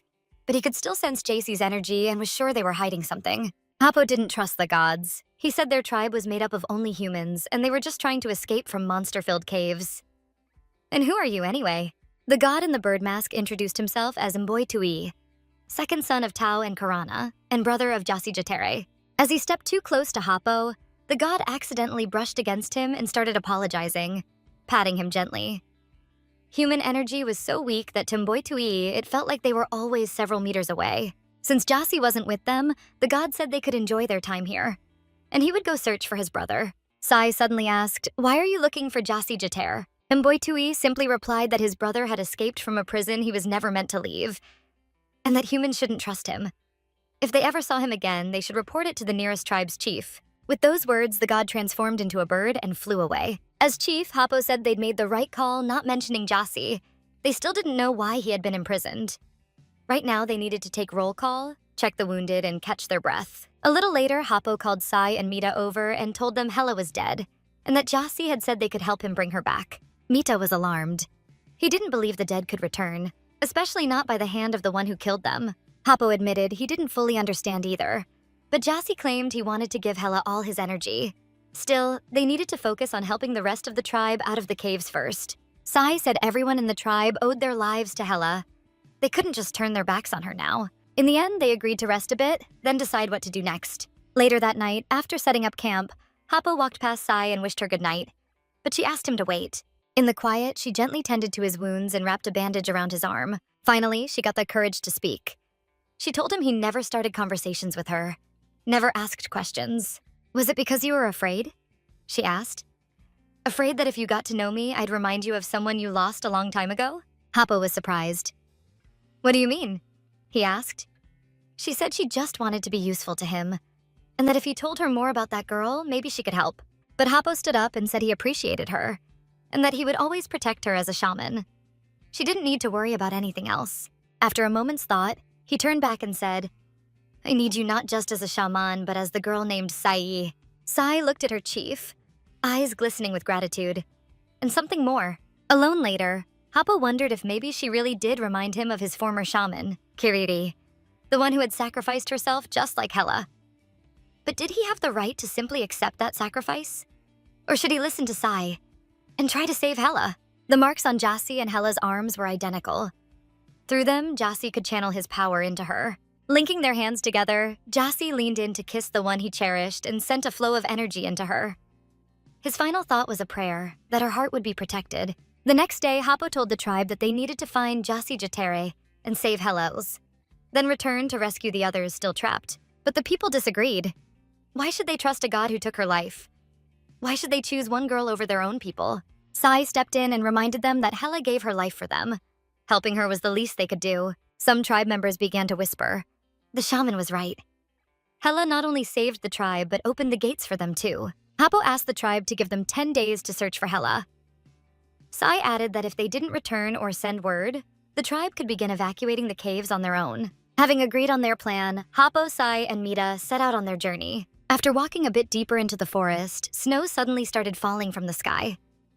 The group came across a small cabin and noticed a person nearby. Since they didn't have any warm blankets, they debated whether to approach and ask for help or just steal some. Mita believed they shouldn't tell anyone the real reason for their journey. But before they could finish discussing, Sai ran ahead to greet a woman nearby. The woman was surprised.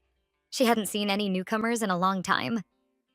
Sai explained that they weren't prepared for the cold and asked if they could borrow some warm clothes. The woman turned out to be quite friendly. She said they could take whatever clothes they needed and, pointing to Hapo and Mita, mentioned that the girls' companions could help gather the wet clothes. While the group collected clothing, the woman muttered something about how it had never snowed in these parts before.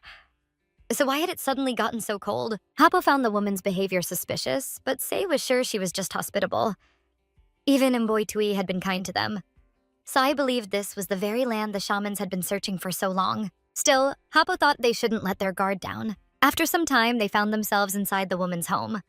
Her name was Narim. Hearing the newcomer's story, Narim was horrified that they had lived beyond the gates. She explained that long ago, there were no gates, and Tao, their beloved and revered god, watched over them and was very kind. Hapo expressed his doubts about this, but Narim said that Jassi Jatere was to blame for all their troubles. If Jassi hadn't dared to challenge the life of the great Tao, there wouldn't be any gates, and they would all live together without knowing hardship on these blessed lands. Suddenly, Mita asked if time had stopped in these lands, just like beyond the gates. He hadn't seen a single child on the way to Narim's home.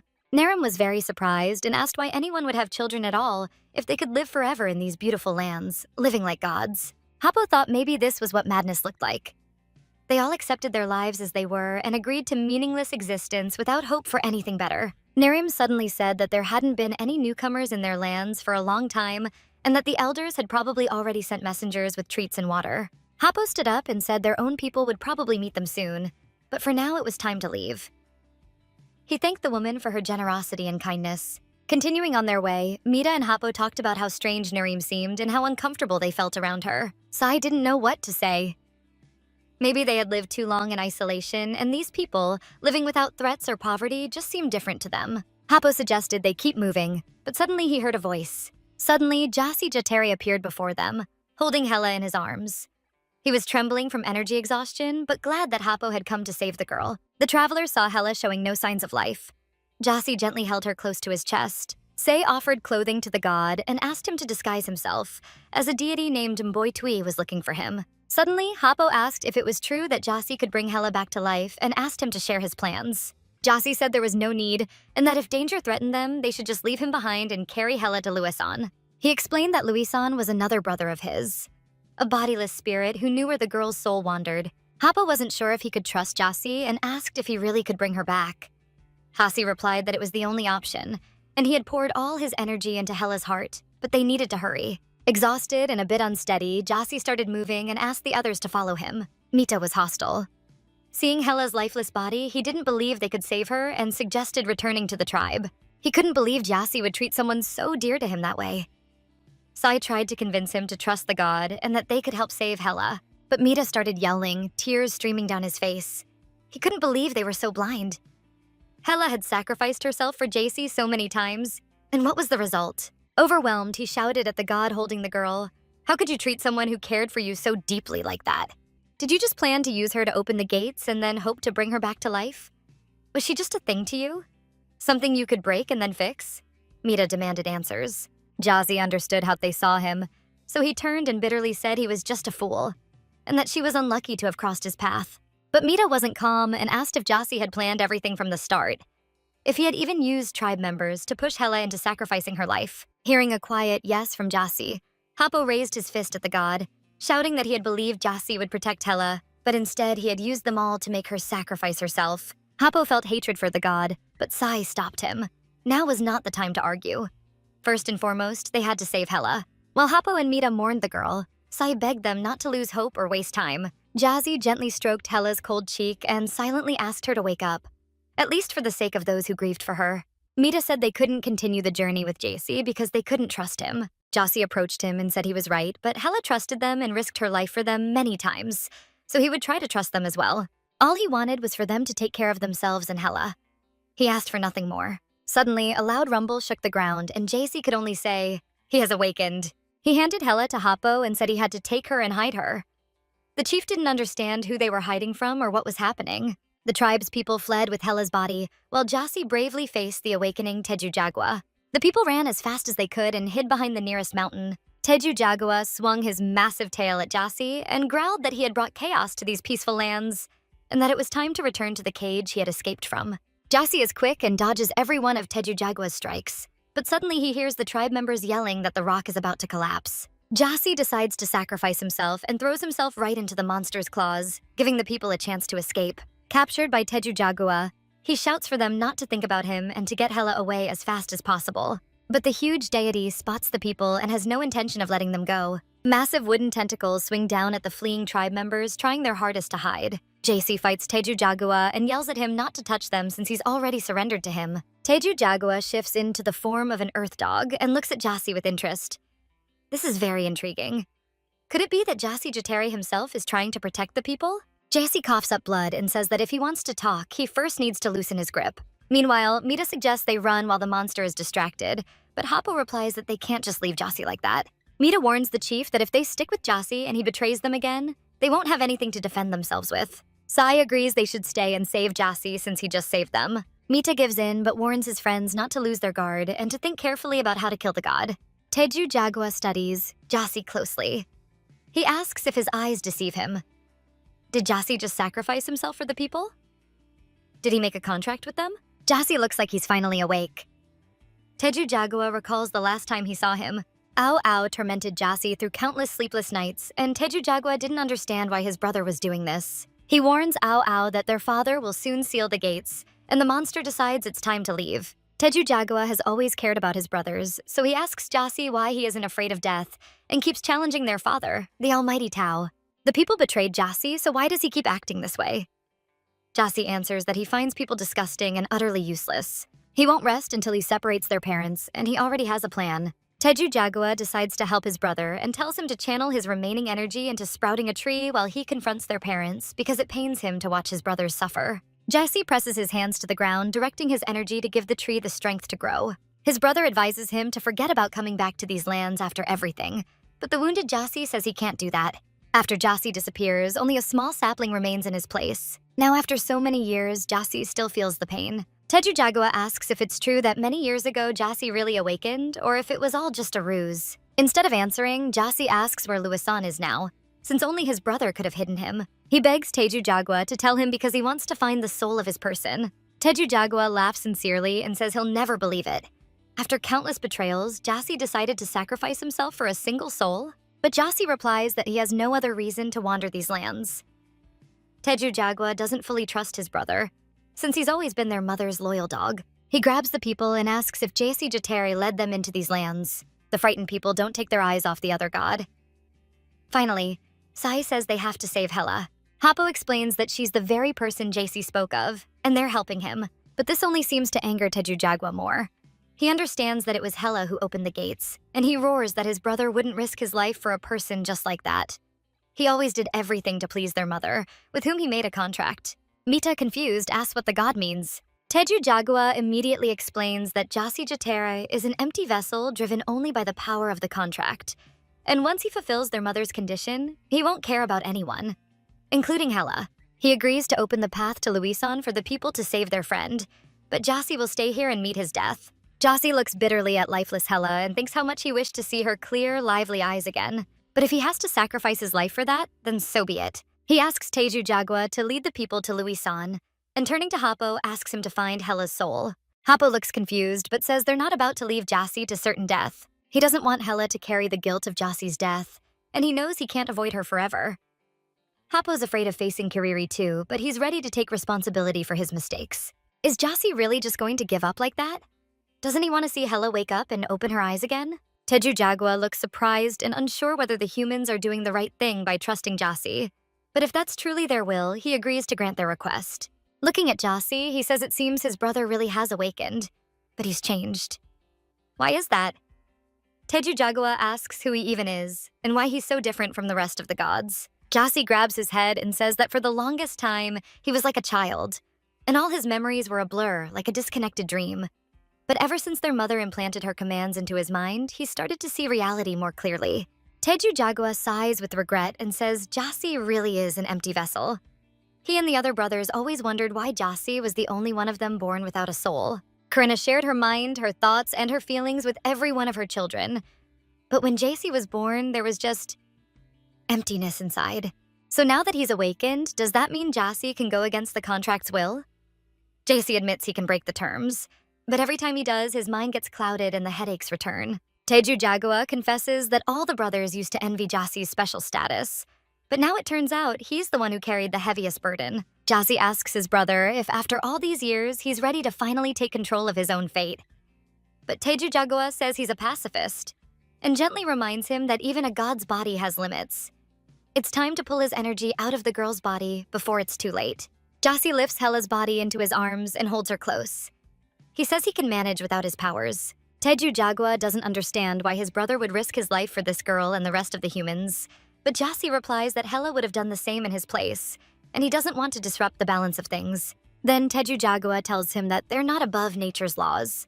Even if he finds her soul, there's no guarantee she'll come back to life. He knows the girl died because of Jassi, but the pool reveals the deepest parts of the soul, and that's why no one else has ever been able to open the gates for Jassi. They didn't truly want to. Jassi realizes what that means, but he clings to her desperately, saying he'll convince her soul to return to him. Teju Jagua's gaze softens with sadness. He warns Jassi that his stubbornness could end up hurting him badly, because he knows exactly how that feels. Back when Teju Jagua was very young, he met a human who truly loved him. And luckily for the god, the man was blind. Teju Jagua had been happy to leave his father's lands, especially since their mother had been in poor shape after giving birth. One day, he found himself in a beautiful place and smelled the most amazing aroma. A silver-haired old man was grilling meat over a fire. Hearing a rustle, he turned and asked aloud, "Is that a little critter sneaking around?" Teju Jagua crept closer and gave a small bark, silently begging for a bite to eat. The old man gently patted the puppy, feeling several little heads, and said maybe he was so old and hadn't seen animals in so long that he'd forgotten what they looked like. Handing over a bit of meat, he said a good pup is always useful around the house. And Teju Jagua barked happily, wagging his tail. Later, the man picked up the full-bellied pup and held him close, making Teju Jagua feel warm and safe. With a sigh, the old man told his new pet that his grandson didn't visit much anymore, and that he deeply missed being hugged by someone. Smiling, he said that chapter of his life was over now, and that his puppy had a whole life ahead of him. Then, he gave him a name, Teju Jagua. That's how their peaceful, carefree life began. The warmth of a human is boundless, and Teju Jagua adored his new owner.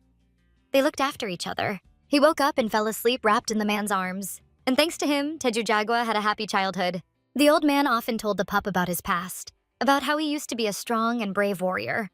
But he also taught him to let go of the past, to live one day at a time and make room for new things to come. But time passed quickly, and Teju Jagua grew fast. The man's grandson started demanding that he get rid of the dog, especially since he had multiple heads. But the man refused. He was his friend. The real problem was that Teju Jagua had grown too big, and his appetite too. The food the grandson brought wasn't enough anymore. The young man kept telling his grandfather that the old chief would die soon, and the new one might let him return to the tribe. But the old man didn't care. He didn't want to go back, and he didn't regret what had happened in the past. A long time ago, he had disobeyed a chief's order, but he didn't feel guilty. Still, the grandson kept pushing, saying the man's family was waiting for him in the village. But the old man firmly replied, "Teju Jagua is my family now." Hearing that, the god realized the old man was right.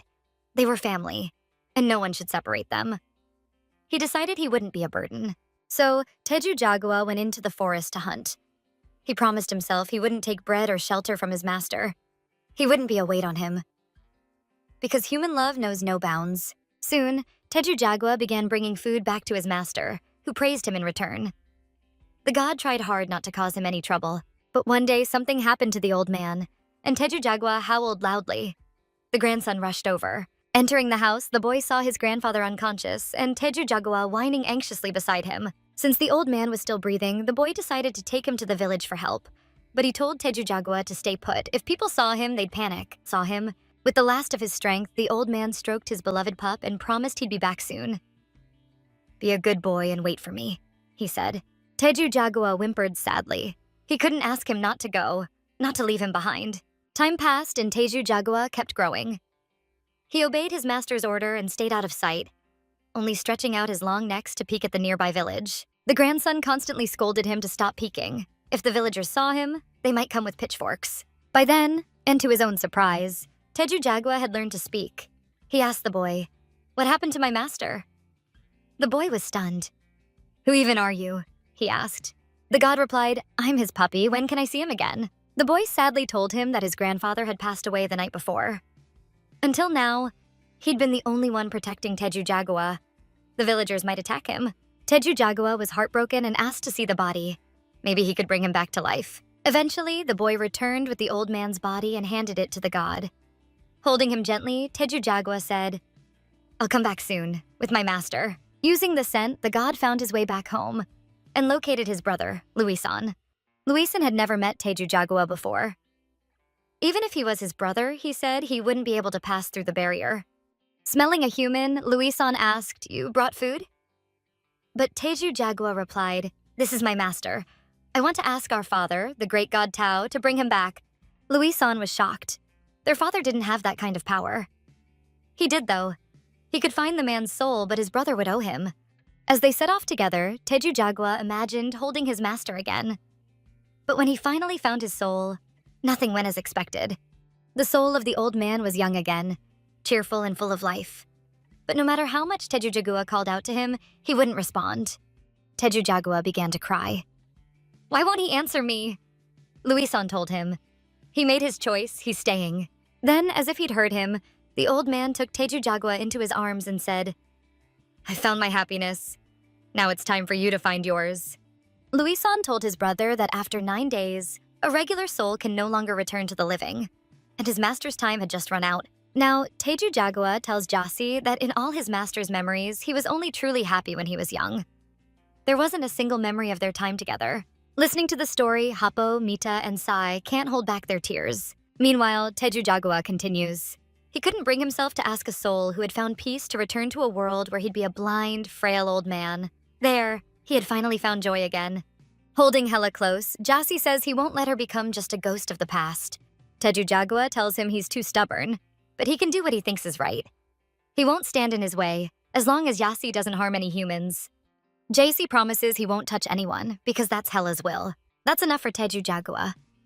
He opens a path for Jasi to reach Luisan, saying that before nature wipes him off the face of the earth, he'd like to see his brother happy with the one he loves. Jasi thanks his brother and says that if everything works out, he'll make sure to introduce him to Hella. Watching his brother and the humans walk away, Tejujagwa wonders what's really in Jasi Jatere's heart. Suddenly, the pup Ow Ow runs up to him, saying he didn't manage to warn his mistress about the danger in time.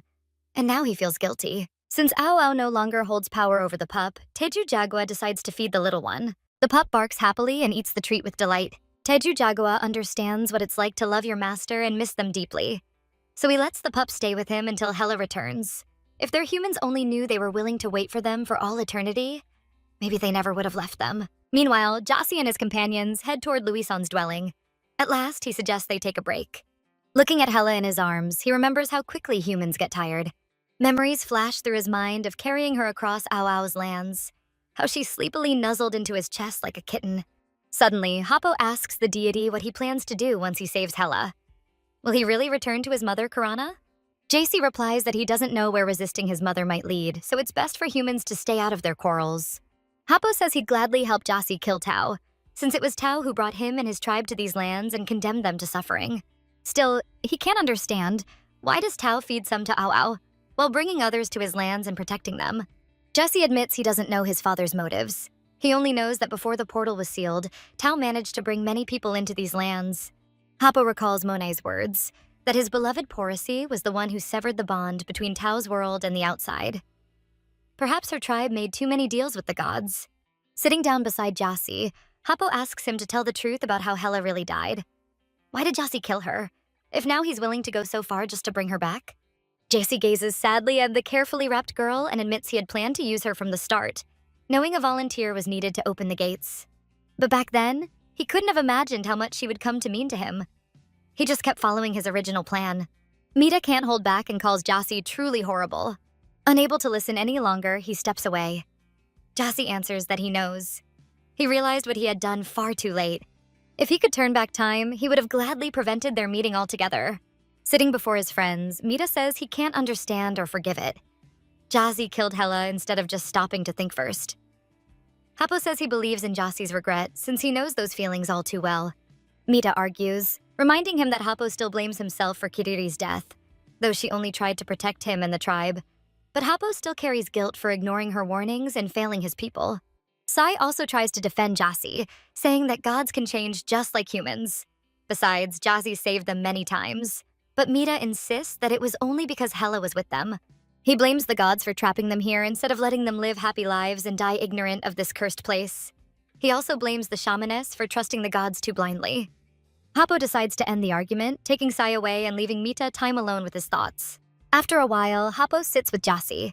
The deity asks if he'd like to see Kiriri once they find Luisan. True, her body is gone and she can't return. But Happo could look into her eyes one last time. But the man refuses, afraid of seeing hatred in her gaze. He isn't ready to hear curses spoken against him. Jassi looks at the sleeping Hela and quietly mutters that he wouldn't mind even that. Suddenly, Happo admits he's even forgotten what Kiriri looked like, or how her voice sounded. So many years have passed that time erased it all. Even old wounds have healed and he doesn't want them reopened. Hearing this, Jassi wonders, so this unbearable pain really can fade? He always thought it would only grow stronger, but instead it just makes him feel worse. Happo suddenly asks if Jassi loves Hela. Jassi doesn't even understand what that word means. The question catches Happo off guard.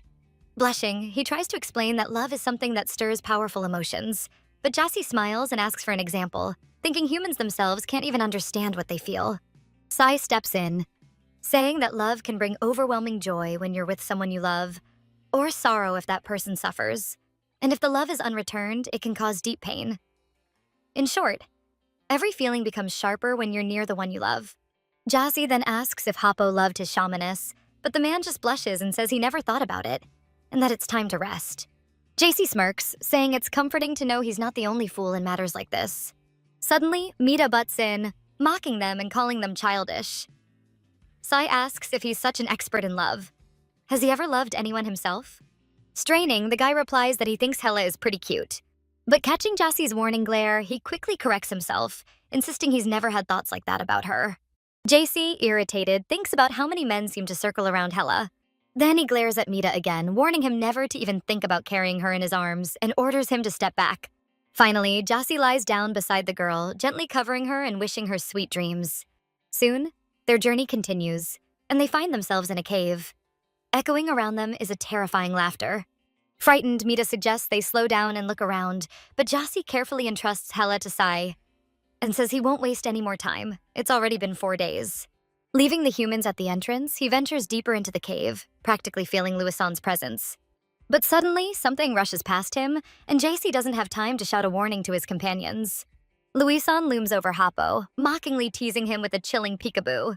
The warrior shakes off his shock and tries to attack the deity, but his spear passes right through Luisan. Since he's a bodiless spirit, Luisan only laughs in response.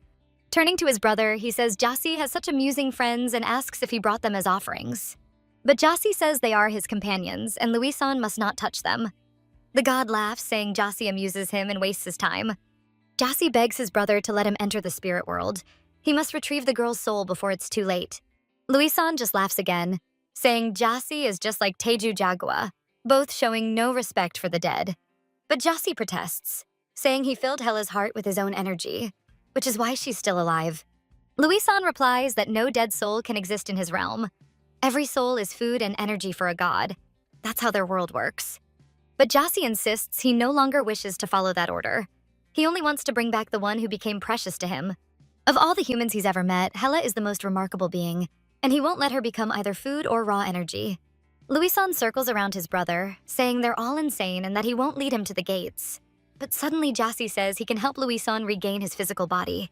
Then Louison stops and asks, "Where is it?" Jassy replies that after Tao stole it to claim his brother's power, Karana has been keeping it safe. Jassy offers to make a deal, but Louison only laughs, saying he'd never trust Karana's tamed pet. Jassy's body is covered with seals, all of them empty promises. Louison says he'd never trust someone so easily deceived. Instead of worrying about some human girl, Louison insists his brother should focus on overthrowing Tao. Jassy keeps pressing that he'll hold up his end of the bargain, but his brother grows angry, telling him to stop the charade. Hasn't their family taught him anything? Pathetic is the god who cares for mortals.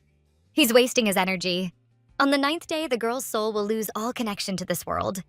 Jassy is shocked. Could it be that his energy isn't keeping her alive, but only delaying her decay?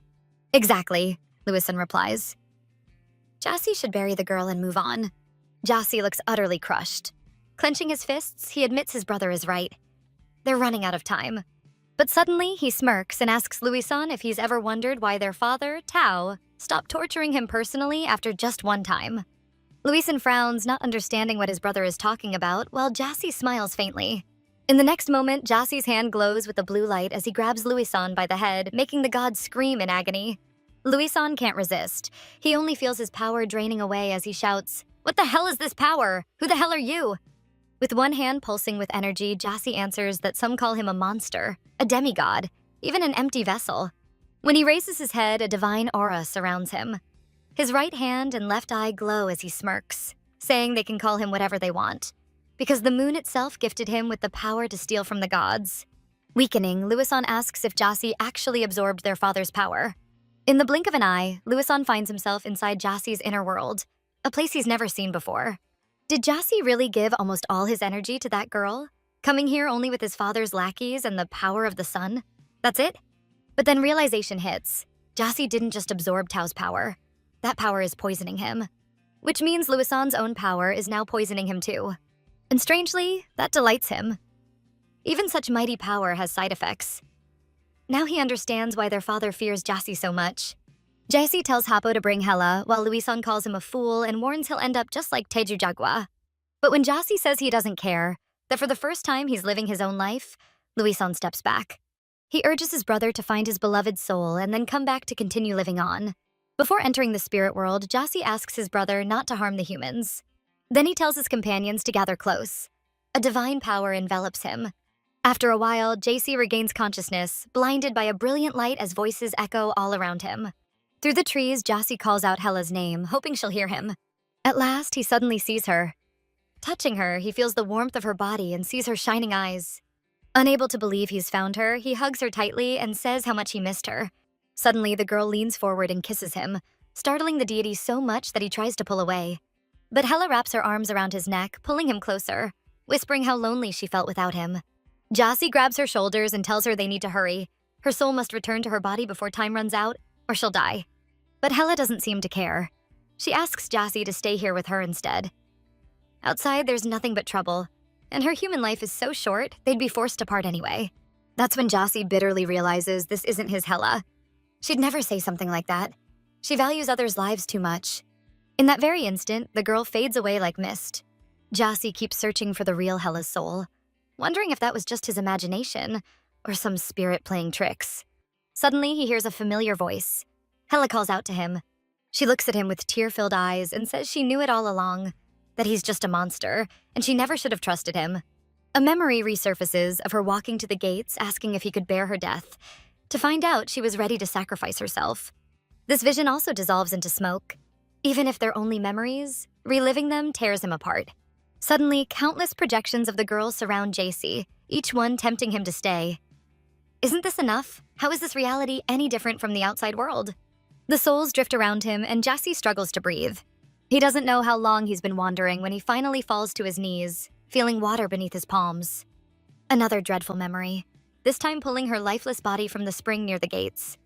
But this time, Hella barely opens her eyes and asks how he dares to kill her first and then beg her to return. Jassy nearly breaks down, his chest tight with pain. The girl reaches out, telling him to stay. He's so very tired. But Jassy grabs the fake Hella's hand and demands she stop using Hella's image, stop tormenting him. Who or what is wearing her face? The girl dissolves into smoke again, whispering that if Jassy surrenders his body, she'll reveal where the real Hella is. That's when the deity realizes he's surrounded not by Hella, but by lost souls searching for a vessel. Before him once again appears the image of Hella. The girl strokes him and begs him to give up his body, so that his soul may remain here forever, together with the soul of his beloved. But Jassy summons his power. This time he strikes the girl's projection with force. He seizes the spirit who tried to deceive him and demands to know where the true soul of the girl is. If the spirit thought he would be fooled by its disguise as Hella, it was gravely mistaken. By taking her form, it only enraged Jassy even more. The spirit says Jassy is always thinking of the time he spent with Hella. But does he really believe those were the happiest moments of her life? Jassy realizes how wrong he has been and releases the spirit, lost as to where he should search for Hella's soul. At last he understands. Her best memories must be tied to her best friend, Rodrigo. He runs toward the sudden sound of ringing laughter. Surely the girl's happiest moments happened long before she ever met Jassy. At last, Jassy, now in the form of a boy, enters Hella's childhood memories. He sees the girl, her braids shorter but the same as he remembers. A beautiful wreath of flowers crowning her head. He calls out her name. But the next moment, the girl runs almost straight through him, calling instead for her friend. The girl tries to stop Rodri, who is being led away by his mother, but one of her friends reminds her that Chief Vera will soon announce the start of the game. The girls whisper that Aunt Co always takes Rodri away before dark, and that she travels so much the grown-ups say she hardly cares for her son. Hila remarks that in that case, he must be terribly lonely, and decides to invite him to play with them.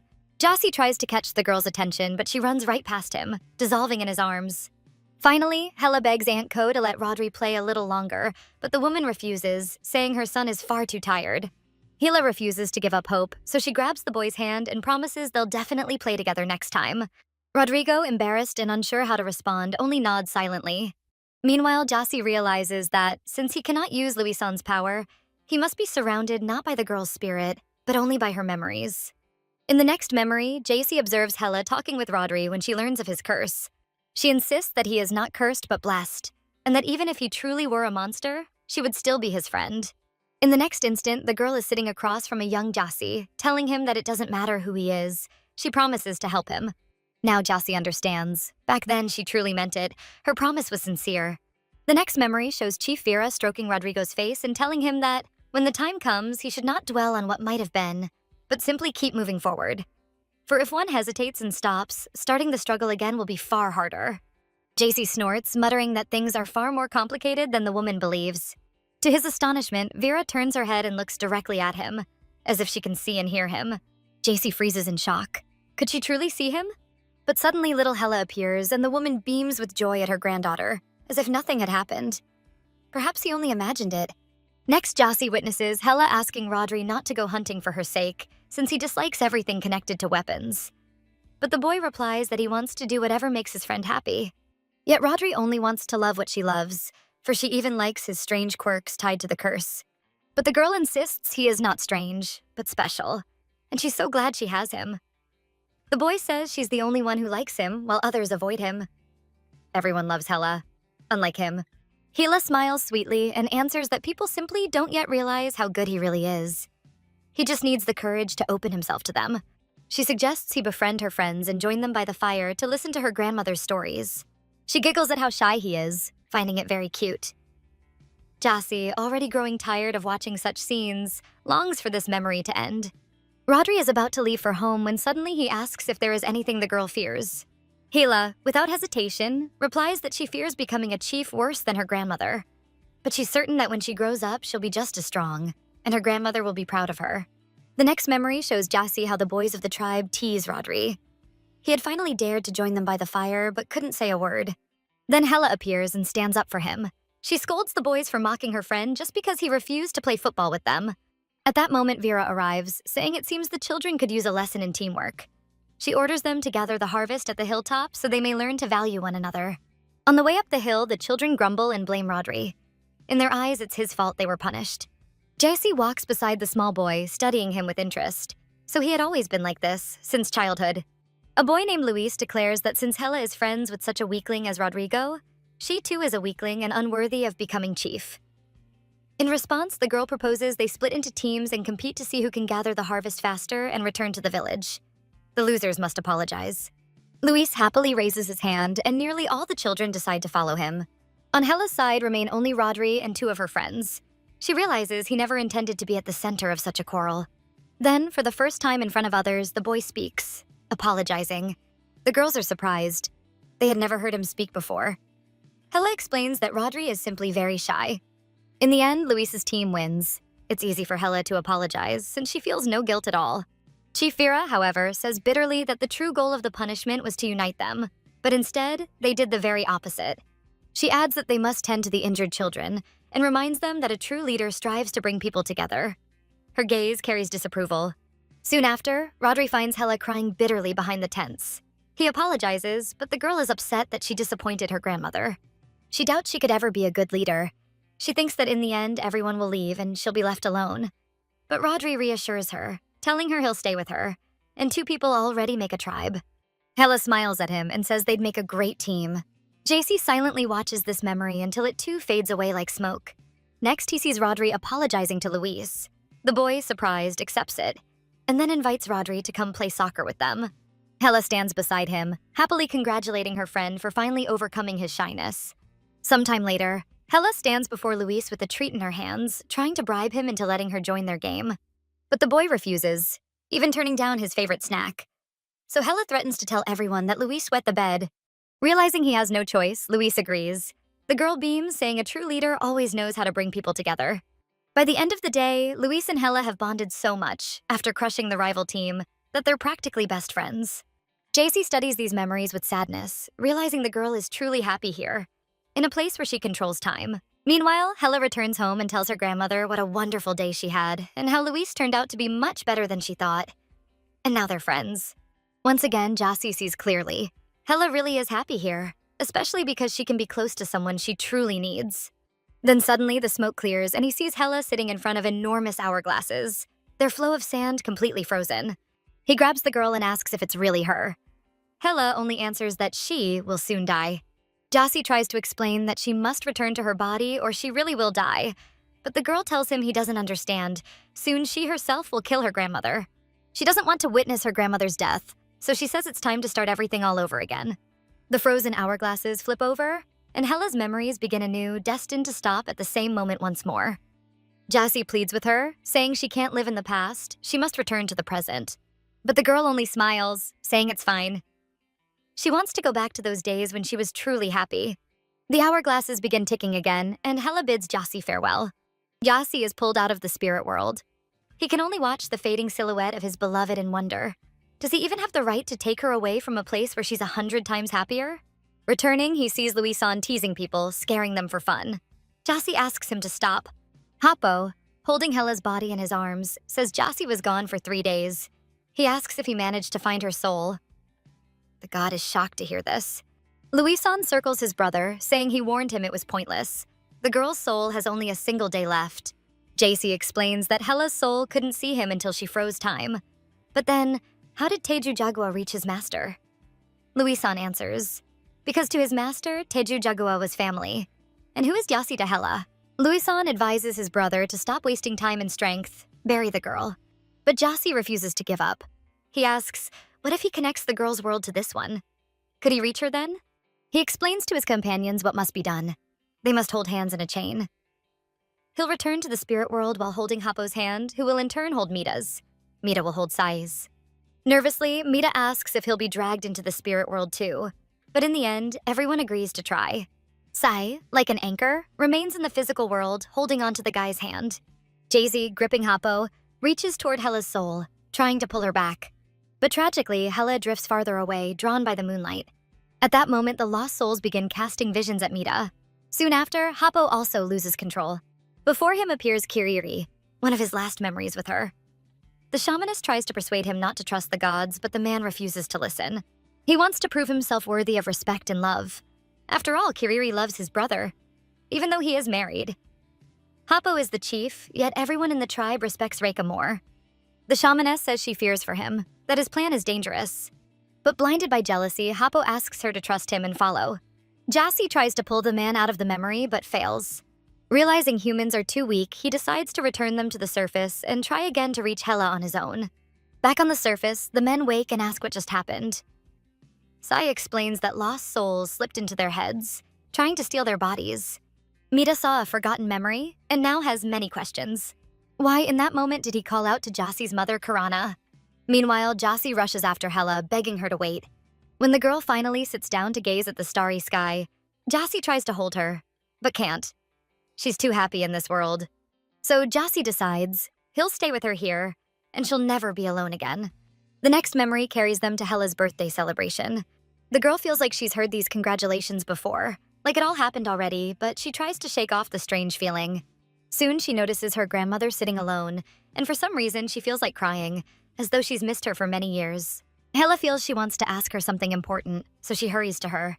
But when she's finally beside her grandmother, the girl only talks about her birthday and how, after the initiation rite, she's become an adult.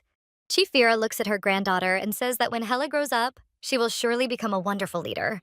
The memory shifts, and the girl sees Rodri and Aunt Ko before her. She feels a deep sadness and realizes how much she misses them. The next instant, she's on a small clearing atop a hill and senses that something is happening. The conversation with Rodri about his curse feels strangely familiar. Hela is about to say that her friend is not a monster at all, that he's nothing like... And she stumbles. A name rises in her voice. JC. But who is he? A memory surfaces in her mind, but the face remains hidden. She only knows it was someone cold, someone cruel, someone she once knew. Yet she also remembers that with her, he was warm, and that at his side she felt safe. The memories swirl like smoke, and Hela tries to push them away. Why dwell on this? When she has happy memories, she can relive forever. At last, she finds herself on the day when the entire tribe celebrated Rodrigo's birthday. The girl hands him a box with a gift, though the initiation ceremony hasn't started yet. The boy looks in surprise at the real arrow inside. Hela had carefully rounded the sharp edges with her own hands so he wouldn't hurt himself. Rodri thanks her and her grandmother for arranging such a grand celebration. Hela answers that a 10th birthday is special, and that Aunt Ko will perform the initiation rite today, calling upon the gods to protect him. But the boy says his parents fought again and his mother left once more. He's not surprised. She had missed most of his birthdays anyway. Hela cannot believe Aunt Ko would do such a thing. She begs the boy not to go anywhere and promises to find his mother and bring her back. The girl runs as fast as she can to her grandmother, hoping she'll help. But suddenly she stops, remembering she mustn't go to her. A sharp certainty pierces her. On her friend's birthday, something terrible is destined to happen. At that moment, JC appears before her, taking her hands. He soothes her, saying she has nothing to fear. Her grandmother is safe. The girl asks who he is. The boy answers that his name is Jassy Jatere. Could he really be the god from the legends? Does he truly exist? Jassy replies that yes, he does exist, and asks if she wants to exist too. Because right now, she is only a soul who has stopped time. Today is her last chance to return. Hela insists that the hourglasses will begin again, and she must remain here. Then Jassy asks if she is truly happy in this place, where time stands still, and she repeats the same moments over and over. He begins to fade and says he understands. Forgetting everything tied to him would be far better for her. But they only have two paths. Either return to the real world, or vanish into nothing together. He takes her hand and presses it to his face, bitterly confessing that he longs for her to live, that he could see her happy life. Hela doesn't understand who this boy is, or why he weeps so bitterly over her fate. JC steps closer, answering that she is the most important person in the world to him. Hela cannot understand why she doesn't remember him, and the boy explains that it's because she won't allow time to move forward. The girl replies that if she lets time flow, something bad will happen. Jassy keeps smiling, soothing her. If she lets time run, it will give her a chance to see things she's never seen before. The girl asks anxiously, what is it like, that future? Is it happy? JC answers that he will make it so, for Hela's sake. Relief washes over him when he realizes she doesn't mind his presence. Suddenly, Hela asks, can she really have a happy ending? Has she earned it? To which the boy answers that before her stands a god who grants wishes. Then she decides to let time flow, but asks Jassy to stay by her side and never let go of her hand. The boy kisses her forehead and answers that he promises her, and that there is nothing stronger than a god's promise. Hela blushes and agrees with him. The hourglass keeps measuring time, and before the girl appears a new memory. Hilla returns home after Rodri's birthday and angrily calls for her grandmother. She shouts that Aunt Ko abandoned Rodri on his birthday, but meets only silence. The villagers are laughing and chatting, celebrating the boy's birthday. At last, Hella finds her grandmother. She is performing the initiation rite, praying to the gods for Rodri's well-being. Congratulations come from all around, and the boy, head bowed, accepts them. But finally, he cannot endure all the pitying looks and the gossip about how his mother abandoned him on such an important day. He breaks down and runs away. Hilla chases after her friend. She wants to cheer him up, to take his mind off his sadness. But the boy bursts out that just yesterday he wanted to hug his mother and she pushed him away. He curls up and begins to cry, confessing that all he ever wanted was for his mother. Just once, to proudly call him her son before the whole tribe, to say she was happy to be his mom. Hella tries to understand Rodri, but having grown up in a complete and loving family, it's hard for her to grasp the depth of the boy's pain. Anger overwhelms her, and when she returns home, she shouts at her grandmother. Why did she perform the rite? Rodri had dreamed that his mother would be the one to do it. Chief Vera looks weary and answers that Ko has gone far away. But the girl refuses to accept it. Why haven't they gone to search for her? Surely they could have found her before the day ended and held the rite with her. Her grandmother calmly replies that Ko has left and they must accept it. She has no intention of going after her, nor of sending others.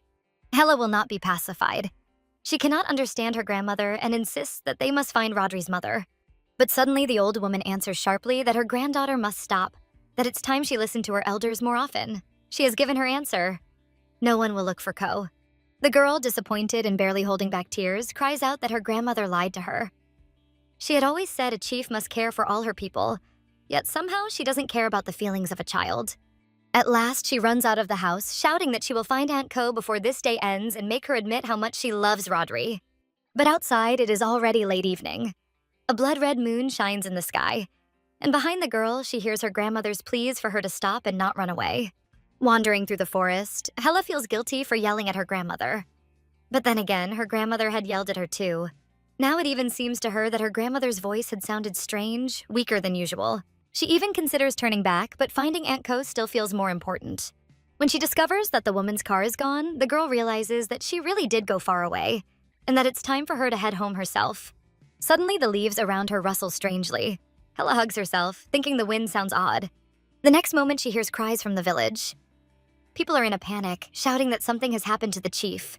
The girl's heart races wildly, and she breaks into a run. At last, she freezes in shock, so deep that not even tears can flow. Adults shout for someone to take Hella away and not let her see. Her grandmother shows no signs of life, her face frozen in a grimace of terror. The cold blood-red moon reveals to the girl what death looks like. Sometime later, Hella comes to in bed. She must have fainted from the shock. Rising, she hears adults whispering that Chief Vera had seemed unwell lately, and that if Hella hadn't run into the forest, the chief wouldn't have gone after her and the tragedy would not have happened.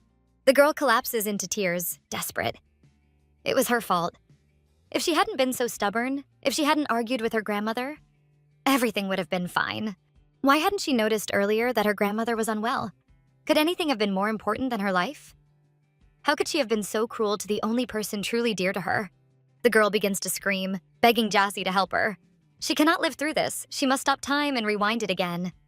But Jassy is there, trying to reach her even though she cannot hear him. Hella must move forward. But the girl is in despair. Why is she always alone? Her heart feels so empty that she cannot even stay by the side of those she loves. She must stop time. Jassy shouts with all his strength, trying to stop her. At that moment, Sai appears, reaching out a hand to him. Louison watches the unfolding scene with interest. The shaman girl seems fascinating to him, for she has entered the spirit world, yet the wandering souls do not cling to her. Together, they manage to form a chain linking the real world and the spirit world, holding hands, and Jassy reaches out for Hella. But he cannot touch her, and in her despair and grief, the girl cannot see or hear him.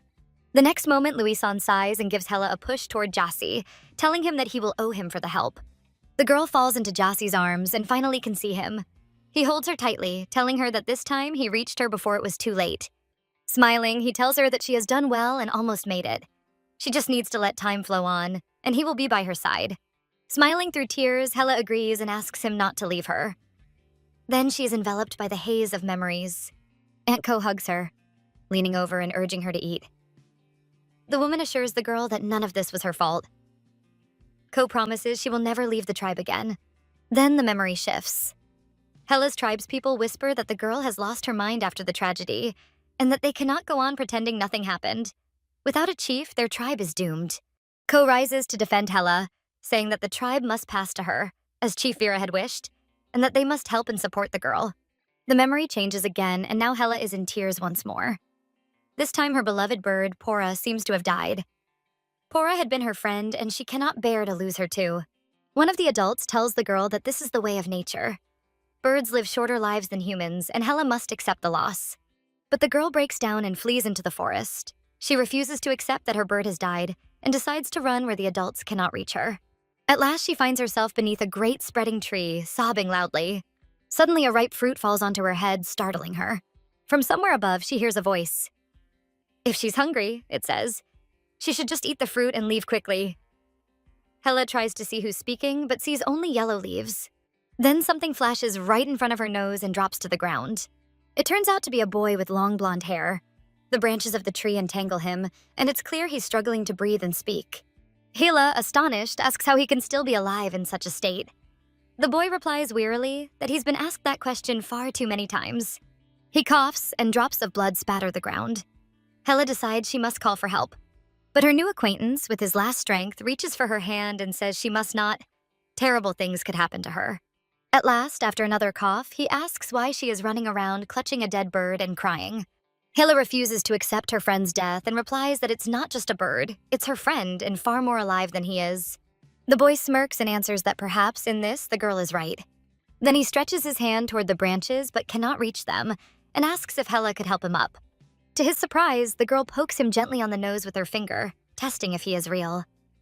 This puzzles and irritates the boy a little. Then she helps him up, explaining that she just wanted to check if he was genuine. Though he looks like a human, he probably isn't. So what is he? Hanging from the branches, the boy asks indifferently, if he says he's just a tree with a face, will that answer satisfy her? Then he leans closer and says she was making so much noise he thought a bear was prowling around. Hela, offended by the comparison, Fissin, tells him he's rude. The girl sits down, clutching Pora to her chest, and says she was only trying to run away because bad events keep following her one after another. She doesn't want her friend to die. The boy listens with interest and asks, isn't it part of nature that everything old must die? But Hela disagrees with such an order of things. Knowing this doesn't ease her pain, she would rather vanish herself. Her new acquaintance mutters bored that for a child she says dangerous things. But isn't he a child too? Even if in a strange sense. The boy smirks and says that perhaps she is right. Maybe death would bring him peace too. Too bad he hadn't thought of it before things got this bad. Then Hela asks anxiously, is he dying? Why? The boy replies that perhaps it's because he had the misfortune of being born to the wrong parents. The girl answers sadly that her parents want to sell the land where their settlement lives and move to the city. She doesn't understand why they don't want to preserve their heritage. The boy says that perhaps it would be easier for her if she didn't have such attachments. Human emotions, after all, are so strong that they can strip a person of the will to live. For example, she is attached to her bird and that causes her pain, so why not just rid herself of that attachment? But Hela cannot understand how one could stop feeling altogether. That's nonsense. Suddenly, the boy begins to fade into the tree's foliage. Rain starts to fall, so the girl ought to head home. Hela refuses to leave. She intends to hide Pora from death, but the mysterious boy replies that there is no such place. Death will find her wherever she goes. The girl bursts into loud sobs again, and the boy clutches his head. What had he done to deserve such punishment? Then suddenly he asks, would she keep living if her bird lived? What would she give in exchange for its life? Though reckless, Hela answers that she would give anything. She tells him she will give him whatever he wants if only he can save Pora. Then the boy fixes her with a piercing look and says he will do it if she shares her time with him. Hela doesn't understand what he means. Does he want to spend time together? But the boy answers that she must become his human companion and share the years of her growing up. The girl is surprised and says that sounds like marriage. He replies that she can call it whatever she likes, but he will share his power only if she shares her time with him. Hela worries whether she will turn into a tree after that. But the boy demonstrates his power by summoning an air barrier and assures her that will not happen. Yet the girl still wonders if she is ready to marry a tree. Amused by her thoughts, the boy asks if she is ready to become his life companion after all. Hela says she is ready to marry him, even though she never planned to marry anyone. So let it be a tree, at least it's funny. The boy laughs. In the next moment, the boy clasps their hands and streams of blood surround them. sealing their bond. He says she's lucky he won't demand any sacrifices in return. He's fortunate his wounds hadn't healed yet, and now with his blood they can form a union. The girl shouldn't be afraid, for it was with this same blood he grew this tree. Streams of shining blood swirl around them, and the boy asks the name of his future life companion. The girl, eyes transfixed, answers that her name is Hela and asks his. The boy looks at her with satisfaction and replies that his name is Jasi Jater. Leaning close, he asks Hela to speak aloud that she takes Jasi Jater as her life companion, and the girl obediently repeats his words. As soon as Jasi declares that he takes the human named Hela as his life companion, the streams of blood vanish and a glowing blue barrier of magic surrounds them. They touch foreheads, feeling magical power flow through their joined hands, and swear to protect each other. With this vow, they will share their time equally. As soon as they finish making their vows, both feel a surge of magic. Hela discovers a magical mark on her hand. Meanwhile, Jasi feels time begin to flow again and once more feels alive. He had almost forgotten what that was like. Hela strokes his cheek and notices his body beginning to heal. Could he now heal Pora? Suddenly, he pulls something straight out of his chest and the girl cries out in horror, asking what he is doing. The boy explains that according to custom, he must give her half his heart, but he managed to separate a small shard especially for her bird, so it will live a very long time. Then he brings the shard of his heart to Pora's chest. The remaining half of his heart he gives to Hela, telling her she may do with it whatever she wishes. The next moment, Pora opens her eyes and flutters her wings. Full of joy, the little bird leaps into Hela's embrace and she kisses it. Jasi laughs, saying he had hoped for a kiss for the groom, but never mind. But Hela, overwhelmed with gratitude, hugs him and kisses his cheek, catching the boy off guard. Hela, eyes shining, thanks him and says he is very kind. Though her grandmother had told frightening stories about him, now she sees for herself that he is entirely different. She had never expected him to turn out to be a tree. Embarrassed by her praise, Jasi says he needs time to heal completely, and it will take 5 days. After that, she may come to him, and he will show her his true form. But when she hears that he will leave afterward, the girl is saddened. She had hoped she had gained a new friend today. Jasi smiles and says that she has gained a life companion, and that her husband is very powerful, so she is truly lucky. Hela laughs sincerely and thanks him again for saving Pora, saying he really is powerful. Now Jasi tells her to leave, and the happy girl promises she will definitely come to him in 5 days.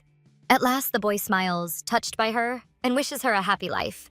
Hela waves cheerfully in return and wishes him the same. That night, the warm glow of the moon lights the girl's path home. But suddenly, she feels a sharp pain in her heart and collapses, losing consciousness. The last thing she sees is Aunt Ko's worried face. The shard of Jasi's heart slips from the girl's hands. Smoke carries the girl into the next memory. She wakes and asks what happened. They tell her she was found unconscious in the forest and lay that way for 2 weeks. Hela doesn't remember what happened to her. She feels like she was supposed to do something important, but she remembers nothing at all, and that makes her unbearably sad. Next memory. The girl sits with Rodri on a hill, and he tells her that his mother has left again. In his hands is a pendant shaped like a shard of blue stone. It's the only thing he has left from his mother. He says he won't wait for her or search for her anymore. At the sight of the pendant, Hela feels a strange sensation. It seems like she's seen it somewhere before. Next memory. One by one, the tribe's people wave to the girl and say goodbye, leaving the settlement. Rodri tells the girl that he is leaving for the city for 3 months and will definitely come back. Hela promises to wait for him and begs him not to forget her. The first letter from her friend arrives, in which he writes that the city is so amazing that he and his father have decided to move there, and he asks her for forgiveness. Another memory. Hela is alone in the settlement. Not a soul around her, only dilapidated houses. If her grandmother were alive, it surely wouldn't have come to this. Hela would have given anything for the tribe to keep living. She wanted to be like her grandmother, and without noticing, she ceased to exist as a person, living only with her grandmother's thoughts and dreams. She always thought about what her grandmother would have done or said. But what did she think? Did she even truly like the tribe? Or just the time she spent in it with her grandmother? Maybe she loved it only because her grandmother wanted her to. Maybe she would have chosen differently if her grandmother were still alive. A memory of Jasi assuring her that her life is important and valuable. But what has she truly lived it for? In the present, Jasi embraces Hela after they emerge from the spirit world and begs her to come back to herself. At last, the girl opens her eyes slightly. Tears stream down her cheeks, and the first thought she has is, what am I living for now? Jasi notices the girl has opened her eyes and tears of relief well up in his own. He can hardly believe he's managed to bring her back. He gently strokes her face, rejoicing that her body has warmth again. But the girl whispers faintly, Why did he bring her back after offering her as a sacrifice? Jossie smiles, though weighed down by pain and guilt, and answers that she means more to him than anything in the world. He asks forgiveness for realizing too late just how precious she is to him. But Hella reaches out and covers his mouth with her hand. She doesn't want to know anything. JC tenderly kisses her palm without looking away from her eyes. He understands. He'll do his best to earn back her trust. Tears shimmer in Hella's eyes, but she is far too weak. Jossie decides to hell with everything else. He must hold her close, and he tells her how much he missed her. Then he gives her some water, and the girl swallows it slowly, struggling to push it down. Next, her new friends gather around her. All of them are stunned, still unable to believe she is truly alive again. They worry about her condition. The girl looks exhausted and answers quietly that she's just very tired. It feels like nothing around her matters anymore. Jossie embraces her once more, saying he'll carry her somewhere safe so she can rest. He's so happy she's alive that he can't stop rejoicing in her warmth. The girl closes her eyes at once, and then Louison appears, telling his brother that the time has come to fulfill his part of their bargain. He wants Jossie to kill their father, Tao. JC replies that Karana wishes the same, since Tao is preventing her from leaving this place. Louison admits that makes sense. After all, JC is the only god who can reach the human world, since the others sealed their father's gates with the help of Porosy. Why hasn't he freed their mother yet? JZ answers that he cannot do so until one of his trees has fully grown. In their father's realm, there is no longer a safe place for a tree to reach maturity. Still, he has one last tree on the other side, the only one that has survived so long. Louison remembers that JC once had trees everywhere. Can he reach even one of them? Jossie answers that their father reshaped his world precisely to prevent that, and in doing so, weakened himself. Louison sighs and says that's just like their father. Predictable. But now, thanks to this human girl, his last creation, the gates, has been destroyed forever. Jossie presses the sleeping girl gently to his chest and proudly replies that Hella is extraordinary. Louison says it's strange that their father created gates that only Karana's descendants could open. Jossie agrees, as if Tao expected Karana herself to attempt to unlock them. Then he says he felt their father's presence in the cave. Why hasn't he tried to break free all this time? Louison suggests he must be greatly weakened and that now is the perfect moment to kill him. But Jossie warns that Tao has always been cunning and should not be underestimated. The question remains, why did he design the gates this way? Could it be part of his plan? In any case, is Louison just going to sit and wait for the outcome? Louison replies that he is still seeking a body for himself, especially now that their father is weak, and he has made some progress. Jesse urges his brother to stay alert, for Tao devoured the sun god and used his power to reshape this world. Even weakened, he remains extremely dangerous. Louison finds no comfort in that, and says he can hardly imagine how his brother endured all those tortures for so long. Jossie smirks and replies that life without emotions has its advantages. Louison admits he has long wondered how Jossie survived and escaped. His brother answers that Teju Jagua helped him. Louison then says perhaps their father's greatest fear is that all his children might unite against him. He knows Hella is Jossie's life companion and says he hasn't strayed far from their father's path. After all, Jossie knows humans and gods never share a happy ending together. He suggests Jossie reclaim the energy he shared with her, but Jossie answers that Hella needs it more. Taking off into the air, Louison tells him he's bewitched by this girl and that nothing good awaits him ahead. Jossie looks tenderly at his beloved and answers that she is worth it, that she gives meaning to his life. Jossie asks if there's any shelter here from their father's watchful gaze. Louison replies that they should stay close to Teju Jagua's second head. From there, they can also glimpse into the outside world. Then Louison flies away, and the brothers wish each other luck in their plans. The people set off on their journey, deciding to quickly find something to eat. Suddenly, Jossie freezes, staring at Hella with eyes full of horror. Sai asks what's wrong. Jossie bends close to the girl's chest and hears her heartbeat faltering, growing weaker and weaker. Feeling this, Louison returns, looming over his brother, and says that this human soul has lost all will to live. Jossie doesn't understand why this is happening. Louison says that since Hella opened the gates, it means that in the waters of truth, she truly agreed to die. Since her soul is stuck at the age of 10, it shows she never wanted to grow older or exist beyond that time. Her soul may now be inside her body, but the girl is both alive and dead at the same time. Jossie must make the living part within her stronger than the dead. But could she really die simply because she has no will to live? Louison replies that it's a miracle in itself that JC managed to come this far and bring the girl's soul back. But restoring a soul is no easy process, and without the will to live, it's pointless. With those words, he flies away. JC continues holding the girl in his arms while her friends say they'll do everything they can to make her happy and give her back the desire to live. After some time, Hella regains consciousness, but she doesn't recognize her surroundings. In the next instant, she notices Jassi.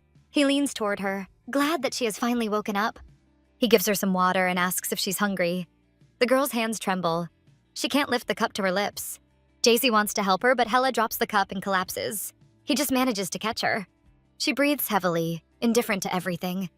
Jassi urges her that her strength will return soon. She just has to want to live again. But Hella answers in a dull voice that she's too tired to even think about it. She doesn't want anything. JC refuses to give up. He overwhelms her with questions. What kind of ending would be happy for her? He can grant her wish. What should he do to make her happy? Would it be going home with Rodrigo? Or taking care of the tribe? Hearing her friend's name, Hella quietly repeats it. Jassi tells her he will bring him back and then help them escape this place. But the girl's heart falters again and she loses consciousness. The next time Hella wakes, she struggles to open her eyes and sees a familiar face. Sai is glad the girl has come to. She says Jassi went to scout the area but will return soon. He worries about her constantly and never leaves her side. They all worry about her. Seeing Hella's indifferent expression, Sai tells her they all want her to be happy, that they are her friends and she mustn't forget that. Hela quietly apologizes. But the girl answers there's nothing to apologize for. After all, Hella saved their lives, and everyone is grateful. Then she suggests Hella take a short walk and helps her stand and go outside. Warm sunlight blinds the girl. It feels like she hasn't felt the sun's warmth in so long. At once, Mita runs up to her, overjoyed to see Hella moving again. The boy suggests they hug. At that moment, Jassi appears behind him, placing a threatening hand on Mita's shoulder. The boy realizes there will be no hugs. JC gently wraps the girl in a cloak and says it's still cold. Next comes Hoppo, saying he's always ready to help if she's hungry or needs anything at all. JC helps the girl sit down and says some fresh air will do her good. Her friends explain they are now beyond the gates, on Tao's lands, and that no Awao can threaten them. Suddenly, Hella asks where her puppy Aoi is. Jassi replies he will find him, but first she needs to eat. While the men talk and decide who will go for food, Sai sits beside Hella and tells her that Jassi befriended them and asked for their help in saving her. He was even ready to sacrifice himself. They all want to protect Hella, so they ask her not to carry such a heavy burden alone. But Hella doesn't answer, and her expression doesn't change. She doesn't care about what happens around her. After some time, the girl falls asleep again. Jassi gently brushes her cheek with his finger, thinking how much it pains him that she must endure all this. But suddenly, Hella opens her eyes. Jassi apologizes, saying he didn't mean to wake her. But the girl suddenly asks if after their first meeting, she had returned as she promised, would he have led her to the gates? Though it hurts him that this troubles her, JC honestly admits that at the time he didn't yet know about the gates. But then why does she remember nothing about him? Jassi smirks and replies that maybe he too wouldn't want his life companion to remember him merely as a tree. He tells her he had been bound to that tree as punishment. His body was frozen. It neither healed nor decayed. He was stuck as if in stasis. Only on the 6th day after Hella saved him, did JC discover the gates barring access to Tao's lands, and he learned they could only be opened by a human. Then he returned to the human world and heard someone calling him. He thought it was Hella, but saw a woman named Ko instead. She said Hella had sent her and gave her the fragment of heart Jassi had gifted. Hella is shocked to hear this and says she never did such a thing. Jassi answers that now he knows, but back then he was young and believed Ko. She told him she was the descendant of Karana and offered to help him pass through the gates. Jassi didn't expect her to deceive him. Ko said that Jassi had to bring her son to the gates and he would guide him through. They made a contract, since she didn't trust a god. But she lied and slammed the gates shut before he could cross, leaving him in that world with the obligation etched into his hand. Hella cannot understand why Aunt Ko did this. Why would she act that way? It all happened when she was still a child. Jassi continues, saying he doesn't know Ko's motives, but when he returned, he was angry at her and decided not to take Rodrigo to that world. All the more, he didn't want Hella to cry. Hella asks why then Rodri also didn't let Jassi pass through the gates. The god supposes that perhaps the waters of truth sensed his unwillingness to live without the girl on the other side of existence, and decided to leave him so he could bring her. The girl anxiously asks if Rodri knew she would die trying to pass through the gates. Jassi answers that her friend didn't know, and that she need not worry about him. Tao's lands are completely safe. He leans over her, smiling softly, and then says that once she fully recovers, they'll set out to find her friend. After this, the girl falls asleep, and Jassi wishes her sweet dreams. Sometime later, she wakes up because of noise coming through the open window. She gets up and sees Jassy on his knees, coughing loudly, his body shaking. Something is clearly happening to him, but the girl decides to stay aside. Day by day, Hella tries to go outside and spend more time in the fresh air. Mita jokes and makes her laugh, always reminding her to eat more. While Jassy is out scouting, Mita asks Hella if she wants to leave this place. If she feels uncomfortable around Jassy, they can go. What matters most is what she wants. The girl shakes her head in refusal, and the boy tells her that if she ever changes her mind, she only has to say, and they will help her. Hella suddenly asks what happened to their tribe. Her friends reassure her, saying the tribe is fine and that they'll return once Hella regains her strength. They ask what she desires. But the girl sinks into despair again and answers that she doesn't want anything. She doesn't even know what she feels now. Happo tells her that she has always been full of compassion and filled everyone around with her energy. That is exhausting, so at least now she must think of herself and rest. Mita supports his chief and says they are always by her side, and she doesn't need to worry about anything. Hella's vision blurs again, and she feels her consciousness slipping away. The next time she opens her eyes, she sees Jassy's anxious face. He immediately hugs her, sighing with relief that he is so glad she finally woke up, as she had been unconscious for a long time. The girl asks what happened. The god's hands tremble as he says her heart was beating so slowly and weakly that he feared she would never return to him. To his horror, Hella indifferently asks what difference it makes when she dies. It will happen sooner or later, and besides, sleeping feels so pleasant. Jassy cannot believe his ears and nearly shouts that this is her life, and she mustn't speak of it so carelessly. His tears fall on this girl's face as he begs her to tell him what he must do so that she doesn't give up on her life. He says it is priceless. He apologizes, blaming himself for the bitter trials she had to endure, words of regret pouring out endlessly. He embraces the girl desperately, feeling as though an unhealed wound is lodged in his chest. Jassy babbles that she must stay in this world. For him, for her friends, for her parents and brothers, and for the little puppy Aoi. What will become of them all if they can never see her again? Jassy trembles all over, weeping and begging her to stay for their sake. Then, like a madman, he stares into her eyes and asks if she wants him to die. Would that give her the will to live? He takes the pendant with the shard of his heart and presses her hand to his chest, saying she only needs to plunge it into his body and then he will die. She must live a full life because she deserves a happy ending. But Hella continues insisting that she doesn't deserve to live happily. Then she confesses that she sacrificed herself not for others, but so that her grandmother's death would have meaning. So that her existence wouldn't end in a pathetic, meaningless way. Not like what happened because of Hella. Her grandmother deserved a better ending, one where she sacrificed herself for the good of others. Hella sees herself as an unworthy heir, and that was the only way out. But when Jassy revived her, he even took that away. That's why now she sees no meaning in anything and doesn't know what to do. Jassy cups her face and asks, does she really believe her grandmother wanted her granddaughter to give her life for her? Did Vera truly want to steal her happiness in the name of some mythical legacy? People die, it is a natural process. Hella was just a child when it happened, and she mustn't blame herself for she killed no one. But the girl cannot forgive herself, for if she had never existed, her grandmother's tragedy would never have happened. Jassy begins to shout again, tears falling, and asks, didn't she see her own soul? So tiny, just an innocent little girl. Can't she show even a drop of compassion for it? For her soul is nothing more than a little child who always puts others before herself, whose small feet always run to someone succeed. But who will help her? Hella must live not for others, but for herself. Calming down a little, Jassy kisses the girl gently on the forehead and says that if she wants to blame someone, then let her blame him. After all, he is the one who brought everyone here. Some time passes. Jassy lies in bed holding Hella in his arms, telling her the story of his life. He hardly has any memories from before the contract with Karana. His mother heated her palm with fire and left a mark on his back. She wanted Jassy to free her from Tao, and if necessary, kill him. From birth, Jassy felt no bond with either parent and didn't feel alive. His mind was beast-like, surviving on instincts.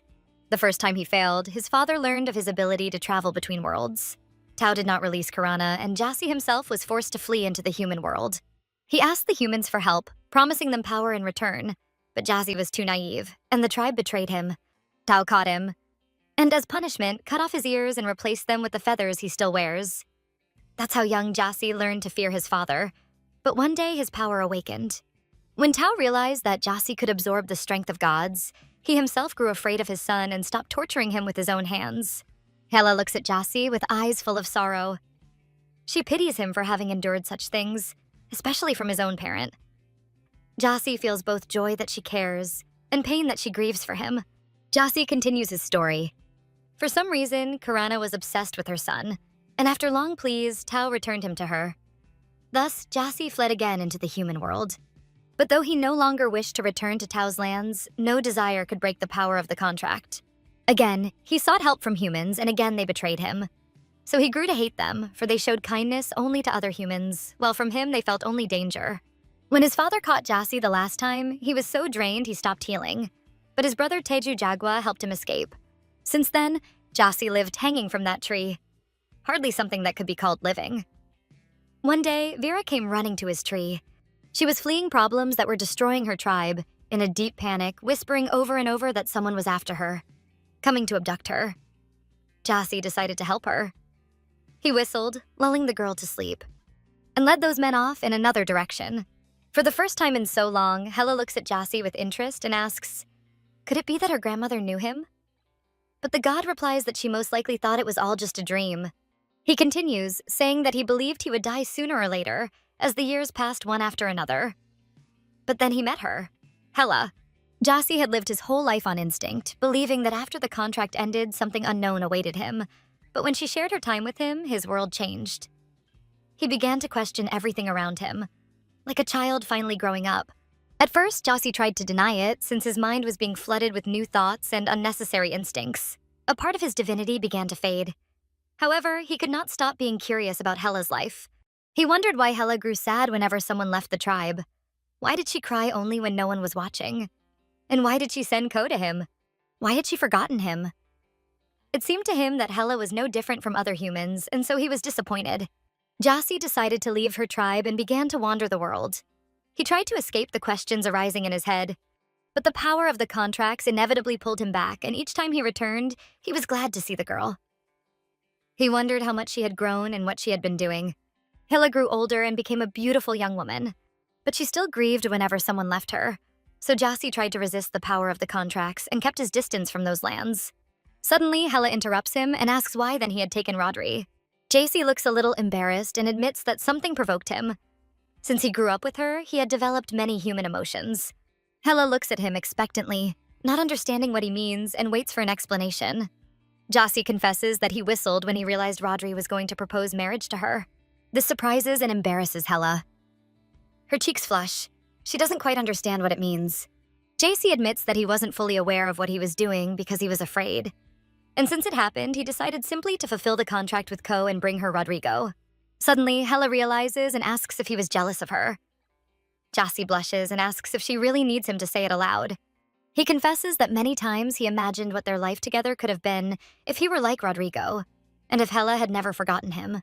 The girl is both embarrassed and touched by his confession. She did not expect such sincerity. But Jassi says that if things had turned out differently, and she had come to meet him that time, he could have become her best friend and always been by her side. He would have always tried to make her smile and become the most important person for her. He admits that deep inside, he always wanted to be part of her life, but he couldn't accept this desire. Jassi thought she interested him only because she spent time with Rodrigo, and he couldn't understand anything, carrying that knot in his chest. But the day he took Rodrigo and saw her despair, she had never been so broken. Jassi decided to use that chance finally to speak with Hela. He hoped her memories would return. But later, he felt only happiness that Hela was near. Despite having been taught her whole life to hate Jassi Jatere, Jassi gently embraces the girl and sincerely apologizes for taking her friend. He promises to make up for every mistake. During their journey, he increasingly felt like a human, and though even now he does not fully understand his emotions, he will try to understand what she feels. Then he gently kisses the girl's hand. He looks devastated and truly regrets what he did to her at the gates, and he knows he will never forgive himself for it. If becoming more human means that Hela will no longer feel pain, then he will do it.